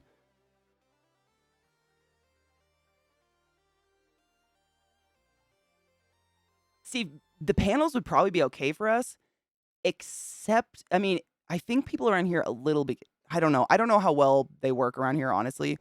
We do get hot in the summer, but our summer is really short. You know what I mean? Like, really short. We are vast majority winter. Like, the majority of the year here. You know, guys know, in June I was getting snow. So the majority of the year, it's not actually that sunny. The sun's not up in the top of the sky. You know, it's kind of going around the sides. And we get insanely high winds. We get, like, the most extreme weather. Half the year they'd be covered in snow. I don't know. I really don't know how effective they are, but it's not like we have an extended, long, sunny season. We have, like, this short, really intense summer season, and then it's cold most of the year because it's Colorado. Does it work well here? That's what I was wondering in theory. I honestly didn't know. I was just curious, like, do they work well here? Because I feel like for the most part we're cold, I think. Like, we have a longer winter than summer, right? We don't have spring or fall. Those don't exist. Nick, is it being weird? Is your internet being weird? Maybe try refreshing the page. Sometimes just giving it a refresh helps a little. Sorry. The tech for winter solar is getting close. Really? Oh, so it's probably just super expensive. I mean, I see it on houses up in, like, Boulder. Like, the rich people have it. I worked for 2 solar orgs. CO has good sunlight, but that's not the only factor. Oh, really? What are, just curious, like, what are factors that would make sense to us people that don't understand that shit? Because I think it's a good idea. I think solar is the way to go. But, of course, you know, there's going to be people who take advantage of it and try to get money out of us for it. And so they're going to, you know, oh, it's free, but it's not, you know, just scammy shit. They make it ugly. It's sad. It upsets me. I wish people could just leave well and good alone.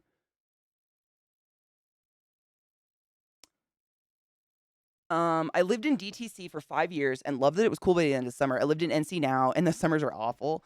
I don't know if it's just me, but humidity, I didn't mind at all. Once I lived there for 6 months, I was used to it. It didn't really affect me. I don't mind extreme hot or extreme cold. What I don't like is that's all there is. Like, it's only extreme here. You know, most places you get to an extreme summer, but you got a spring. So you kind of got there gradually.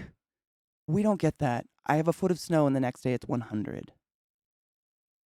Like, not an exaggeration. It's quite literally we had a foot of snow and the next day it was 100 degrees. Like, that's my spring, is that minute where the weather changed. And it's just like, it's either 100 degrees or 0 here.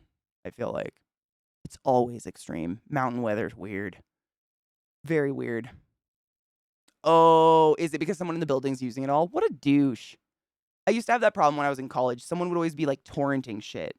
And I couldn't download, like, my lecture from class. And I'd go knock on dorms. I'd be like, yo, bitch, go to the library. Some of us have shit to do. Masturbate elsewhere. Ugh, people. I ain't got time. I don't want the time. I don't want to give the time, to be honest. I got shit to do. And that's kind of the point of the internet, right? Convenience. Make it a little quicker than looking through an encyclopedia, for fuck's sake.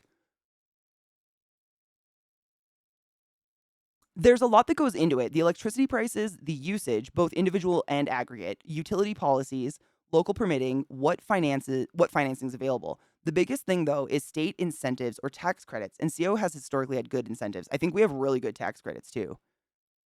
I see solar on people's houses, but everyone that tells me that has solar is like, you have to buy them outright. All this door-to-door stuff is kind of sketch. But these people that go door-to-door, or at least around my neighborhood, they're not selling solar panels at all. They want to put them on your house for free and give you a free power bill. but they take all the rest of the power, and then eventually you have to start paying them for power or something. I've read the contract. It's very ghetto. But they sell it in a different way. They sell it with very manipulative language. Go masturbate in the library like everyone else. Your roommate is tired of hearing. Anyways, Jesus. Yeah, that's the problem. I mean, I love the idea of solar. I think it's great. It's just there's always going to be someone icky that gets into it and takes advantage of it, and just makes it ugly for everybody. It's sad that happens, but it's kind of... Oh, Kino, fuck, you just got slammed. I got it. Don't worry. This is what you're interested in. Let me click it. Hold on. If you've avoided rooftop solar tech, you may have just run out of excuses. Oh shit, I'm gonna have to watch this. I love learning about stuff like this. I think it's fascinating. Green energy is the way to go. The fact that it's so available and the only thing barring us is this exactly what Totem said, like all the state stuff is crazy. The amount we could just stop hurting the earth. Ugh, I'm such a hippie. I had to pull up my other monitor because I was gonna pull up Hades, but I still want to see chat. I gotta put you elsewhere. I got it though. I love that I can just yank them. I can just yank them from my chair. It's quite nice. It looks a lot. What's Tesla? Is Tesla doing like a solar thing? Is Tesla doing a solar thing? Really? Tesla, stop it. Get out of here. Get out of here. No, get out. We're done with you now. We're over it. Is PPA, power purchase agreement. It's not necessarily a bad financing structure, but anytime there's a market where solar's popular, you get people trying to take advantage. Yeah, and that's the whole theory for me is like we own this house. So if we allow someone to staple something to the top of our house that they own, I don't really own my house anymore, right? I've got someone else kind of stapled to the top of it. And I've heard from people, just neighbors and stuff, that it's selling your house and like trying to move and do anything gets really complicated at that point. New vertical wind turbine? No. Vertical wind turbines? No. I plan on getting some property at the river. Oh, with a river. I would love that. People make DIY water turbines out of old washing machines. Oh my God. One guy has had free power for 17 years. That's amazing. I love watching people do shit like that. It's my crack. Homesteading stuff is so sexy. I cannot. Oh, Tesla was trying to make solar roof tiles some years back, but I don't think it ever got off the ground. Oh, darn on that one. Really? Oh, I'm gonna have to check them out. I'm excited. They basically just vibrate. Oh my God, it's like jet ventilation. I'm not even kidding you. When you said vertical turbine, I thought in my head, huh, it's like jet. I wonder if it's like jet ventilation. It's similar. With babies sometimes, like if their lungs are so sick, we have a machine that will vibrate a baby at such a low but fast rate that it will cause at least the minimum oxygen transfer between the lungs and the blood because we can't expand the lungs anymore. It's basically the same concept. That's amazing. Oh, is Elon in trouble for that? I was going to ask about that Solar City shit. My parents actually had a solar water system until it started leaking. Oh, and that was 80s tech, so much better now. Oh, really? Did they fix it up with the new stuff? Just curious. You don't have to out your parents. I'm just wondering if it works still. Solar panels are pretty... I mean, it really varies on how big you get and what company and stuff. I don't know. I don't know like what an average price of a solar panel would be. Dude, Totem, absolutely. I'm very interested in it. I don't trust a door-to-door salesman. I hate that, but if you come to my door with an iPad, I don't trust you. It can get complicated if someone else owns the panels on your house, but there's trade-offs at every way of going solar. 100% agree. I mean, I wouldn't doubt that at all. I want to build a solar-powered camper and park it in the swamp. Can I visit? I'll wrestle a gator. Same concept. It's high-frequency wiggle that they use to charge batteries. It's the same. But for some reason, it doesn't work on adults. So we don't do it on adults. We can't vibrate oxygen into you guys. Sorry. If you own your panels, then someone has to buy them when you sell your house, and they may not want that. Oh. Damn. Jesus. Wow. So residential solar PV prices in the US are generally $2 to $4 per watt of energy. Damn. I'm sure they have cheaper. I'm sure there's cheaper and I'm sure there's more expensive. I mean, it's kind of all over the place. There's so many businesses doing it nowadays, Tesla Solar just never got up the production curve. They do some installs. Oh, really? I mean, Elon, did he do much for that company in ways of like positive things? Because I don't know, man. He's kind of a nutter, right? Oh fuck, I got to tell him. Don't worry. Jesus, we're all dead inside now. I would like to greatly apologize for that. Wow. I didn't mean to open the game yet. I think I bumped my controller and I apologize. Jesus, cock on a cock. Suddenly I kind of want to die. I'm in pain. I'm sorry you're in pain, but I'm suffering too if it makes you feel any better. That was terrible and I apologize. Jesus, dick on a fuck cock. Oh wow. Hades, I apologize. Jesus, dick farts. Metering, which is state regulation that determines how your utility must compensate for the energy you produce with your solar panels. Oh, they compensate you. And is it because they are basically getting the additional energy you don't use? It's complicated, right? And it's like, especially nowadays, I feel like all of us are in a state, it's not just me, of like, I don't trust you. Everyone's trying to sell me something. I don't fucking trust you. I have to go read about it on my own because you just want my money. And I know that. And I hate that. I hate that that's the way it is.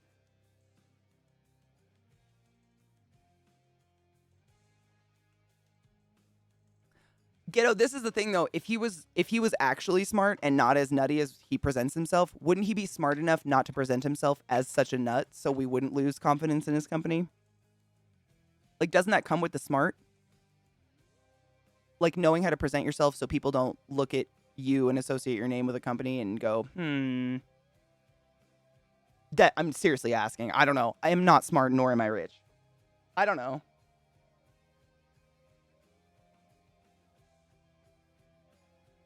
Oh, no shit. They're losing it to production to the car batteries. Really? Interesting. I wonder why. Probably cheaper to make. The State Utility Commission decides if a utility has to pay you 1-to-1 for each kilowatt. Oh. So they can decide it to pay you lower? I'm smart enough to know how awkward I am, but not smart enough as to not be awkward. I feel that. I think maybe that's the level. I'm not saying he's not smart. I mean, you have to have some modicum of intelligence to get to the level he's at of everything. But also, I would hope that if, I don't know. I don't know, man. I don't know. My opinion really doesn't mean anything. Let's be honest. I'm just talking to you guys. I'm just sharing brain thoughts. I don't think we could appreciate Tesla or Einstein as normal in our current state of the world. Exactly. Right? That's kind of exactly what I was thinking. Most of the great like inventors and things of the past were kind of nutballs of their age. Right? Like everybody was like, "You're crazy. Why are you flying a kite in a fucking lightning storm? You drunk womanizer who wants the turkey to be our state bird." And then now we have electricity. Like, I get it. That's why it's hard. Like, I am not a nut. I'm a nut, but not in a way that's going to help society. So I can't wrap my head around it, you know? It's terrible to say. It's not, I don't mean that self-demeaning, but you guys know what I mean. I'm no fucking Benjamin Franklin or whatever. Didn't he get rich by doing at least a couple smart things, or is it like a family inheritance and he's just kind of rolling off of it? I don't know. I'm really asking. Shocker, I have not looked into Elon or his life. The first time I really gained any sort of inkling of interest was when he named his child strange, not American letters of the alphabet, and I was like, oh, that poor kid. Why would you do that? That was it. That's the first time. I don't know who he is. I'm never going to be rich enough to own a Tesla car, so it's not something I have to, like, worry about. Happy Sperm Donor Day, or if you cream pied your lover. Also, happy Juneteenth. Black Lives Matter. Period. Cheers to Hades.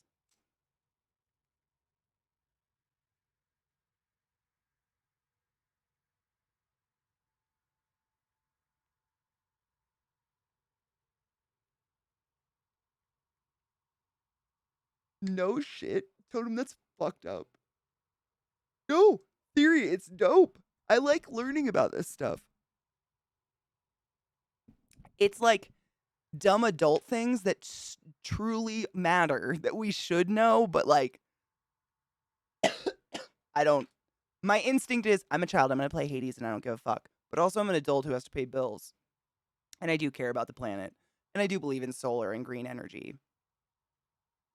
It's weird. It's an internal battle all the time. Jerk off, learn about something I should know about.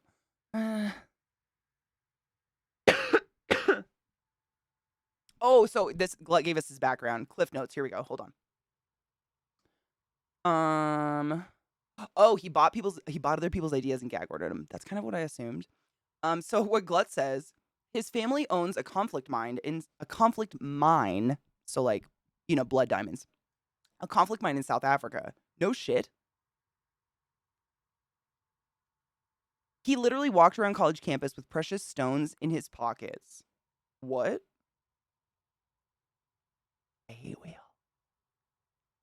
I like for magic. Oh, it was an emerald mine. There you go. Which are technically actually more precious than diamonds. Diamonds is a false scarcity. I cannot in good conscience attribute any worth of intelligence to Elon. He built his riches on family inheritance. That's what it's. I mean, literally, I agree now. See, I didn't know. But you don't become the richest man on the planet by being a moron. That's kind of what that's my conflict in my head. Like, he hasn't spent it all and gone under yet. So either he's got a leash on him by someone with a brain, or there's something in him. But he kind of sounds like just a rich Tucker Carlson. Just like family wealth and kind of got lucky.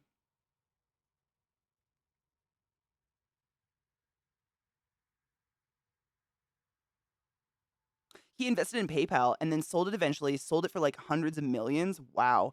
Did you know that the home base of PayPal is in Cockeysville, Maryland? I used to drive past it to go to work and I'd flip it off every day. Super weird. Rinse and repeat. I mean, that's basically his story is he buys companies and just resells them, right? You don't become the richest person on earth by being a moron, but being the richest person on earth might turn you into a moron. I wonder that a lot. That and if money makes you crazy evil, or if crazy evil people just have a knack for getting money. I don't know. It's weird. Or if like all these crazy evil people are just living off old money and their parents made crazy evil people that just have old money. I don't know. Again, no money here. I can't put my mind there. I don't get it. I think about spiders most of my day. I don't know. It's hard to wrap your head around. A decent enough snake oil salesman to stay ahead. That's pretty much, I mean, that's what it sounds like. Wow. PayPal sold to Amazon for $1.5 billion.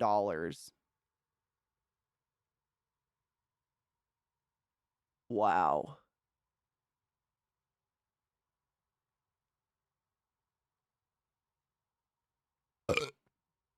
Excuse me. The only self-made rich person I can think of offhand is Oprah. Who else? Buffett, yeah. Can't really think of anyone else. But here's the thing. Oprah gave us Dr. Phil and Dr. Oz. I'm a little personally offended by her. If she could just come out and be like, hey, I'm sorry. No. Maybe they're not on Oprah's Christmas list anymore. Because, man, have they done some damage. And are doing.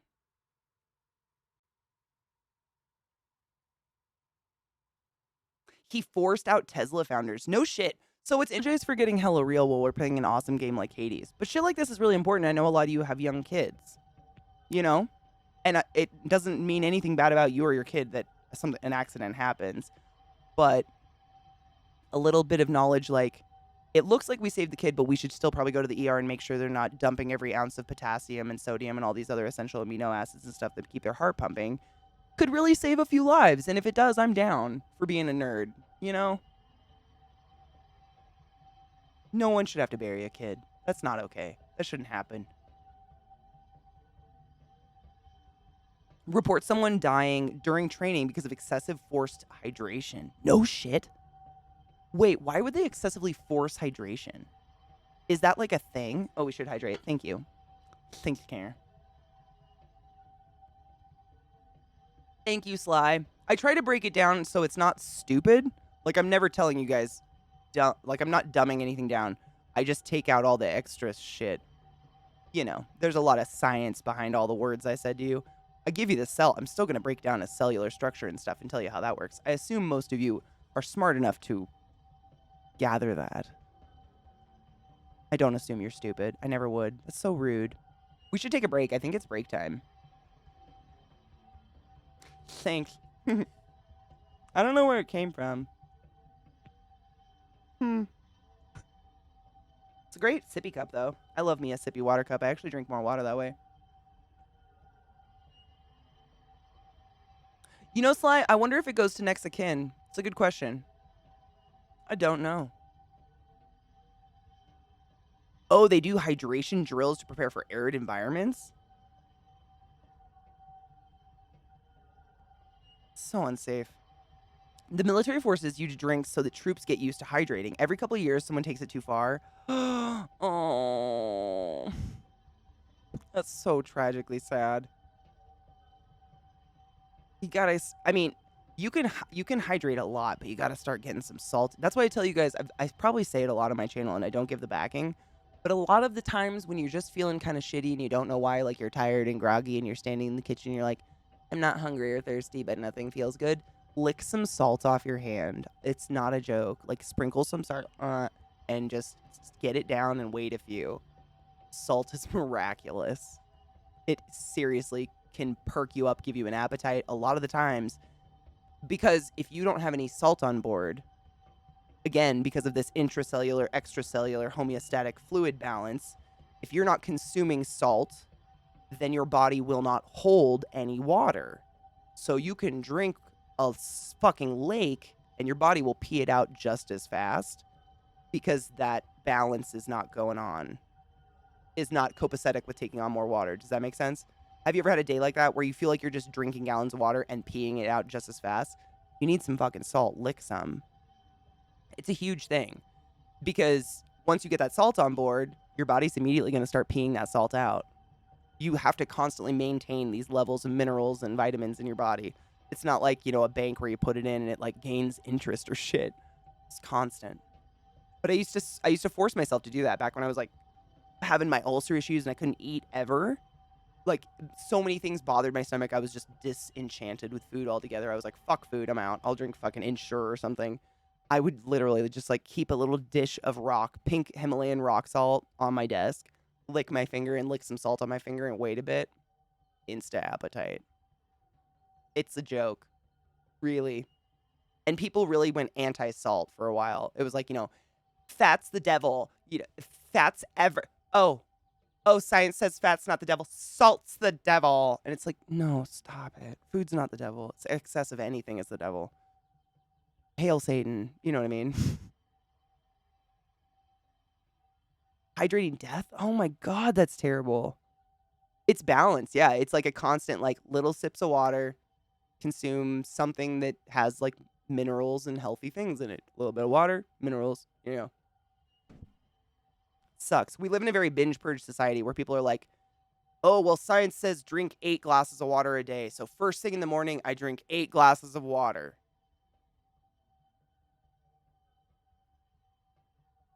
Nah. That's not hydration. Bitch. What? You'd be shocked. My mom used to do that. I used to watch her do it at my kitchen sink. And me as a 12-year-old, I was like, that's not right. And then she wouldn't touch water one more time the rest of the day.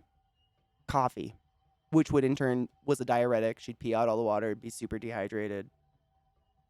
Rinse and repeat. It's nutters. It's kind of annoying when you like actually kind of consciously realize the amount of maintenance your body needs all the time, not just as a child or an adult. It's just like needs that shit to maintain its own shit. You're like, can you just like fucking do it on your own? I'm busy up here in my head. Fuck. I don't want to feed you. It's mildly infuriating. Just mildly, though. I'm not angry. You are. All right, let's take a break. I always say that too much of a good thing is not a good thing. That is real. It's real. Everything in moderation, even moderation, that is real, though. As cliche as it is, it's real. That's why I'm not against, like, people having a drink. Alcohol is poison. That's just facts. But having a drink once in a while ain't gonna fucking kill you. However, you don't give your body that recuperation time, and it will kill you. Like, anything will, though. You know? It's just some things are way faster than other things. Some things trigger carcinogen creating DNA strands that we don't understand yet at all in science, biology, or otherwise. And it doesn't happen in all people, only some of them, and none of it correlates. So, you know, it's like live life, enjoy it, eat a cupcake. Try to avoid meth and crack.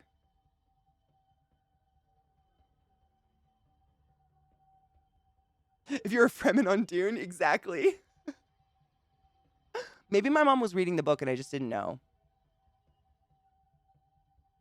Me too, Little Black Dress, 100%. It really does.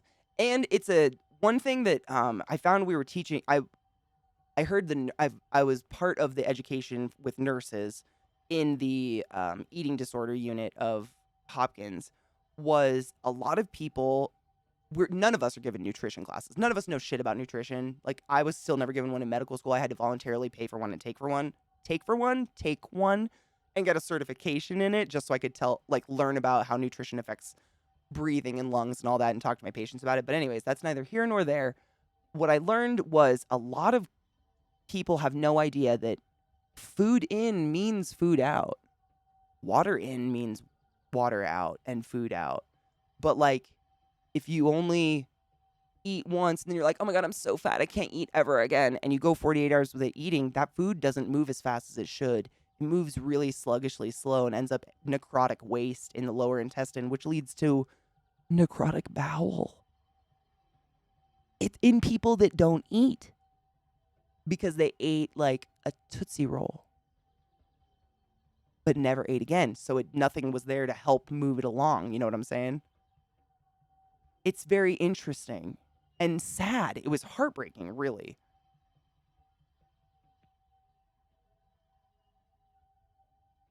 Fuck yeah, midnight. Dude, it's real. For real. We used to do it at the hospital. I knew a lot of nurses that did this. Like, if the day, sometimes, you know, it's just busy. Everyone has the flu, everyone's dying, the ER is full. And when you sign as a nurse, respiratory therapist, whatever, you work those 12 hours straight. You don't pee, you don't eat. You help your fucking patients until the next shift comes on. And a lot of the times, if you feel like you're going to faint, like you're chugging water, run in that little middle room in the unit where we have like patient crackers and peanut butter and just salt shaker. Or those little packets of ketchup. Suck a package of ketchup down. It's pathetic and really sad to say we did that, but it wakes you up better than a cup of coffee sometimes when you're really sweating, when you are working and all that water is getting sweat out of you.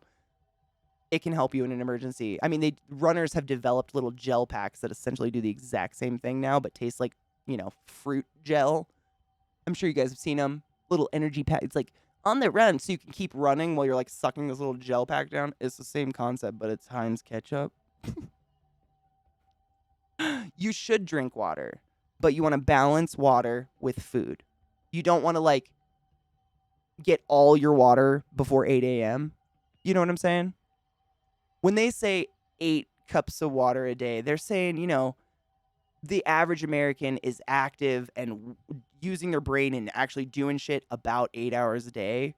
So on average, you should be filtering water throughout those 8 hours and ish a cup. But really, it's very individual to your activity, how much you sweat, what you eat that day, so on and so forth. You know? Does that make sense? It's still, there's no rhyme or reason and there's no rule to how much water you should drink. It sucks. There's no way for me to tell you. By the time you're thirsty, you're already kind of dehydrated. You just kind of got to stay on top of it. It's weird. Being human sucks. You get to eat more salty shit. Mm-hmm. Vex, I'm the same. I'm a salty beast, also a salty beast, but I am absolutely a sweaty beast. Anytime I work out or something, I just like fucking pour sweat. It's actively dripping off my nose. Like I can feel it flicking off. I sweat so much. So I have to do that shit. Otherwise I will pass out and die or end up with a really bad migraine. Is there another ketchup? I really don't. I've never even looked. Goo. I've seen goo. When I used to run a lot more. I was trying to run. I was training for my first race, did a race, ended up hating racing. I don't do that anymore. But when I was training for it, I would get those little packs, but I always got the peanut butter ones cuz the gel just why are we sucking gel when you can just have a little pack of peanut butter? It does essentially the same shit. I don't know. I'm a texture weirdo though. Gel texture is just something I feed to my crickets. I'm going to feed to my frogs. You know what I'm saying? Sea Lion, I mean, I would appreciate it personally. I'd like to keep you around. I'm just rubbing this shit out before I stand up. It's crunchity crackety. It's fucking gross. Feels nice though. Well, I mean, Sea Lion, I don't know if you've ever heard this saying. It's kind of prevalent amongst the health freaks on the internet. But it is good advice. Abs are made in the kitchen. Or you cannot outrun a bad diet. Those are really good, and it's totally true. Working out is fantastic, and lifting weights and doing whatever you want to do, building muscle is absolutely fantastic. But I would argue at least 70% of your physique is completely controlled by what you consume every day in terms of food. For real. Yeah. Because I have never changed my workout routine, and my weight goes woo all the time. Sometimes I'm a little heavier, sometimes I'm a little lighter. I'm not changing shit. Still running miles, still doing my thing.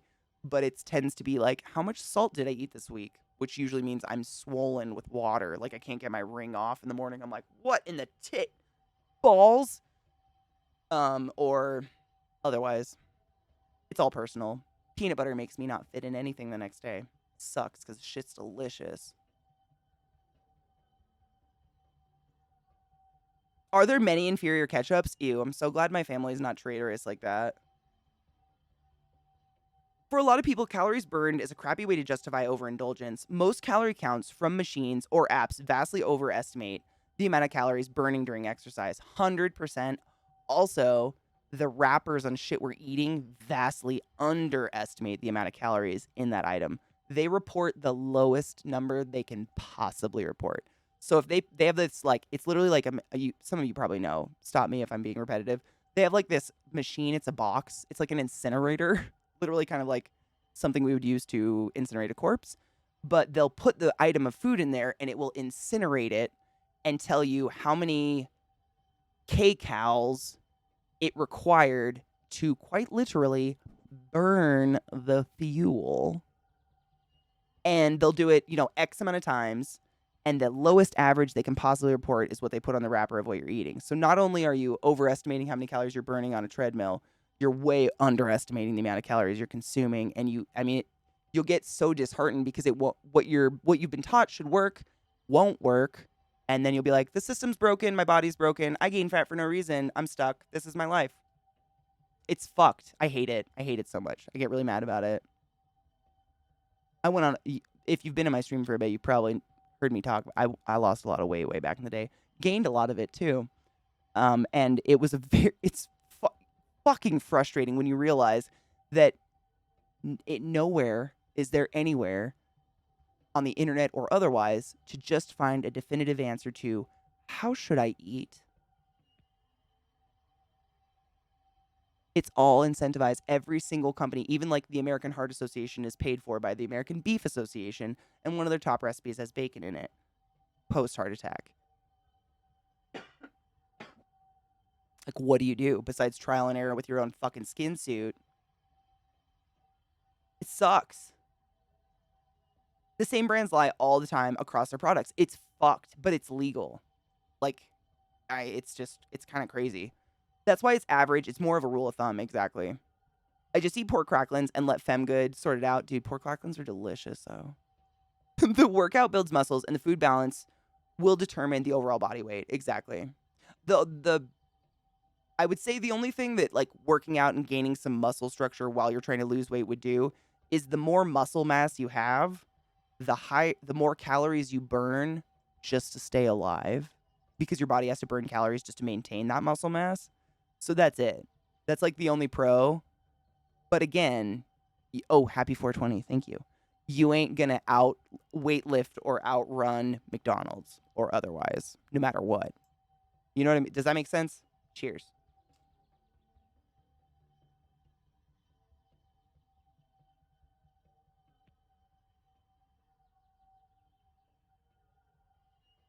I fucking love bacon.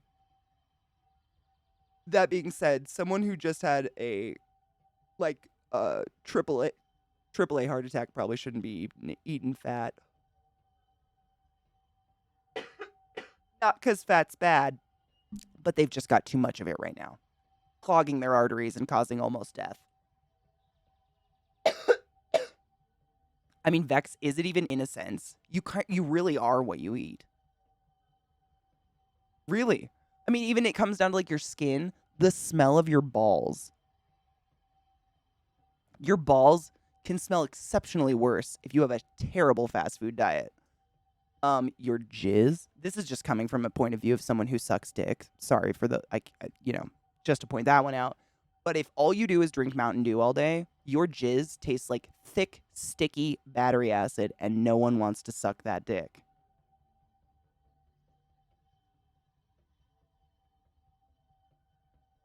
If it clings to my teeth like a film, I'm probably not going to want to do that again. If you mostly drink water and natural fruit juices with like a Mountain Dew here and there filtered in, your jizz is going to be a lot more watered down, thinner, easy to just like, I'm just saying. Ways to get people to suck your dick. Hydrate. Check. It's a good, I'm saying, that's real. I have sucked the dick of both of those people, and it's multiple times. I mean, big shocker, I'm 34 and I've sucked more than 2 dicks in my life. Don't judge me. It's across the board. Hydration equals much more pleasant genital moistened fluids of all the things. Pussies too. Hydration's fantastic.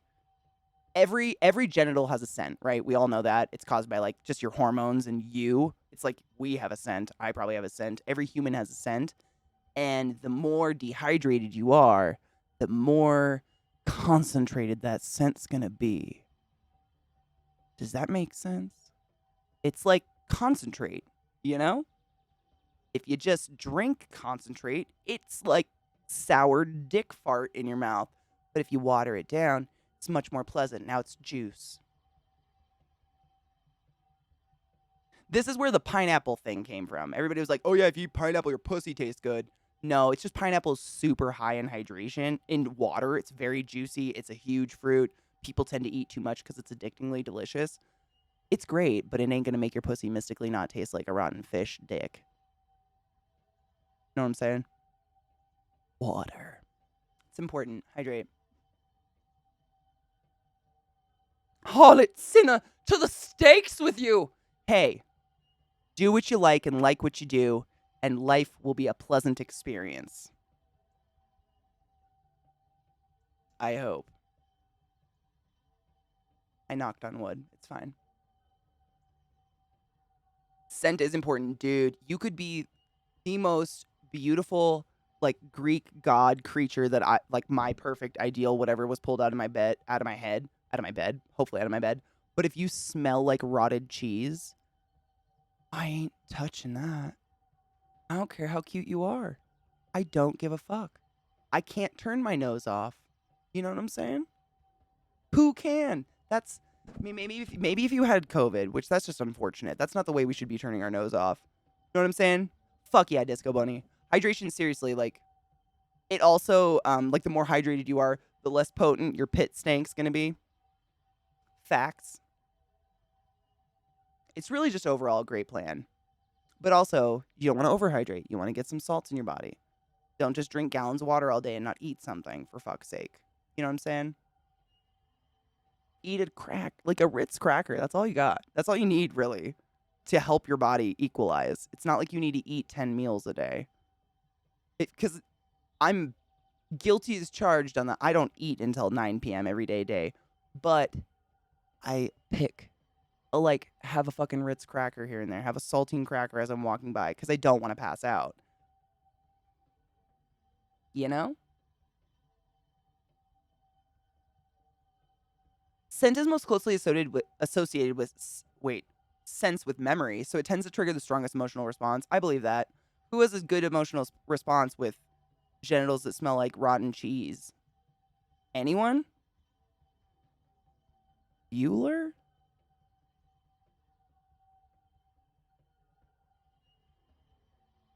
Just trying to catch up on chat, sorry. Sorry, I keep saying let's take a break. We really do need to take a break and run an ad. So, if you're new to my channel, just swinging by. Hi, my name is Katie. These are my holes, and I love them. I live for them. Every couple of hours, I take a break to stretch my legs and get blood flowing to my head, because I don't sit usually, unless I'm streaming. And it makes everything just go, It's like the opposite of the Energizer Bunny. But also, Twitch runs off ads, and they've thankfully given me the ability to run them when I want to, so that they don't, like, just run ads over us talking, and then people who don't sub to my channel suddenly are just cut out of the conversation for 3 minutes. That's not fair. It's kind of rude, and I'm grateful that I have the ability. But because of that, we take breaks, and I just run the ad bundle. So if you don't sub to my channel and you don't want to watch the ads, like, get up and stretch and get some coffee or water or dick. I don't know. Do what you want to do. Maybe hydrate if you're wondering about that funk. I'll be back in a few. Oh my God, the puppy. I love this song. Did you know this is DMCA free? The Midnight. I love this band. Sometimes I forget that we can actually listen to them, but I think that's good because then I don't outuse them. Isn't this good? It's about Jason, like from Friday the 13th. I'm not even shitting you. It's about Jason running. Keep on running, oh Jason. It's called Jason. Here, I'll start it over. It's a good song. It's worth listening to. So the band is called The Midnight. And that's everything I've played today. Everything with, like, that amazing, sexy sax in the background, because why did sax go away? Nobody knows. But it's all been The Midnight. They own their own music. They have said publicly that you can listen to it. No one's going to come down on you. You can listen to it with your friends. Oh, my God. But this song specifically is called Jason. It's on the album Endless Summer. And if you listen to the lyrics, it's quite literally about Jason, the serial killer from Camp Crystal Lake. It's amazing. It's a great song. We used to listen to it way back in the day, like when we could actually listen to music. Oh, Kenny G ruined everything with that fucking... What was it, an oboe? Fucking A. You right, though. You fucking right.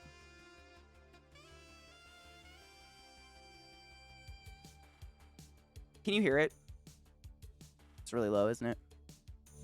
Just listen to the lyrics at the beginning. It's great.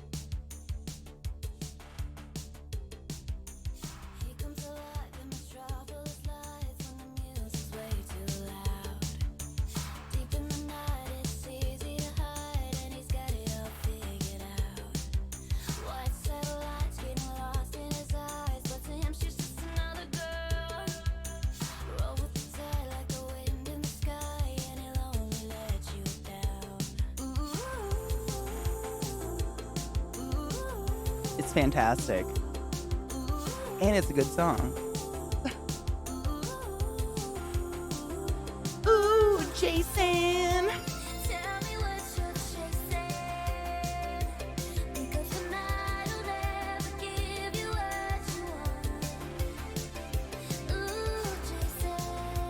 Ooh. I'm never gonna not hear that again.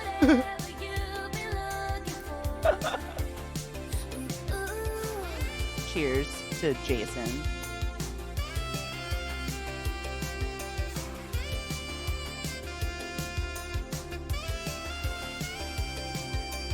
Where do you go in a town full of ghosts and everybody knows your name?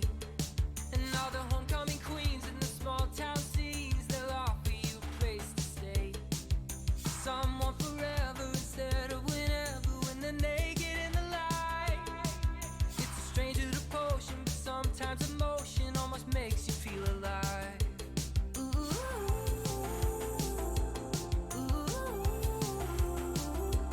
Should I name it Jason? Oh my god. That might be a good name. I'll think about it.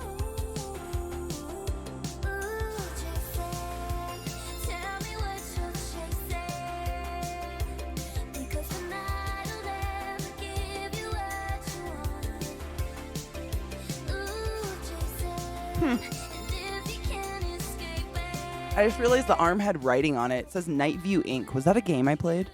That might have been where it came from, but I don't remember. Soprano's the really straight one that kind of looks like an oboe. Okay, that makes more sense. I played clarinet because I'm a fucking nerd. My mom made me.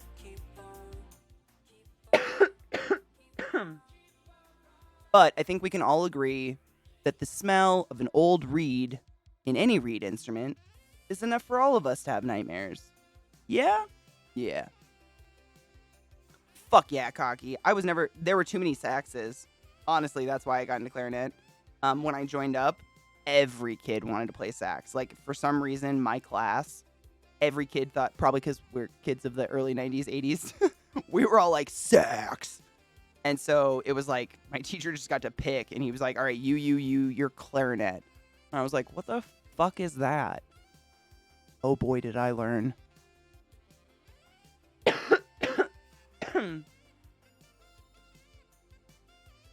See, and I grew up like watching Nightmare Before Christmas and stuff. I knew what clarinet could be when it was beautiful, but the only like band class even offered for us was just marching band, like bandstand band. That is not the same on a clarinet in any form. And doesn't give you the same skills at all. It's sad. Made me sad because clarinet can be very beautiful when it's in jazz and blues. Oh my god. Trombone was sick too. So it was really weird. When I started doing band, it was in elementary school, and you had to be able to come before school, like an hour before school. And the only day of the week that my mom could take me was the day that was like reed instruments and flutes. So that was my pick, unfortunately. I wanted to play drums. Drums would have been an amazing outlet for my little angry young self, but oh well, here we are.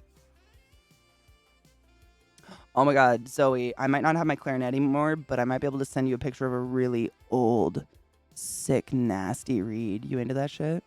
You down? No, I quit after 3 years. I did 3 years clarinet. Seriously, I quit too. Like, good luck trying to get me to play a clarinet. I hated it.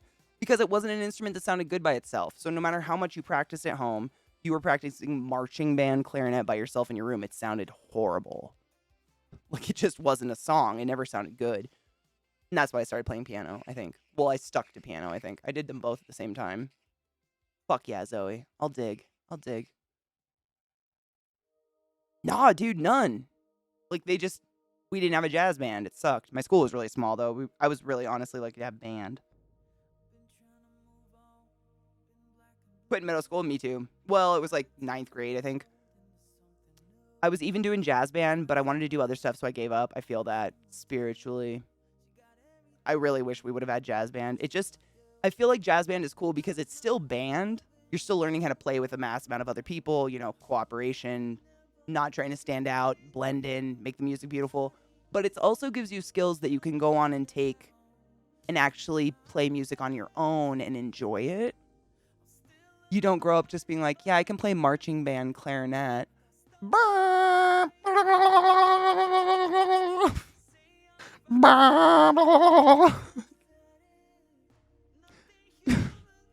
Look at all these skills I have. You know what I mean? I liked piano. I'm appreciate that I can play piano, because that was something I can at least do on my own, and it sounds all right.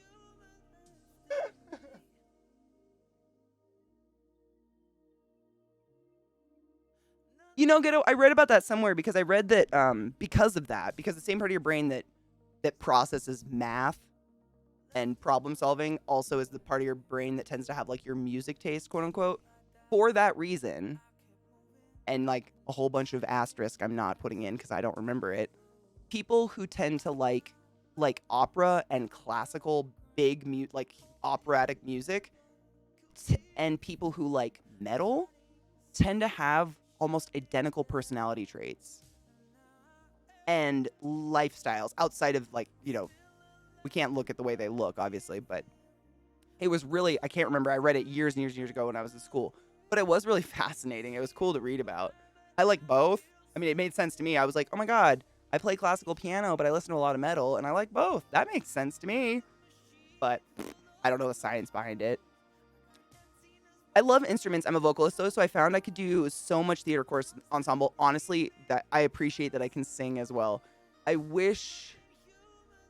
mean, singing's a pretty cool thing. It is technically the most portable instrument, whatever. I'm glad I was given singing lessons and I can sing just because I enjoy singing.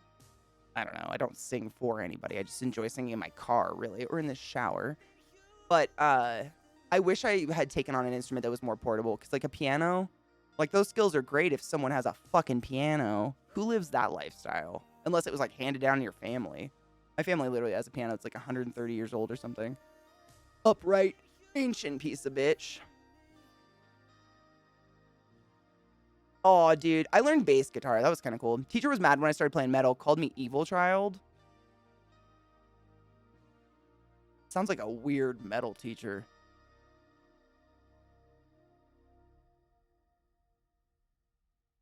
If you distort a lot of metal guitar, it's virtuoso classic. I believe it. I don't prefer to listen to it, but I can definitely enjoy classical. Same. I'm kind of like, I'm never gonna like be in the car jamming out to fucking Chopin or something. Probably not. But if it's on or I hear it somewhere, I definitely appreciate it. Absolutely. And I enjoy playing it like on piano and stuff. But that's more of like a personal like achievement goal, I think, with some of that music.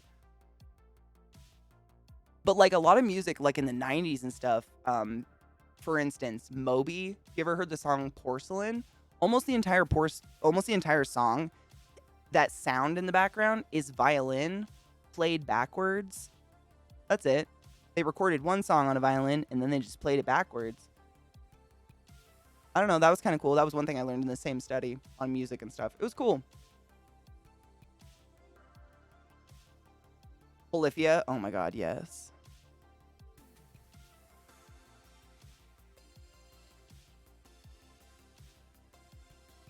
My appreciation of classical stemmed from my love of JRPGs and other video games growing up. There's so much classical influence in the music. You know, now that I think of it, I think that, because I wasn't exposed to like anime and stuff when I was younger, but Ghibli movies. All the Ghibli. Like, and those have some pretty epic scores in them. Similar to a lot of anime. Not as classical based a lot of the time, but equally as like epic and grand. But I also grew up, you guys know, I watched a lot of Rodgers and Hammerstein musicals as a kid, and that has a lot of piano in it. It's a pretty standard instrument. Lead uses nylon strings. Their latest song sounds a bit flamenco. Seriously? Flamenco? You saw Moby? I'm infinitely jealous. I still listen to Moby at least once a week. Like that, Moby's he's never left my playlist, I don't think. Very few artists never leave my like most played, like just go-to playlist. Moby though, man. I think probably because he has such a diverse catalog, you know? He's got such a different sound in all his music. You can kind of pick from everywhere and get something different. Star Wars as well, yep. Never-ending Story for sure. Labyrinth, anything, any of those Jim Henson movies. I mean, Dark Crystal has a pretty epic soundtrack as well. Lots of like incorporating, you know, big orchestratic music with like fucking electric guitar, you know? If you've watched any of those movies, it's the best. It's like mystical and magical, and it's like, all of us get hard. Yeah. Mm-hmm. You know what's up. Oh, God. Hybrid Rabbit in the Moon. Oh, my God, I would have died. I never got to see Daft Punk. That was one I'm pretty sad about. They're broken up now, which is heartbreaking.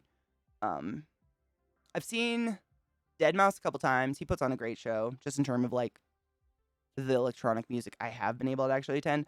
The problem with a lot of that music now that kind of grew out of what Moby and that era created is the only places they do live music is festivals and shit. And unfortunately, they've all like Coachella'd out, and I ain't paying $3,000 for a goddamn music festival ticket. You can suck my ancient reeds from my clarinet in 8th grade. Ain't gonna happen. I love that shit. Rufus Du Sol or whatever. I listen to him constantly. I'm never gonna be able to afford one of his shows, and even if I could, I don't know if I would want to. It's just crazy.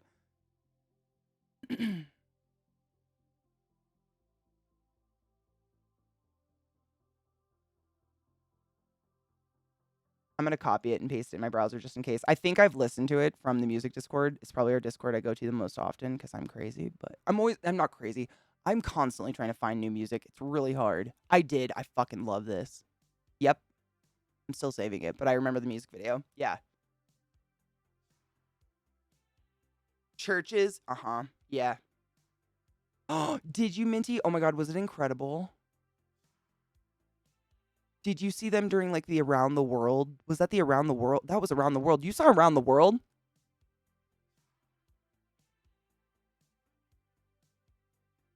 Am jealous.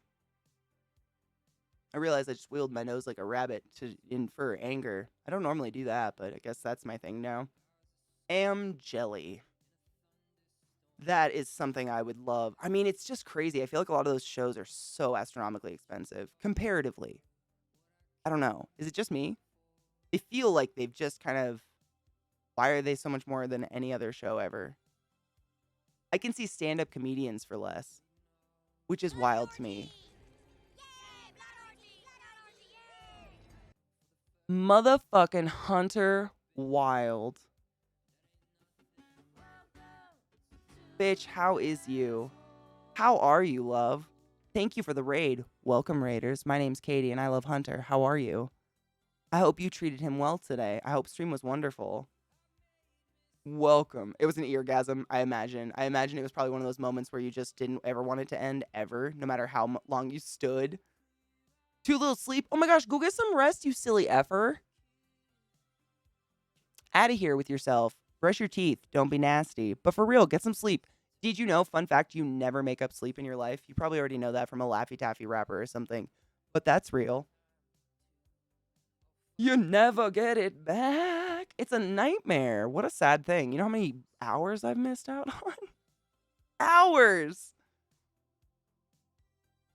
Welcome, Raiders. My name's Katie. What's up? We are talking about...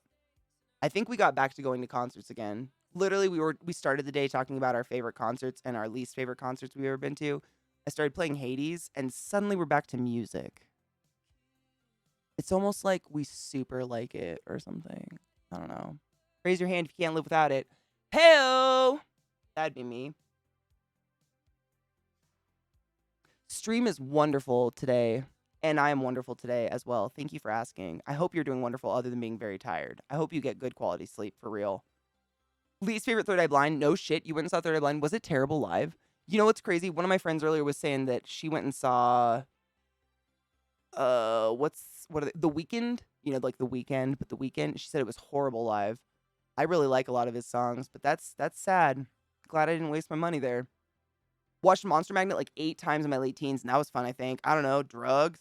Drugs enhance experiences, but I don't think they improve music. I think they just make your opinion on the music stronger. So, like, if it was bad, you would have had a way worse time. You know what I'm saying? Because I've never had drugs mystically make me like music I don't otherwise enjoy. Not that I encourage drug use or... What?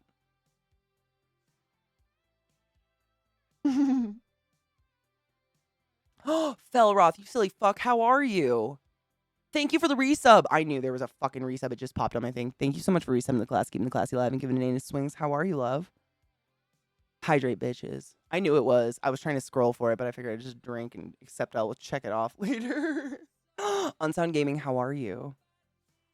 Yeah, which is sad. Well, it's kind of like, I mean, if the vast majority of what you produce in terms of your music, your vocals are auto-tuned, I'm not going to go to your show expecting you to mystically be able to auto-tune and walk around a stage. I don't know how that's even going to happen. I think auto-tune is post-production. I don't know. I mean, I like auto-tune. I'm not against it. It has a place and a purpose. But when it's everywhere, I mean, how? I don't know. That's a legit question. I really don't know. Most of the shows I go to, it's because, you know, it's a phenomenal guitarist or something, and I'm there for the finger work. If you know what I mean. Shit's hot, though. Good guitaring work there's nothing like it. Back then, I didn't even know Studio Magic was a thing. Dude, for real. That was the show that taught me. Oh, God. Oh, man. What was the show that... honestly, it wasn't a show you'd think about. I went and saw All That Remains. And I just accidentally saw them 2 more times at other metal festivals I went to. And I shit you not, like it was on cue, like it was part of the show. Every single show, either a couple songs before they ended or at the end, the lead singer would walk up all pissed and be like, fuck you, sound guys. Sorry, everything was off, guys. And by the third show, I just wanted to like stand up and be like, it might be you. That was a bummer. I don't think they use autotune, but he does not sing well IRL. It's just sad. Ooh, it ain't the sound guy across the state that's different every time. And it was like completely different types of venues. Like one was like a small underground, you know, all general admission, like creepy. The El Corazon in Seattle. You probably know what it is. Like that was one. And then one was the Auburn Amphitheater, which was a giant amphitheater. And then one was like one in the middle with a bar and a bigger, all of them. Thanks fucking sound guy.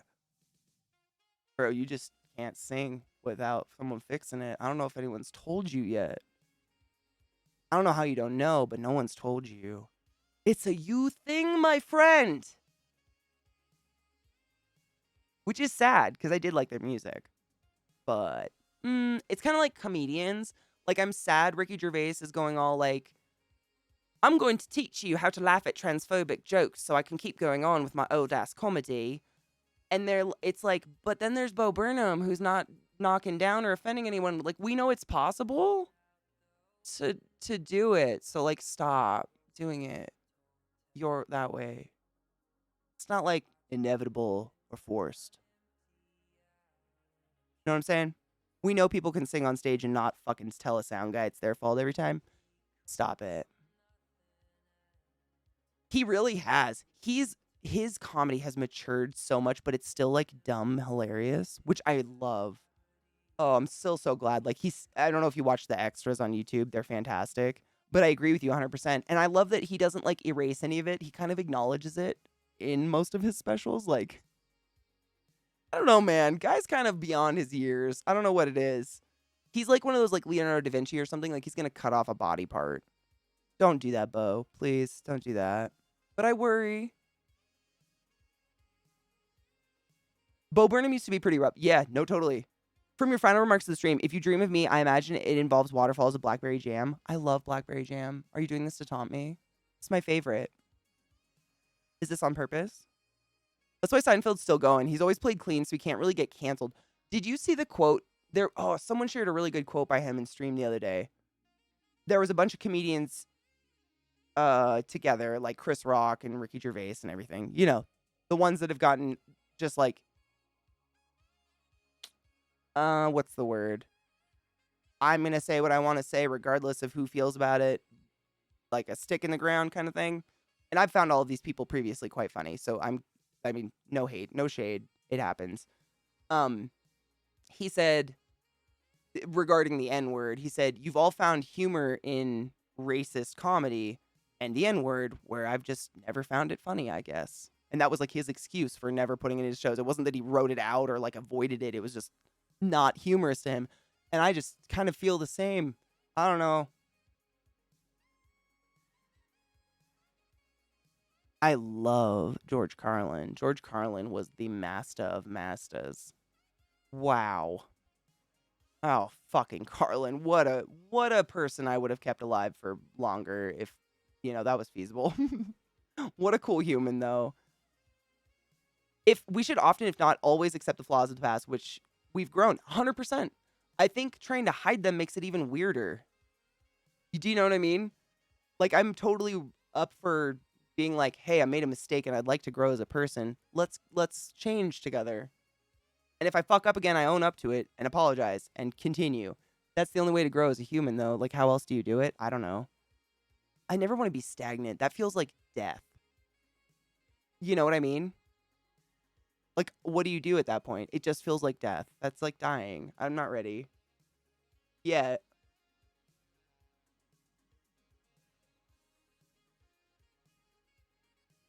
I haven't made any since, but with summer coming up, I've been wanting to make another batch. Oh my god, blackberry jam is I just love blackberries. They're like the perfect combination of tart and sweet. If you get good blackberries. Like some berries they're just like all tart or just like bland kind of sweet, like maybe this is baby food. Blackberries, man, they're just the tits. Big fan. Oh, the new documentary, the new bio documentary on what would you call that? Like a biopic? Biopic on George Carlin's fantastic. Oh my god. It just made me miss him so much more though. Yeah, I think his daughter was on that show. Was that his daughter Kelly on the documentary about George Carlin? I believe it was. Talking about him and his mom and how his mom went through the alcohol thing cuz he was on cocaine and shit. Addiction is tragic. Never judge. Good blackberries are awesome. But would you agree that there's almost nothing worse than a bad blackberry? Oh my god. Even thinking about it makes my mouth dry up. Like, don't eat anything for the next 20 years. That's a bad plan. You can't grow without holding yourself accountable. 100%. Yeah. It's true. Cancel culture often ends up sounding like a free market to me. It is. I mean, honestly, it's like if someone with a loud enough voice on the internet, i.e., enough followers on Twitter or something, decides someone canceled, then it might get some. Then people might make a fluff about it. But there's a lot of horrible people out there that should probably be canceled that aren't. Because, that hasn't happened. Not that I agree with canceling. I'm talking like life canceling people, Horrible, horrible, horrible humans that should just be cut off from internet access because they're not allowed to talk anymore. Shush. Shush. Shh. No, it's fine. We unplugged your keyboard years ago. Keep typing. You know what I'm saying? Oh, I love currants. That's another one. I didn't have currants in my life until like the last 10 years. I didn't even know what they were. I ended up getting a currant jam when I was over in Europe somewhere, and they're so fucking delicious. You know what's interesting I found out about blackberries? So they are invasive in Washington as well, obviously. But what I read was there is a native blackberry to the Pacific Northwest, but you wouldn't even think it's the same plant. It looks kind of like a ground strawberry. It does have like a really, really thin, very delicate kind of spiky vine that will kind of crawl up the base of a tree. But the plant doesn't grow more than like 5 feet long. And it's very delicate, and the berries are like this big. I mean, they're like a quarter the size of, the fucking blackberries. They're grow off the walls of blackberry bushes. And they do taste better. They're a lot more tart. It's like all the flavor of a blackberry concentrated into that little one. They're very tasty. But I don't know where the fuck those giant wall terrifying blackberries that grow like stems as big as my cock came from. I have no idea.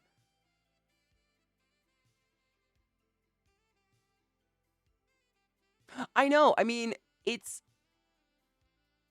that Zakarian, like Potato Head and Dr. Seuss thing, that strikes me as what we talk about in terms of like virtue signaling. Like, who did we punish by pointing out that books by a dead guy and an ancient toy by a dead person are problematic? That didn't teach anyone a lesson, or they're dead. Like, we got a lot of problematic people alive. Trump is kind of problematic, arguably. Maybe someone should unplug that keyboard. Know what I'm saying? I don't know. That's just me. I mean, I don't want my kids reading racist shit or playing with some little stupid toy. Did you guys hear Zach? He screams when he's not streaming. He's not live right now, and he just fucking belted. I told you. It's real. He's very passionate, though. I kind of appreciate it. Is this the one that's or is this the invasive, terrifying? It's from the Himalayas. It's called Himalayan. Is it from the Himalayas?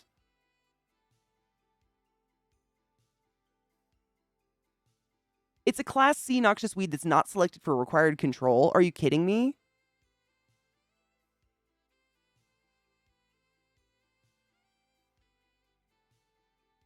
All right. Shocking. Is he playing TFT or something? He's playing V Rising. And he's probably trying to fight a boss by himself. Which can be very frustrating. I get it. My sub to life keeps auto-renewing. Same, though. I was ready for by 30, but I guess if we get extra. No, Hades. I've still got it in Hades right now. We started talking about concerts or something, and I can never avoid conversations about music. I'm addicted. It's a problem I have. I miss playing